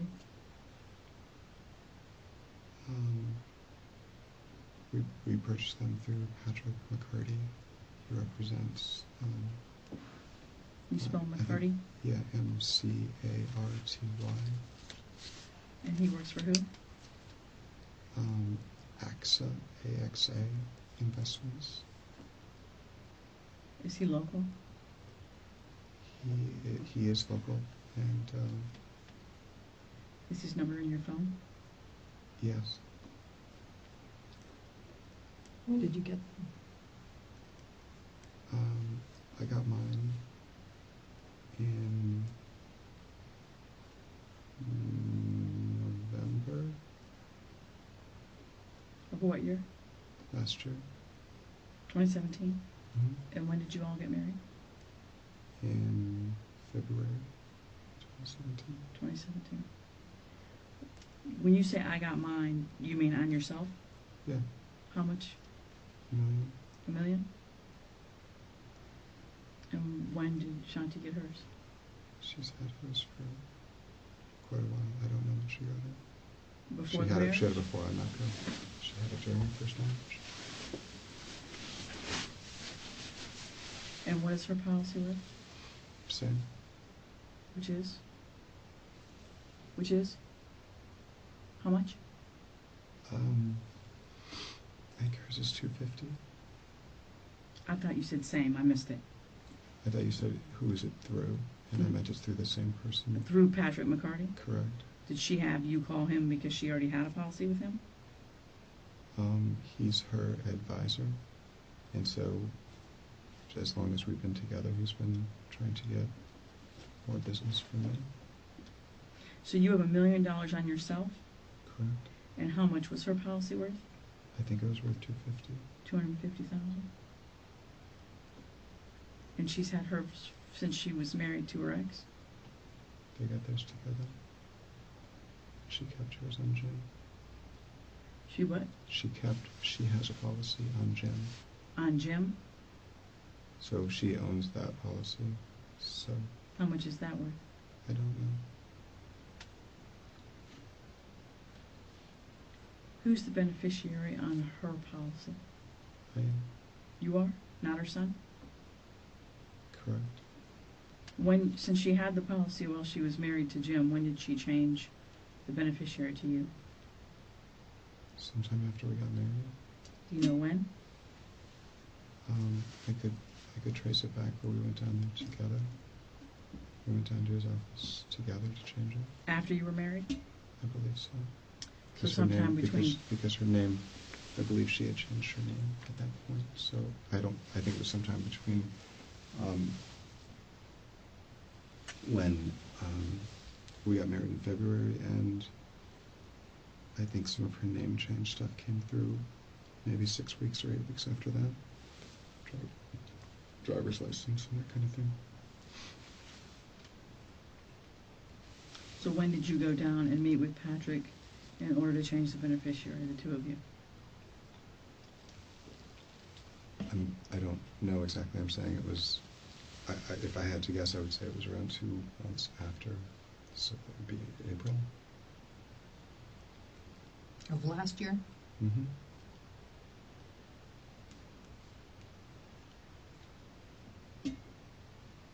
So it was several months before you got a policy through him. Correct.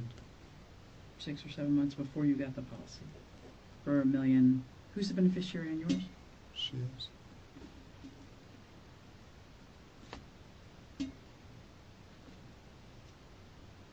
Any other policies, or just those two?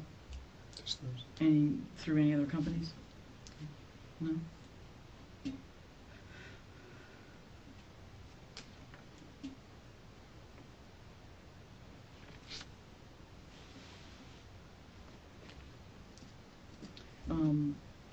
The glaring issues, obviously, Detective McClellan's pointed out to you, and I don't know if she has any more points to make with you, but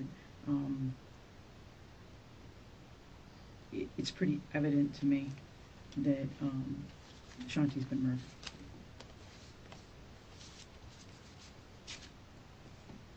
Been doing this for a really long time, David. This woman was strangled, possibly beaten. She's been murdered. And strangulation, as she indicated, in a domestic setting, strangulation with a woman is extremely personal. Women get strangled by people that they're married to or dating. It's very personal, it's very angry. Sometimes it happens because people black out, because they get so angry, they get blinded by their anger, and they black out and they just don't recall what happens. It's very common. And I've had several people tell me, yes, I put my hands around the throat and then I blacked out. I honestly don't know. When I woke up, she was on the floor. People get that angry. You know, it is also very common when you come out of that blackout and you see someone on the floor that you try and revive them, that you drag them into the tub and try and wake them up. That I would totally understand. It's happened many, many times in my career. Okay, this woman was strangled and possibly beaten. She has significant injuries. Okay, Shanti's been murdered. This is not an accident. This is not a slip and fall. All her injuries tell us that. Okay. There is no one home but you, and this did not happen in the afternoon. Okay. She was barely damp. You did not pull her out of that tub at 3 o'clock. And honestly, I gotta tell you, you've said many, many times that you couldn't lift her. She's 135 pounds, you're 6'2", almost 200. You could have picked her up out of the water, threw her over your back, rushed into the living room, laid her down, and started calling 911 and CPR. An hour went by before that occurred. Okay? There's no question in my mind you could have very easily, at 6'2", 190, grabbed her out of the tub, threw her over your shoulder, and ran into the other room. You're able-bodied, you're a man, and you're quite a big guy, especially for someone who's 5'7" and a half, $135. I could have picked her up, even at dead weight. She's not 250 pounds. Okay? very easily. And the other significance to that is even if she was a little heavy, when people see a car roll on someone they love, they pick up the car. When you see a house burning and your loved one's inside, you don't think. You run into a burning house. Why? Adrenaline. So even if you couldn't lift her, even if she was 278, your adrenaline would have kicked in the moment you saw someone you love in distress, and you would have very easily whipped her out of that tub. Adrenaline does that for us. Would have been very easy for you, even if she was heavy, and she's not. Okay? Nothing that you've told us today happened. There's slivers of truth in every lie, and you've told us some significant slivers. There's sporadic truth in a lot of what you said tonight. Sporadic truth. We've pretty much figured out what parts are true. Most of it is complete fucking bullshit. Complete bullshit. And I don't think you're a bad guy. I don't think you're a cold-blooded killer. But I do think you killed your wife. And I don't think you meant to do it. And I don't have a problem telling the state attorney's office you didn't mean to do it. I don't have a problem telling the state attorney's office that you didn't plan this, that you didn't do it to get $250,000 so you could finish the house and live there with someone else. Okay? I mean, there's first-degree murder, David. There's second-degree murder. There's manslaughter. Okay? If you want me to go out and leave this room and prove that you stood to gain $250,000 so you could finish the house the way you wanted to, so you could move someone else in that you care about more, if you want me to go out and prove first-degree murder, that's an option. I don't think that's what happened. I don't think you premeditated this. I don't think you planned this. I think some shit went bad and you fucked up. That's what I think. And I don't have a problem telling the state attorney office that. Okay? I think you made a mistake. I think you screwed up bad and you made a mistake and you tried to figure it out and cover it up. And her wrapped in that thing that she was laying on, that mattress pad, there was no need for that. You had her on the floor, on the carpet, in front of the TV. Anything you needed to do to her could have happened right then and there. There was no reason to move her again. No reason to wrap her in anything unless you planned to dispose of her body. Unless for a brief, fleeting moment you thought about wrapping her up and getting her out of it and taking her someplace else. And then you realized you just couldn't do it. You're not that guy. You're not a cold-blooded killer. It's not like you go around killing women. Okay? It's not like you're a serial killer. Maybe for a brief moment you thought about it. But there was no reason to move her. There's no significant change between where she is in front of the couch and where she is next to the bed. The surface is the same. It's just as hard. You're going to do CPR, you can do it in one place as easily as you can do it in the other. There's no reason to grab the mattress pad. There's no reason to put her on it. There's just no reason for it. And you've tried to explain it away and away and away, and it makes zero sense. You've made some significant errors in whatever plan that you decided to tell us that you've been making up all day. It's not jiving. We're not buying it for 1 minute. You got to tell us the truth, David. This is not looking good for you. And if you want me to go out and prove first-degree murder, I'll make you a cold-blooded killer. It's not a problem. I'll prove you withstood that you were going to finish the house with a 250 thing. Okay, it'll make you look terrible, and you'll end up with nothing, and you'll face the first-degree murder charge. That's not what happened. I don't think you did that. I don't think you're that guy. I've sat toe-to-toe with a lot of murderers who killed their wives and couldn't have given a shit. That's not David. David cared about this woman, probably loved her. She's a beautiful lady. Beautiful lady. But we talked to her ex-husband. She's also a bitch. At least that's the way he described her. He told us how she can be. He told us how she can get. What did you say? He told us. He told us how she'd be. He lived with her. He called her a bitch. More than once. smart, ingenious, financial whiz, but she can be nasty.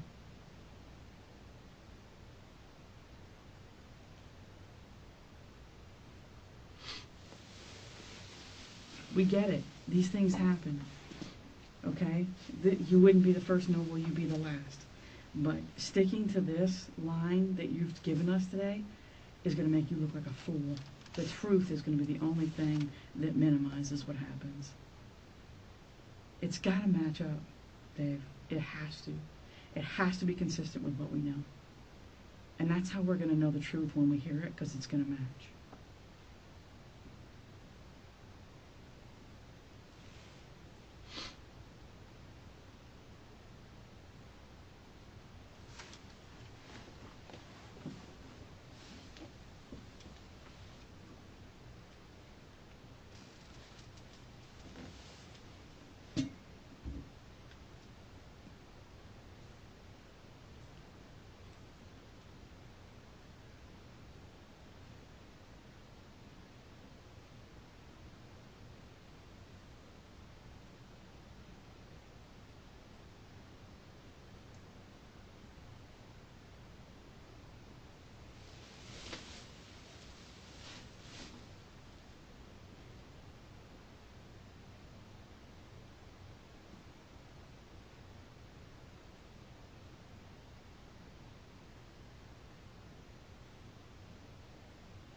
It's okay.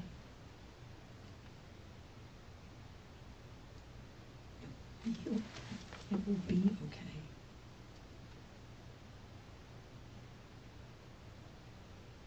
We can't help you until you help us.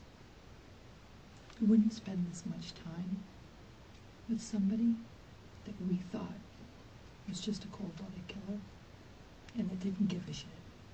I understand how difficult it has to be for you to come forward after making such a mistake. I get it. But you know, in your heart, what happened. And you know what the right thing to do is.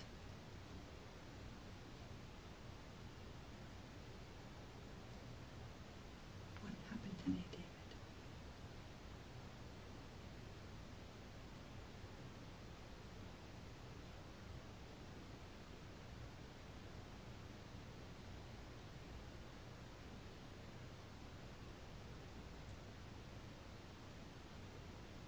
I promise you, you'll feel better. All this pressure on you. And that's because you care. It's because it's not part of who you are. You didn't plan it. You didn't intend this. This was put upon you, and now you have to figure out a way to deal with it.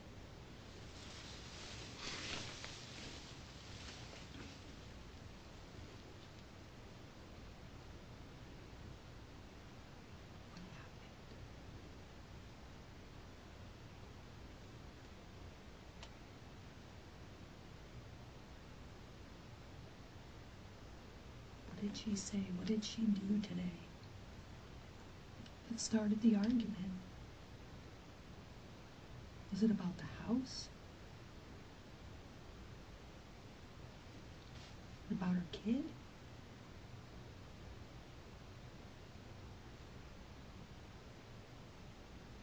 What was she mad at?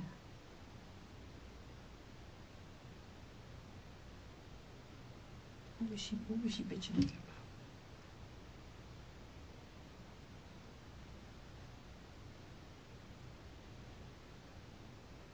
about? Money, finances, getting the house done, the dogs. I mean, who knows? Women get pissed off at everything.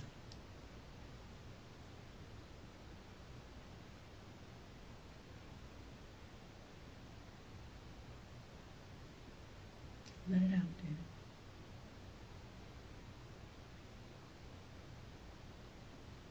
I promise you you'll feel better. And you deserve to feel better.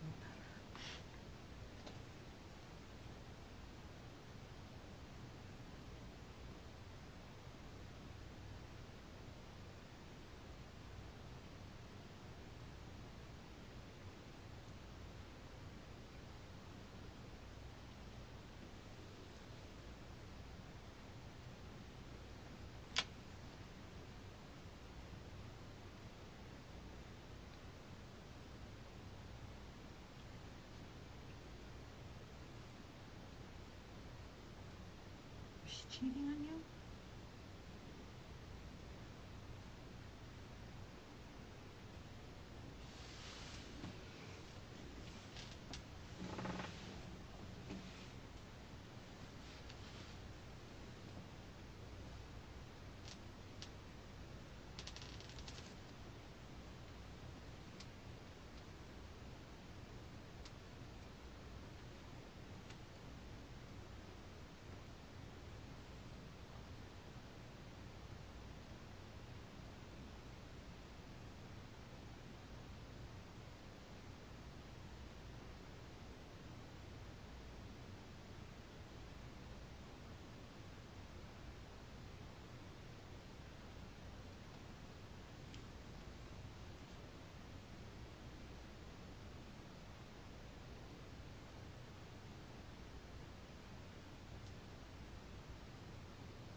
Thank you. I know you care. I appreciate that.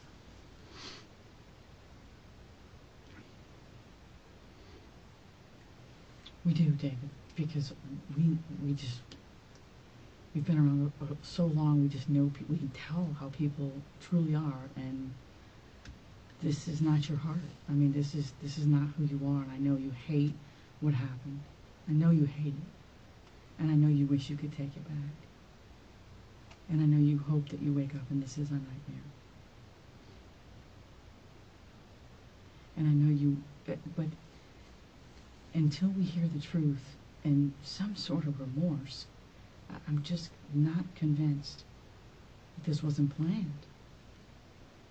And I think I'm reading you pretty good. I don't think that's who you are. I don't think you've been planning this for weeks on end. Okay? So, I don't think your intention was, financial. I hope that's not who you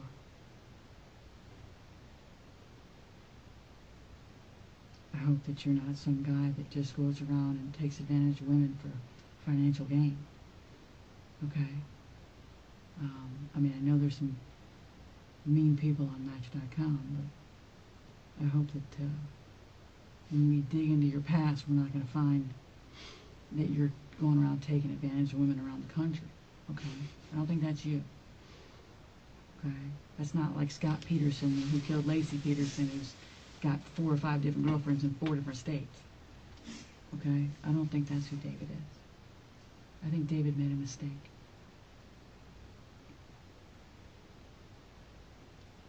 And I don't think David needs to pay as severely as someone like Scott Peterson. I think David needs to tell the truth. David's going to feel better about that, and then we're going to deal with what that truth is. And we're going to be able to figure it out together, okay? We can figure it out together, but I got to know the truth, Dave.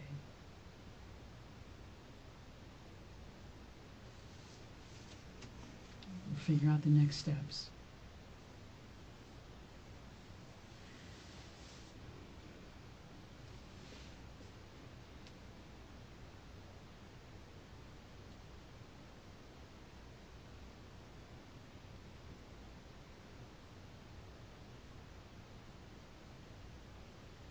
Just get it off your chest.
Sure you do. Because every time you close your eyes, you're thinking about telling us the truth. And every time you close your eyes, you're seeing this happen. You're never going to be able to close your eyes and not see this happen.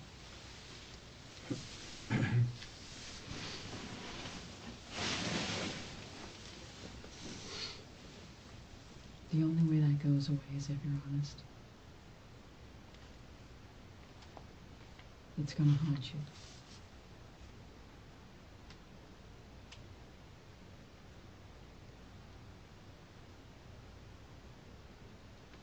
But all we have right now is what the evidence tells us, what Shanti tells us, and a whole lot of bullshit from you, and that's not going to work. Okay? Her body doesn't lie. People do.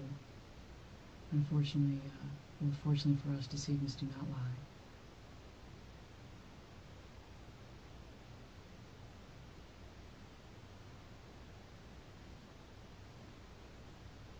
And you're going to keep reliving this over and over and over again, and it's never going to get off your conscience until you clear your conscience.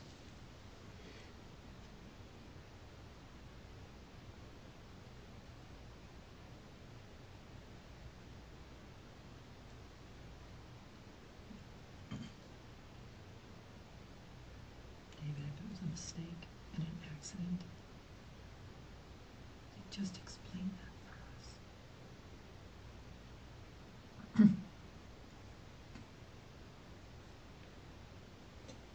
You didn't know your own strength. You didn't mean to do it.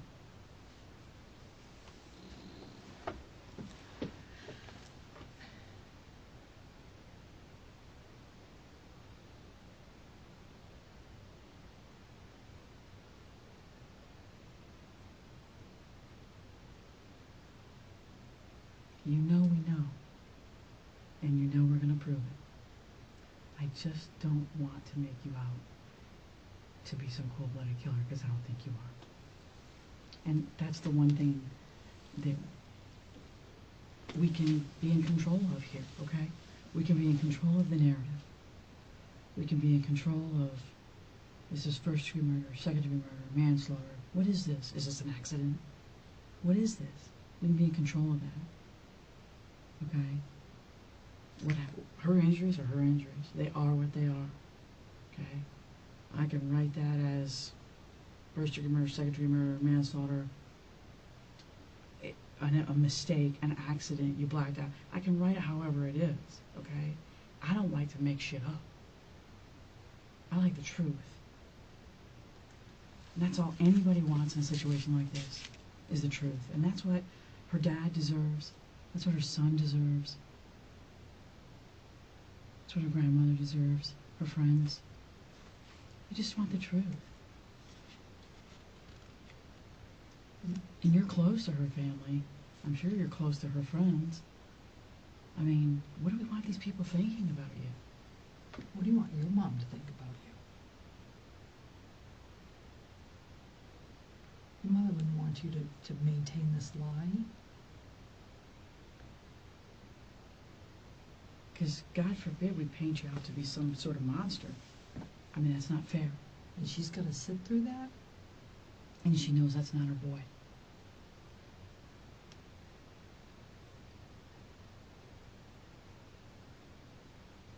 I don't think that's fair to you.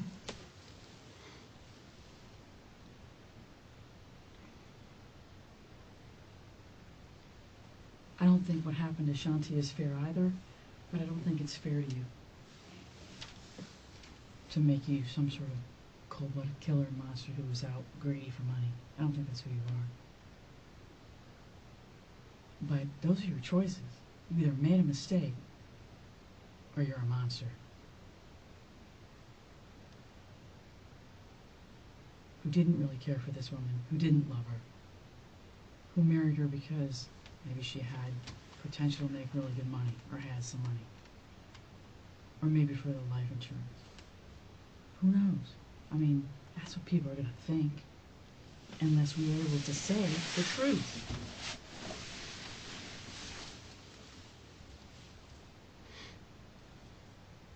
But it's one or the other, Dave. You either made a mistake or you're a cold-blooded killer. Which one are you?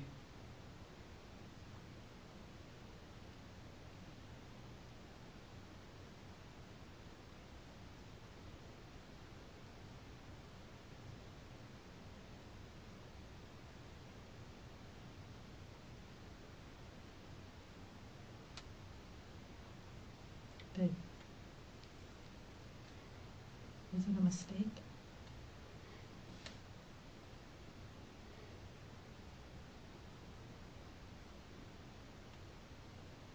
Was it an accident?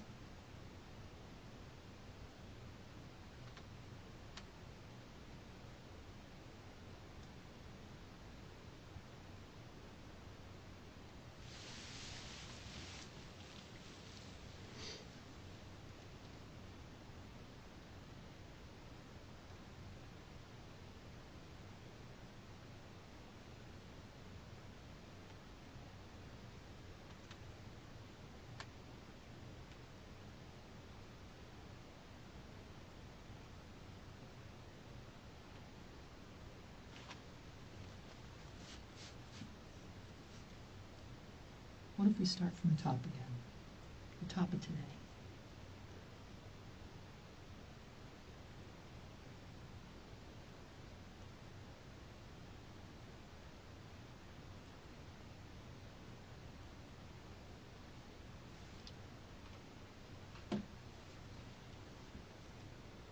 You get up, you take the dogs out,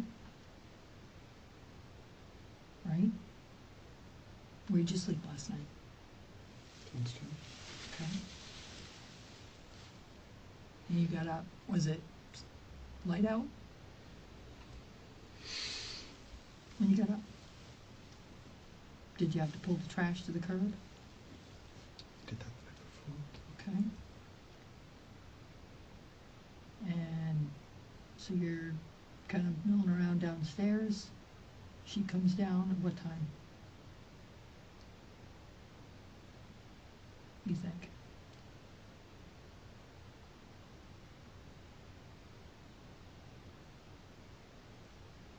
I think it was before 7:30. I think it was after 7:15 or so. Okay. She normally come down first to have a cigarette. It's like that usually the first thing she does in the morning. Okay. So she came down to smoke. What did you guys talk about?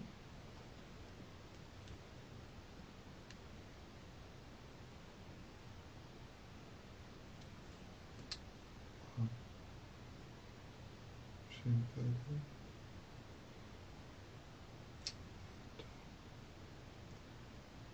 She didn't feel like going to the dentist.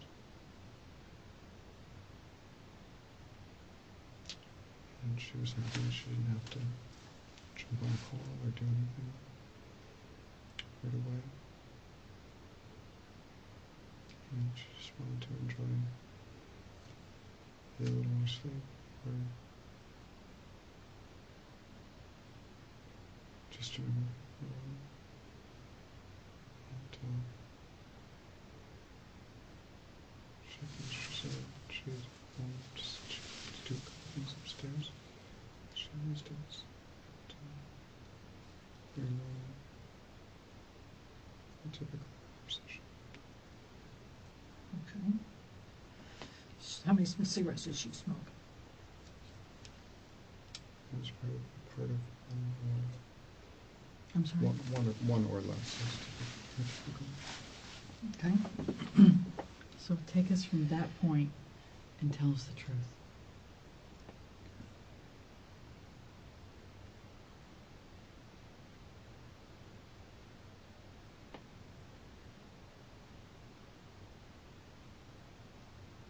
Are you religious? Hmm? Are you religious?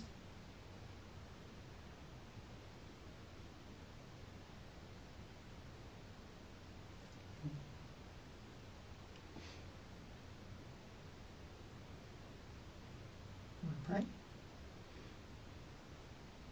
Or have you been?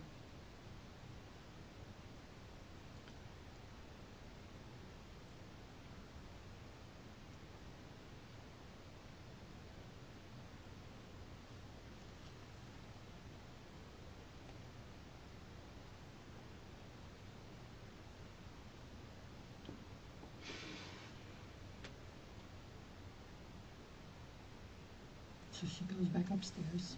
And what are you doing? Any tension at that time? Anything? Okay.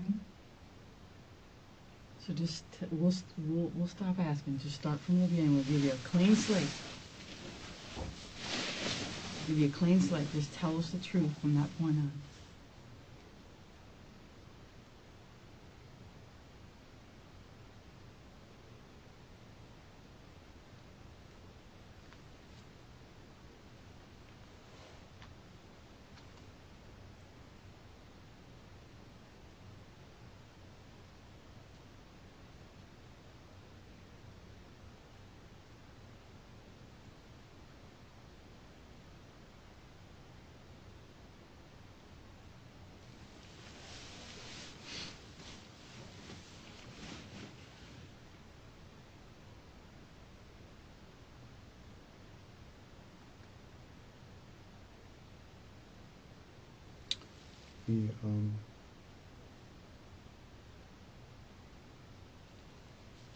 We also discussed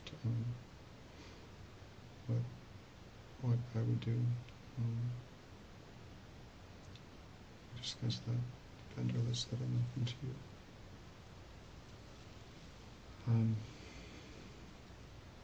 I discussed that we were both tired and we both stayed up together late.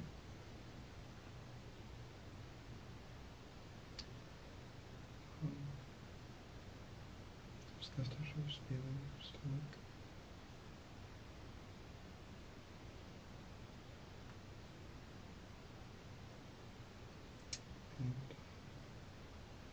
And the same morning routine that I always do. I usually wait for her to come down.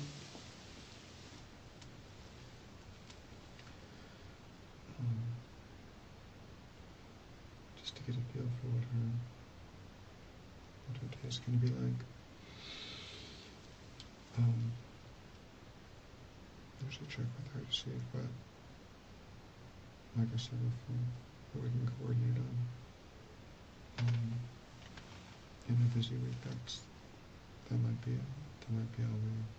all she had the time to talk about until she's done.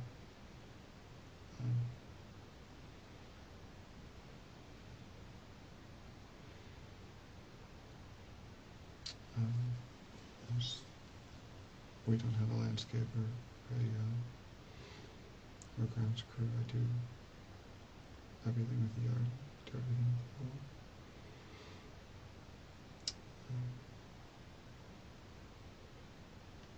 But the main thing is just getting the dogs out and fed.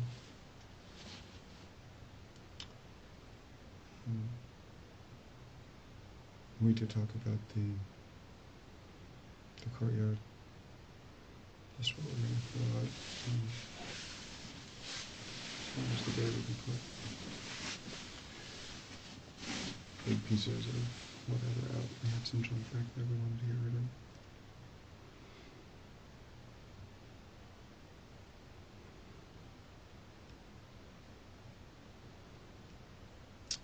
And like I said, we also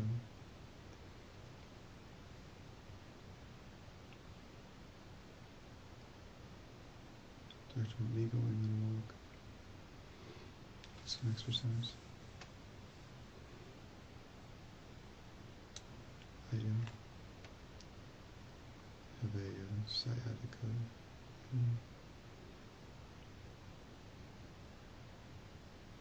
condition. It's not all the time, but when I do overdo it, it does slow me down. So usually walking is good for that. And relaxing is good for that. And that was pretty much the gist of it until I left.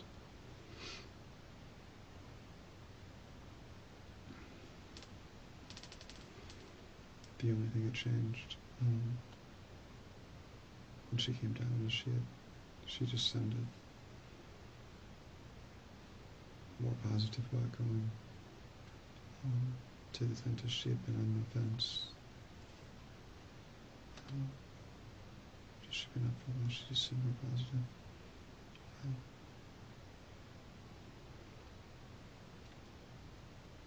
She told me to have a good walk. And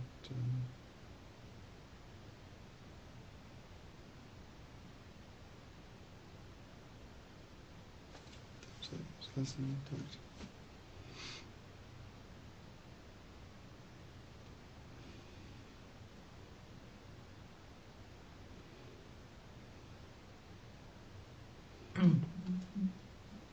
Did you just say that was the last time you talked to her? You didn't actually take the walk, though, did you?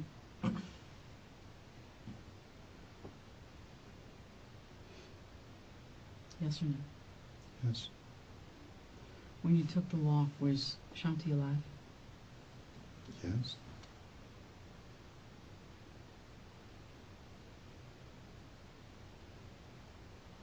Was she alive when you went to take the dogs to the park? I don't know. From everything that I'm hearing, I don't think so. Well, before we said anything, you told us you felt like she was deceased before you left.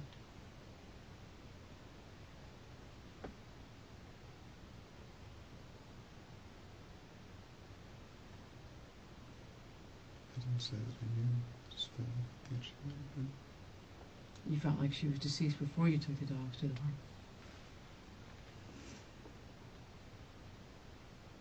Mm-hmm. What would make you feel that way? Because she didn't go to the dentist. So someone doesn't go to the dentist and you think they're dead? No, no. She told you she might not go.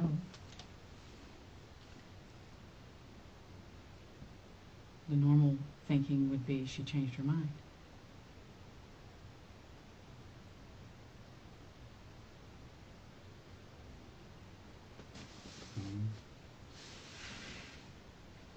Or just that something changed or something happened. Something did happen, and you knew something happened. That's why you felt it. You didn't feel it because you're psychic. You felt it because you know. Because you knew.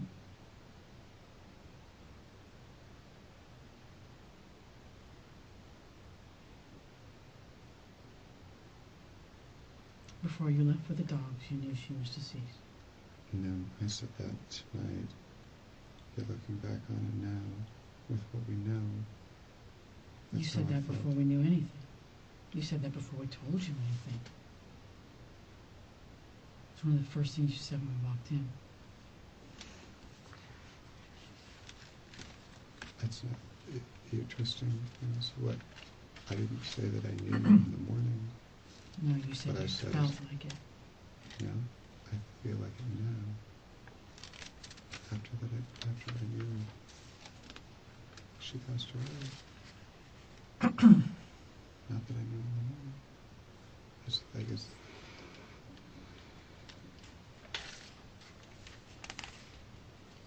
What would make you feel like she was deceased before you left?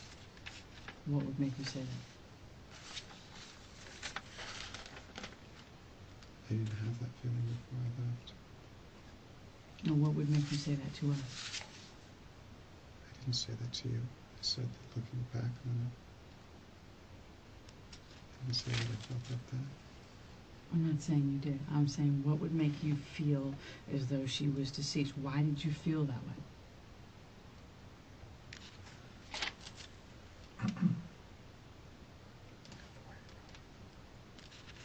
Because I thought the shower had something to do with it.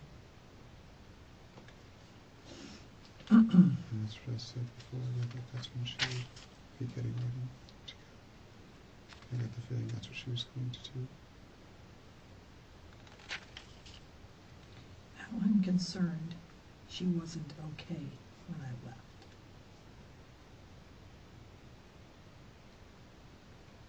That's not what I said. It's not what you said? She wrote it down. Oh, no. I didn't say it. The context to me is not what I meant or what I said. I'm concerned that Now I'm concerned. Now. I'm sorry, I don't... She wasn't okay. When I left. No. I would have to agree with you. I don't think she was okay when you left. Because when we got there, she should have been soaking wet.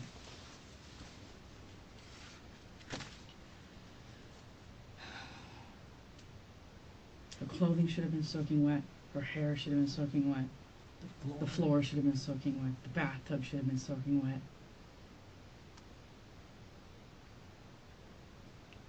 David, you're a smart guy. This isn't rocket science. Don't look like you're puzzled. You're a smart guy. And you know now. You panic. And you panic. Exactly, I'm sorry. And The floor was wet. no, it wasn't. No, it was not. The bathroom floor is not wet. The tub's not wet.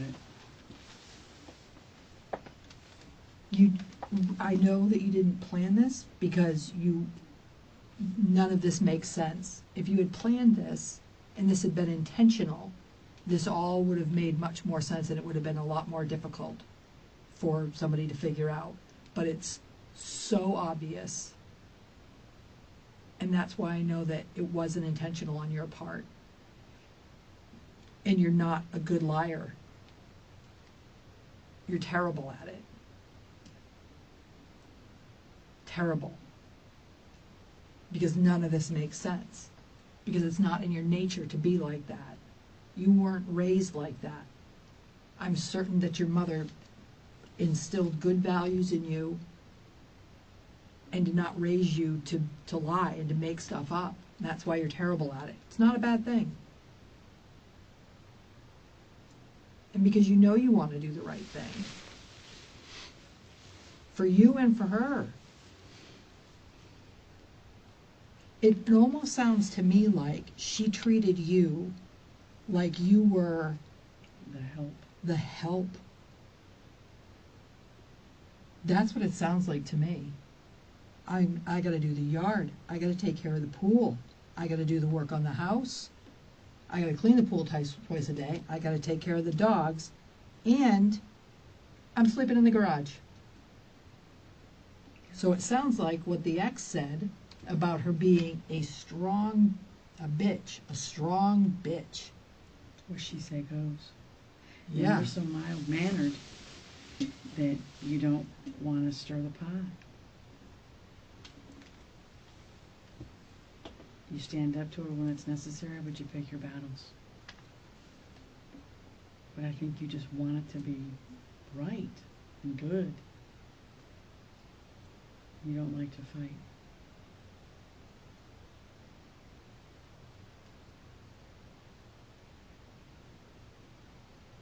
I don't know if she called you a name or if she belittled you in some way. Or made you feel less than a man.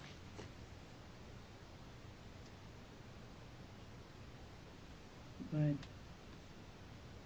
my guess is she wasn't treating you very well.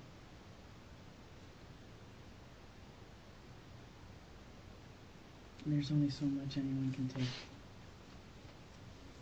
before they snap.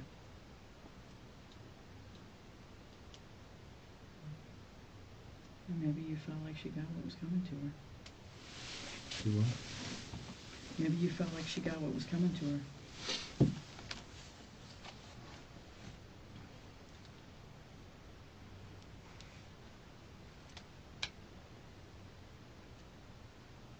What was it today? What was she upset about today? Her tooth and going to the dentist. Or not going to the dentist. And how it was going to make her stop, you know.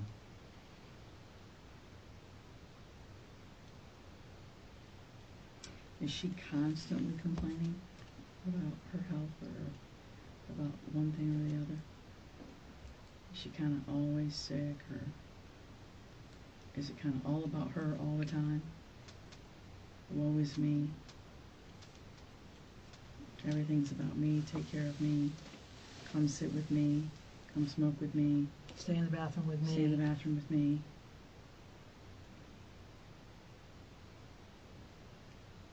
We all know women like that. It's all about them and what you can do for them and what have you done for me lately.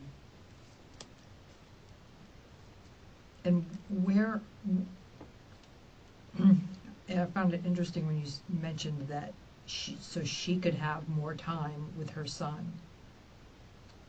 A husband should come first, and then a child. Was that a suggestion of hers? Did she comment that she needed more time with her son?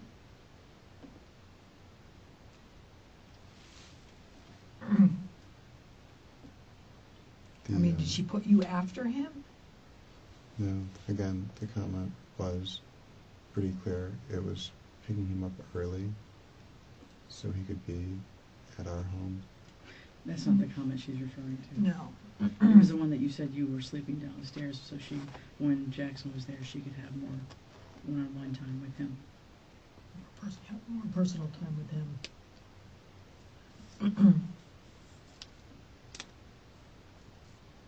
I mean, was there ever a conflict because of her son? Yeah, I don't remember saying that it was in any way in relationship vis-a-vis me, her having. It was one of the things you mentioned, one of the reasons you I were did sleeping mention downstairs. it, but what I'm saying is I do not believe that it was in any way having less time with me.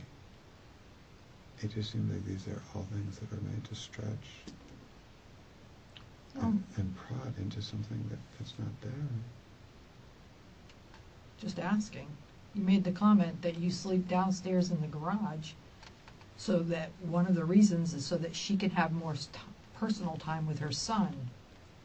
If you're going down there We're all with asleep. Okay, so I made it very clear. It's when we're all going to bed. Right, but you also made the comment very clear that so she could have more personal time with her son.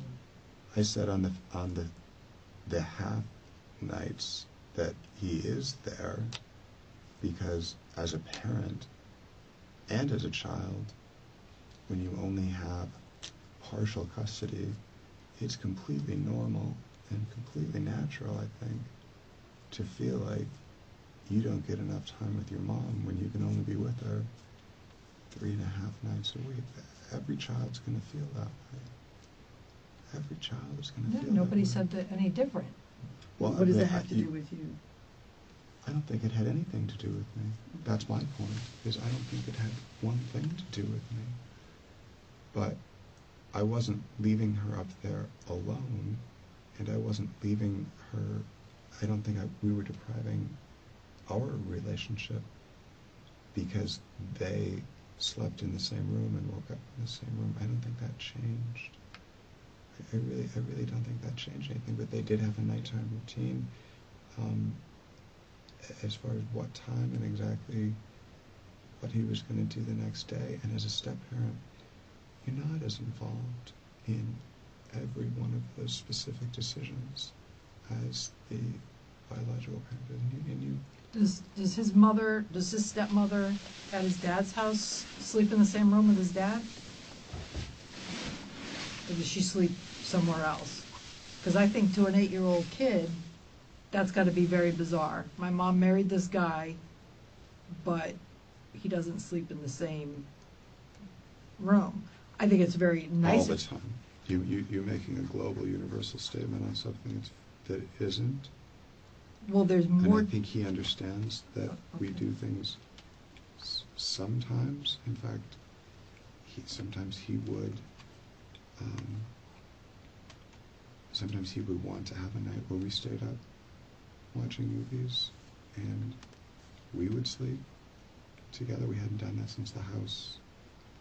We had done that for about 1.5 years since the house had switched, but we were talking about doing it more. I just don't want to. I just don't want to paint those things to be any. You're right. That's not who I am. I would never. I would never look at something that's so understandable and so benign and think something.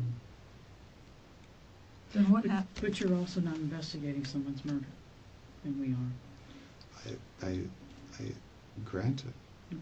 but Okay. And I don't so- think we need to exaggerate any of the points we're- that I made but- clearly and or listen, say they're discrepancies. And had you walked in and told the truth several hours ago, we'd be done by now.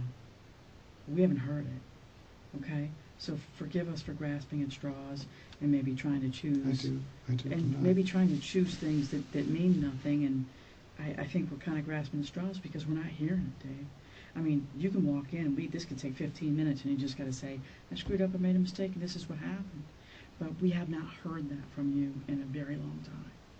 And that's why we keep going over it, and over your past statements, and over everything you've told us, because there's sliver of truth in every lie you've said tonight. Sliver of truth in all of it. So maybe we're hitting on that, making it a big deal, and it's not a big deal. But we're missing something. Maybe it was extremely stressful to walk in and see your wife in that condition, and if I miscalculated marginally the amount of water that was there, she was certainly wet. She was certainly. I don't know why in a you would have tub. been shocked seeing that when you knew she was deceased before you left. I didn't say I knew she was deceased before I left. I didn't say that until tonight, that looking back on it, that I thought it was more likely she had gotten in the shower before I took the dogs than after. That's all I said. Okay, look at. So I was still Dave, surprised when I she walked didn't in. stick her foot in the shower and slip.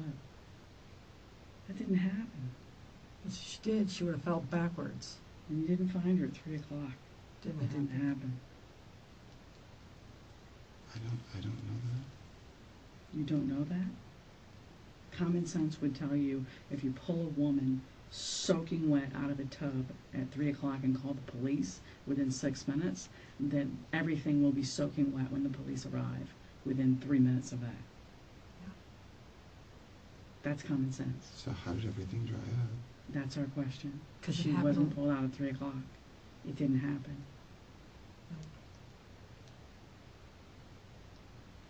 There's a science behind evaporation, and that science is not matching It's not The- magic.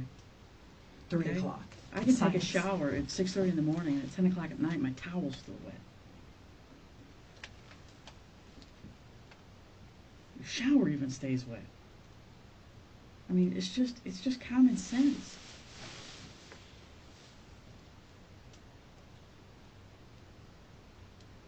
The water was definitely filled up to where you said, but not at 3 o'clock. That's the sliver of truth. There's blood in the water. There's another sliver of truth.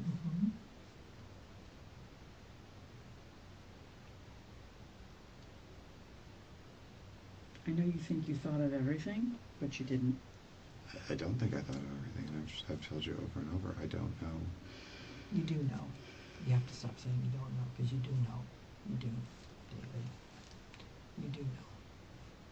You know exactly what happened, because it was only you and her there. There was nobody else there.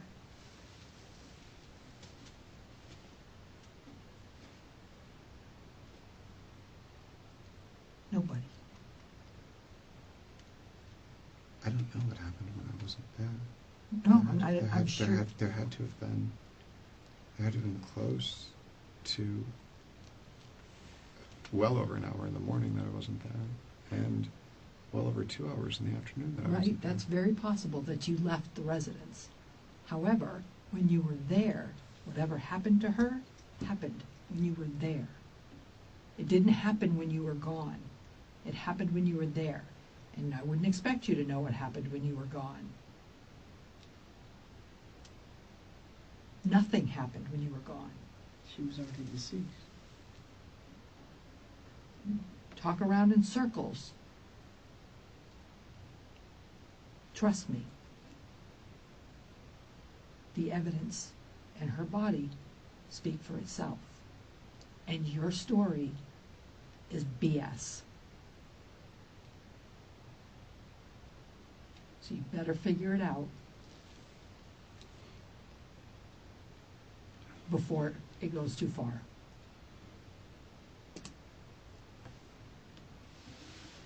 Because I'm telling you right now, nobody is going to believe that. Nobody. If you maintain that, you're going to look like a fool.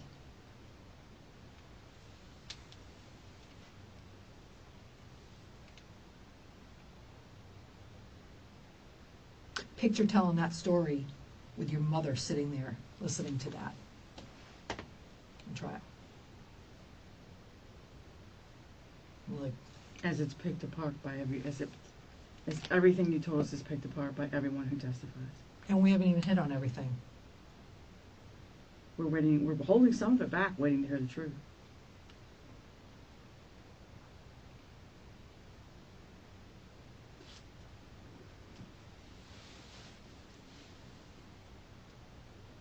People can be sympathetic when they hear people be honest and remorseful. They can be empathetic to a situation that gets out of hand.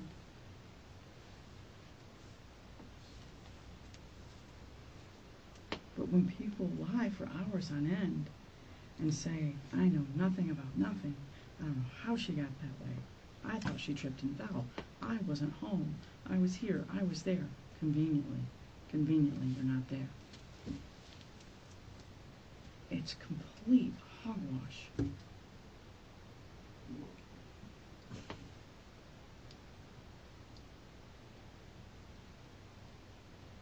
And we haven't even got the medical examiner's findings from the strangulation and all the things that go along with that.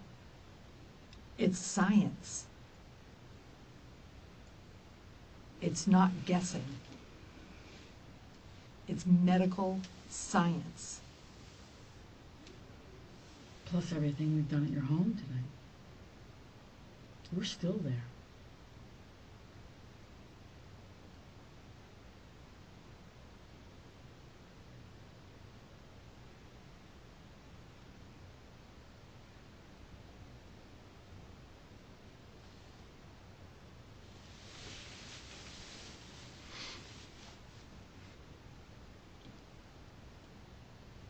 So what time did it happen? Was it before you took the dogs or when you came back? Let's start with that. What time did this argument ensue?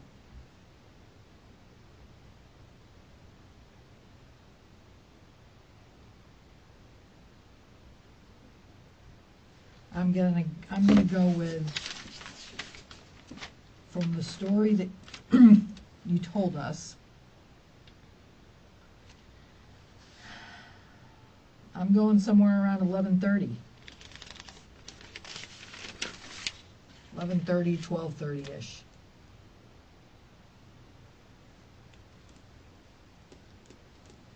If you went for the walk around Lake Lucerne, Lake Davis, Which we'll be able to prove. yep. If you did that and came back, 10:35, 10:45 would be real close. Both cars were there, so I figured she decided not to go to the dentist. I told her I was gonna take the dogs to the park earlier to play Frisbee. I took dogs for a short walk, measured something to do with the stairs, looking to see how much room was left, and then took the dogs And to you may Park have done that, America but I don't think you did it at that moment. at 11:45. There's a sliver of truth. Maybe you measured the stairs, but not in that moment.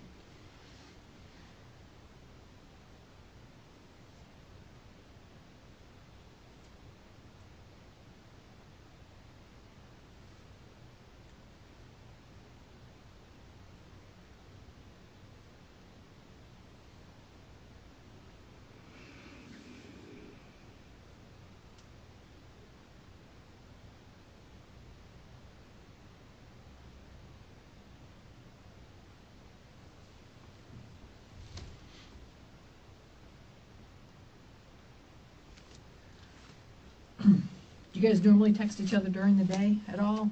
Like if you go somewhere, shoot her a text, hey, I'm here, do you need anything at Publix? Pick you up lunch? Thinking of you, have a good day. What time are we going to get Jackson? Sometimes, but we're so close, she would usually come down. She would usually do that at Mama when she was free. I find it very odd, we've all been in relationships in this room, that your last communication with her beyond the phone was the day before. The evening of the day before when she tells you that Jim's on his way. I find it very odd that at no time at all on Tuesday that you all communicate via phone. That you're gone on the walk for over an hour, that you're at the park for over an hour and a half, or an hour and 45 minutes, 2 hours. And there's zero communication between the two of you the entire day until you say you found her just after 3. Not a phone call, not a text. Nothing. My assumption is you don't call or text someone you know isn't going to read it. Can't read it.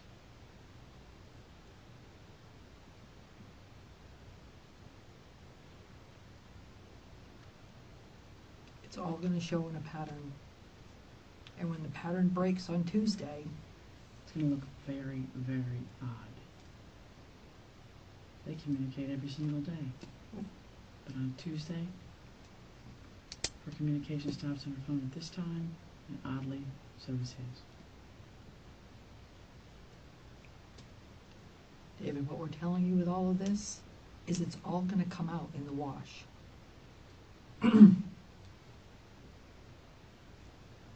It's all going to come out. We're trying to afford you the opportunity to say what happened. And Because we know everything but that right now. We know that something happened between you and her. She's dead. She's murdered. Intentionally or otherwise. She's dead. The evidence on her is it is.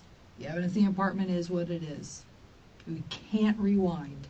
I know you wish that you could rewind today. Believe me, I've had those days. Probably not to this degree, but I've had those days. But you can't. You have to move forward. And the best course of action for you is to tell the truth. What happened?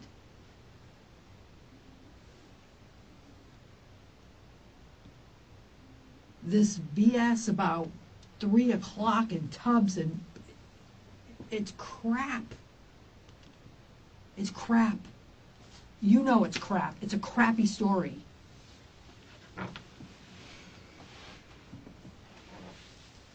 Yeah, you don't know what happened when you were gone. I get it. But you know what happened when you were there, and that's what counts.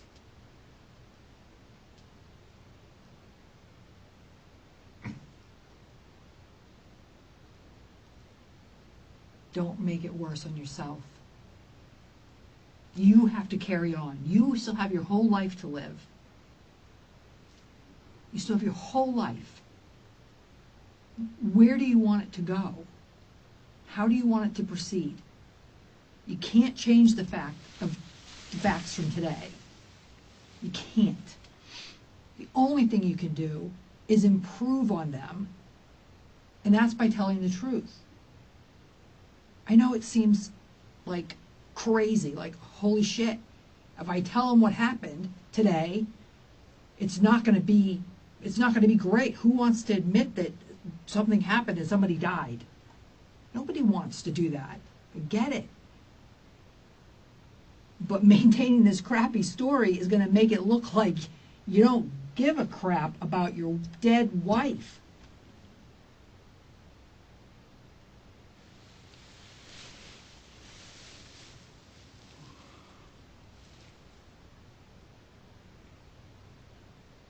Think about where you want to be in the future. You still have a future. Now's your opportunity to make it the best it can do you, be. Do you want to elaborate on that? What do you mean? What do you mean as to the future? You still have a future. You still have a life to live. You're still breathing. You're a young man. You still have the rest of your life to live. I can't tell you what's going to happen to you. I don't know, because you're not telling the truth. I can tell you that she's a lead detective in this. And if you maintain this BS, she has one choice to go with. The narrative I choose to write, based on the facts that we know, Right. whether it's true or not. But it's what we have. You don't want me to surmise what happened, do you? Just based on evidence, testimony? You want me to tell your truth, or do you want to tell your truth? Because if I tell your truth, it's probably going to be first degree, premeditated, and I'll make you probably look like I am.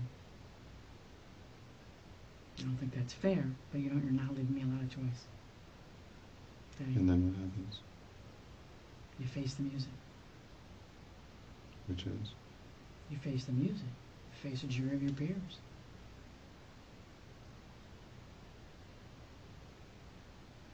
You gotta understand, we're in control of the narrative here. You and I, Detective McClellan, are in control of the narrative here. We're gonna know the truth when we hear it. David, we've been doing this a really long time. Okay? We're gonna know the truth when we hear it. It's gonna match what we already know.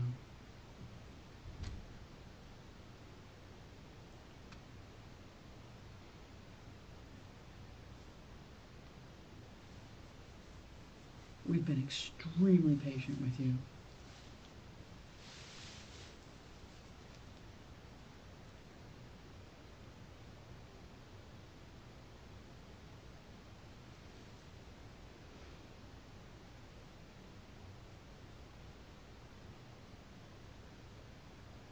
You're not going to be able to just BS your way out of this. You're not going to be able to maintain this and think it's going to go away. It is not going to go away. The hardest point for you to deal with is right here and now. Right here and now. This is the pinnacle.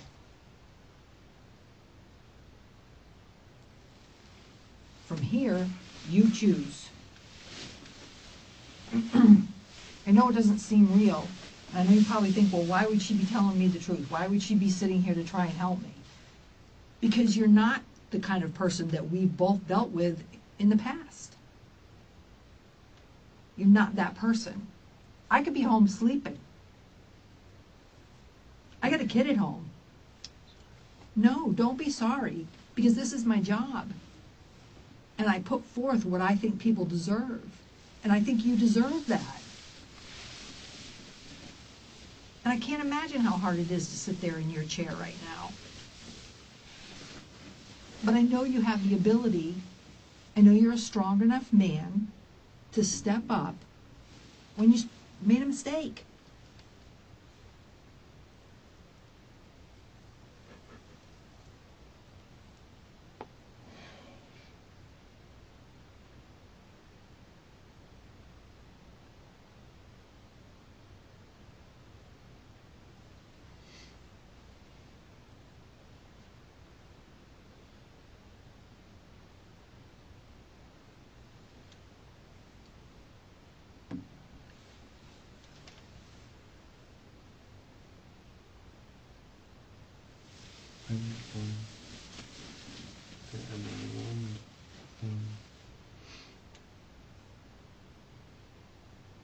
Appreciate the very kind things that you've said.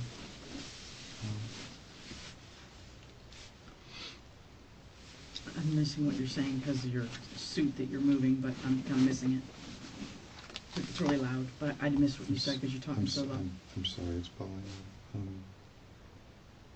I appreciate the things that you've said and the genuine consideration and thoughtfulness behind it.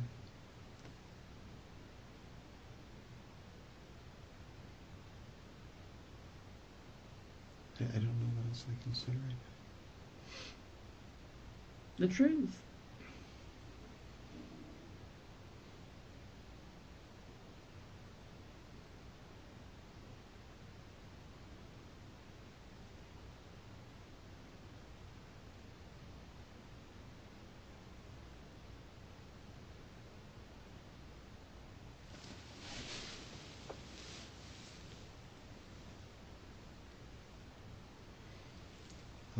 I feel like everything that I have said, and I know you don't want to hear this, you told me over and over, the things that you call discrepancies still ring true and are, if not perfectly accurate, directionally correct to everything. If not perfectly accurate, directionally correct? What? You're talking about things like evaporation rate and how wet something was. If I miscalculated how wet. Directionally correct? I don't even know if I know what that means. It's just doesn't mean anything in this context. Okay. Okay. And Well, there only seems to be one thing, and I don't have that for you. I don't have the information that you're looking for. I'm so sorry. You don't have the I know. truth?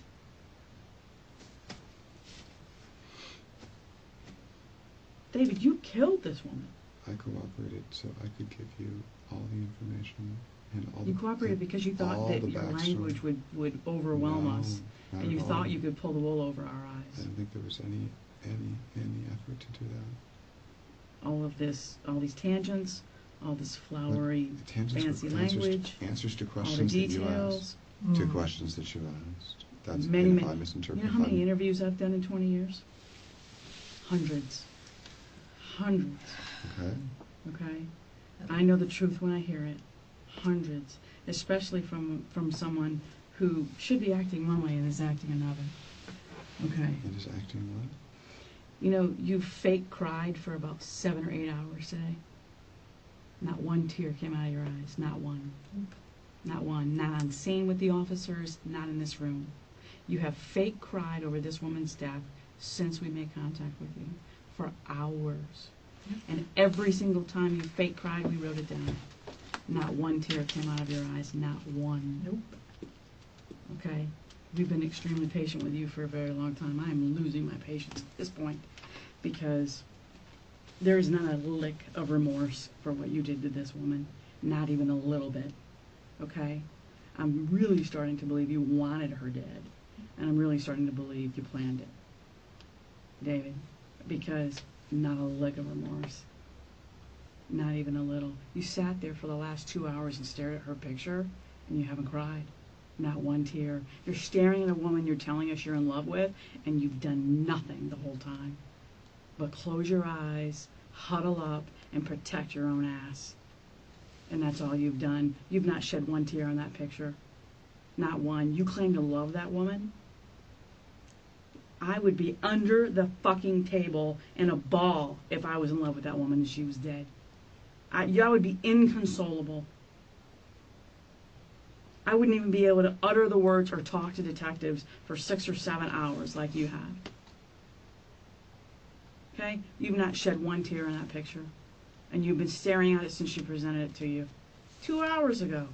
Over 2 hours ago. You are not remorseful for what happened to her. You could give 2 shits about what happened to Shanti tonight. Okay? I told you she was murdered. Murdered. Someone took her life from her. And there's nothing. You can't even fake it. That's how much you could give a shit. You can't even fake it. I know you think your theatrics and your maybe some drama that you've had in your past was good. It was terrible. The officers on scene didn't believe you, and neither do we.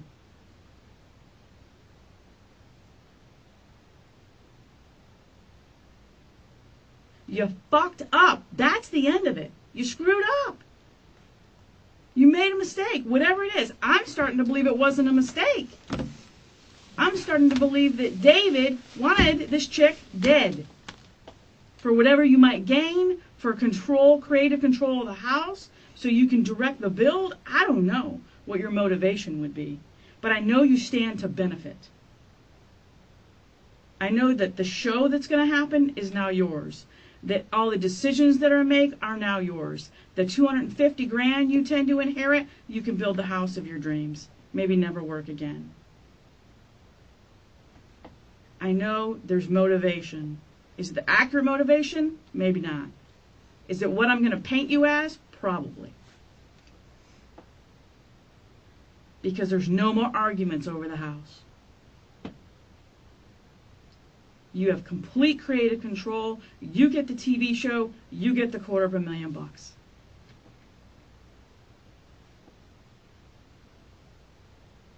You get it all. I don't get anything. And you get to sleep where you want to get sleep. anything. I You don't don't have get to sleep in the garage with the Are dogs. you kidding? I don't get anything. You It's don't have to crazy. deal with her son. How do you not? The house is in a trust in your name. You never even filled out the notary paperwork to get her name on it. It's in your name. You get everything. You don't have to put up with her. You don't have to listen to it anymore. You don't have to sleep in the garage with the dogs anymore. On a couch. On a couch. You don't have to deal with it. She's finally out of your life. Just like you wanted. Is your Lexus back? Get your car back. You don't have to listen to it. You don't have to listen to her telling you how she's working her ass off and you're not doing shit. You can clean the pool when you want. Not mow the grass. For 3 years she's been bitching about it. You know what Jackson said? If Dave would just listen to me, that's what his mom says. If Dave would just listen to me, this would get done. He even mimics her when she says your name. And he does it perfectly, just like Shanti did it. If he just listened to me. But you don't listen, apparently.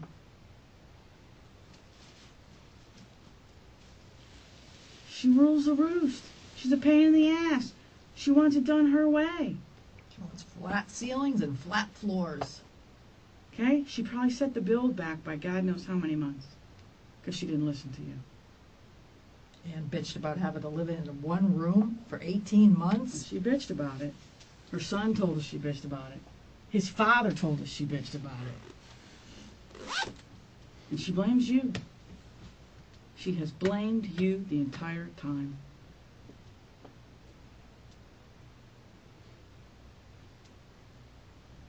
And after 2 or 3 years of hearing her bitch, or 2 years or a year and a half, however long you've been in that house, of hearing her complain every effing day about that house, and blaming you, belittling you, forcing you to sleep with the dogs in the garage.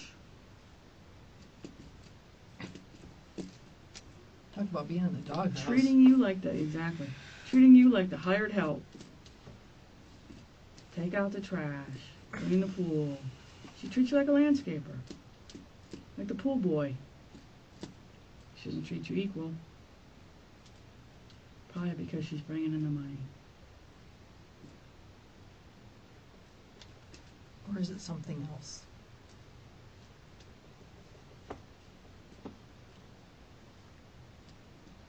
And when we're done talking to her friends, and going through her phone, and talking to her family, and they tell us all about your relationship. And video. And we prove your story is full of holes. And we prove when she died.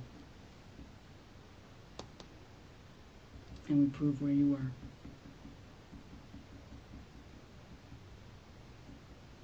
Because honestly, after today, I mean, you've had ample opportunity, David, ample opportunity to tell us the truth.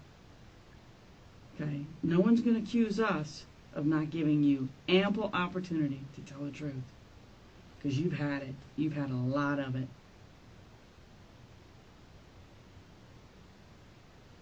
So we're just going to prove you're full of shit and solve this case.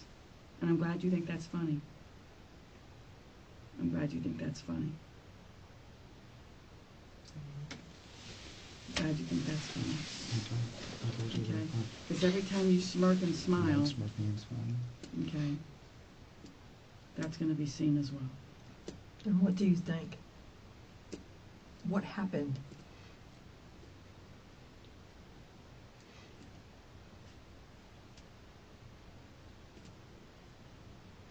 What happened between you and her today that caused it to end like this? What did she say to you?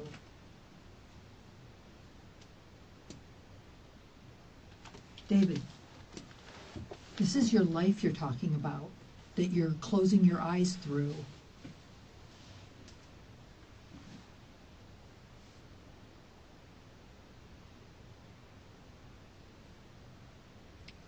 I'm not being disrespectful. I don't think you're being disrespectful. I don't care about a level of respect right here. I think you're being ridiculous by closing your eyes when you have to think about what's ahead.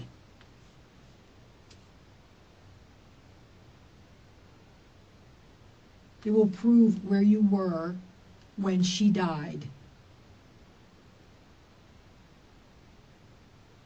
And when you are found to be at that residence when she died by being murdered,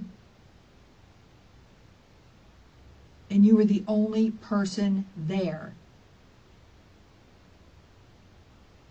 figure it out.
He's motherless.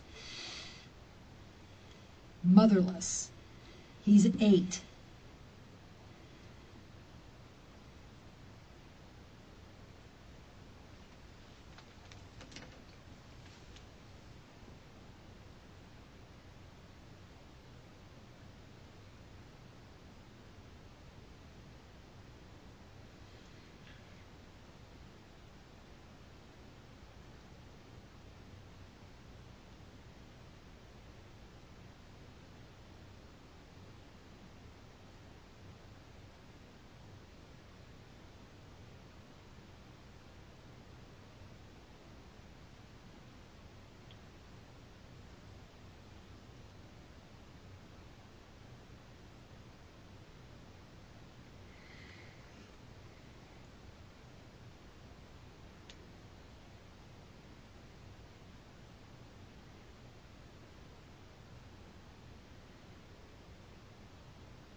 Look at him. Look at Jackson, how happy he was. Now think about what you took away from her and from him. You're kind enough to let them spend time together, quality time together. Now what do I tell Jackson? David's a monster.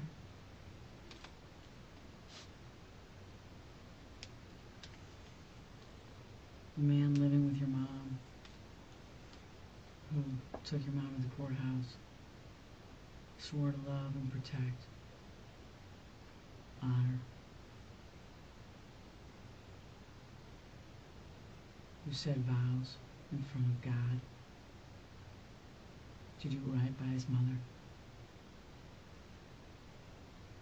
lied his ass off and killed her for the money. What do I tell Jackson?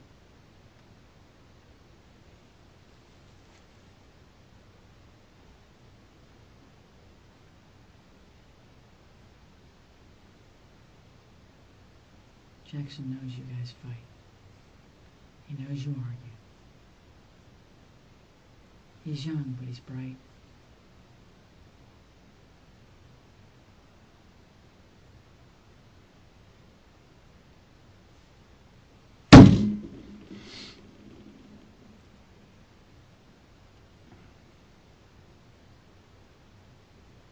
Are we boring you?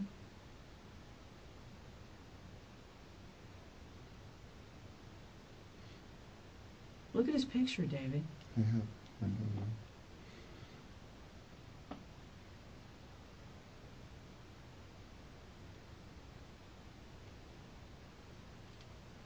How do you explain this? What are you going to tell Jackson?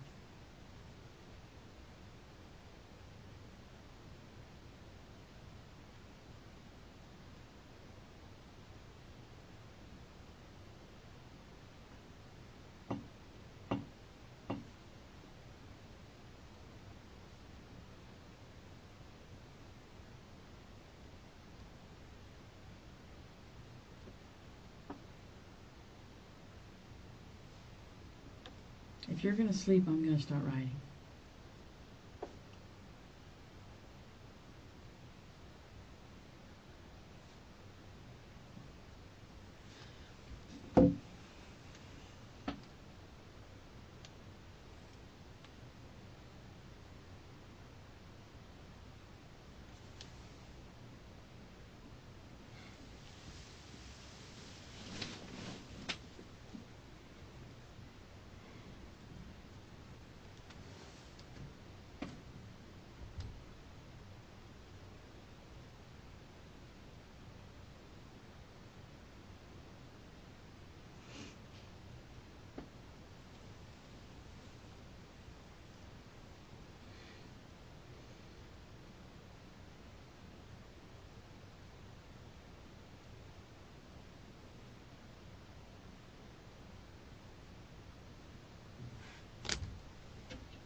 By all means, take a nap while your life's hanging in the balance.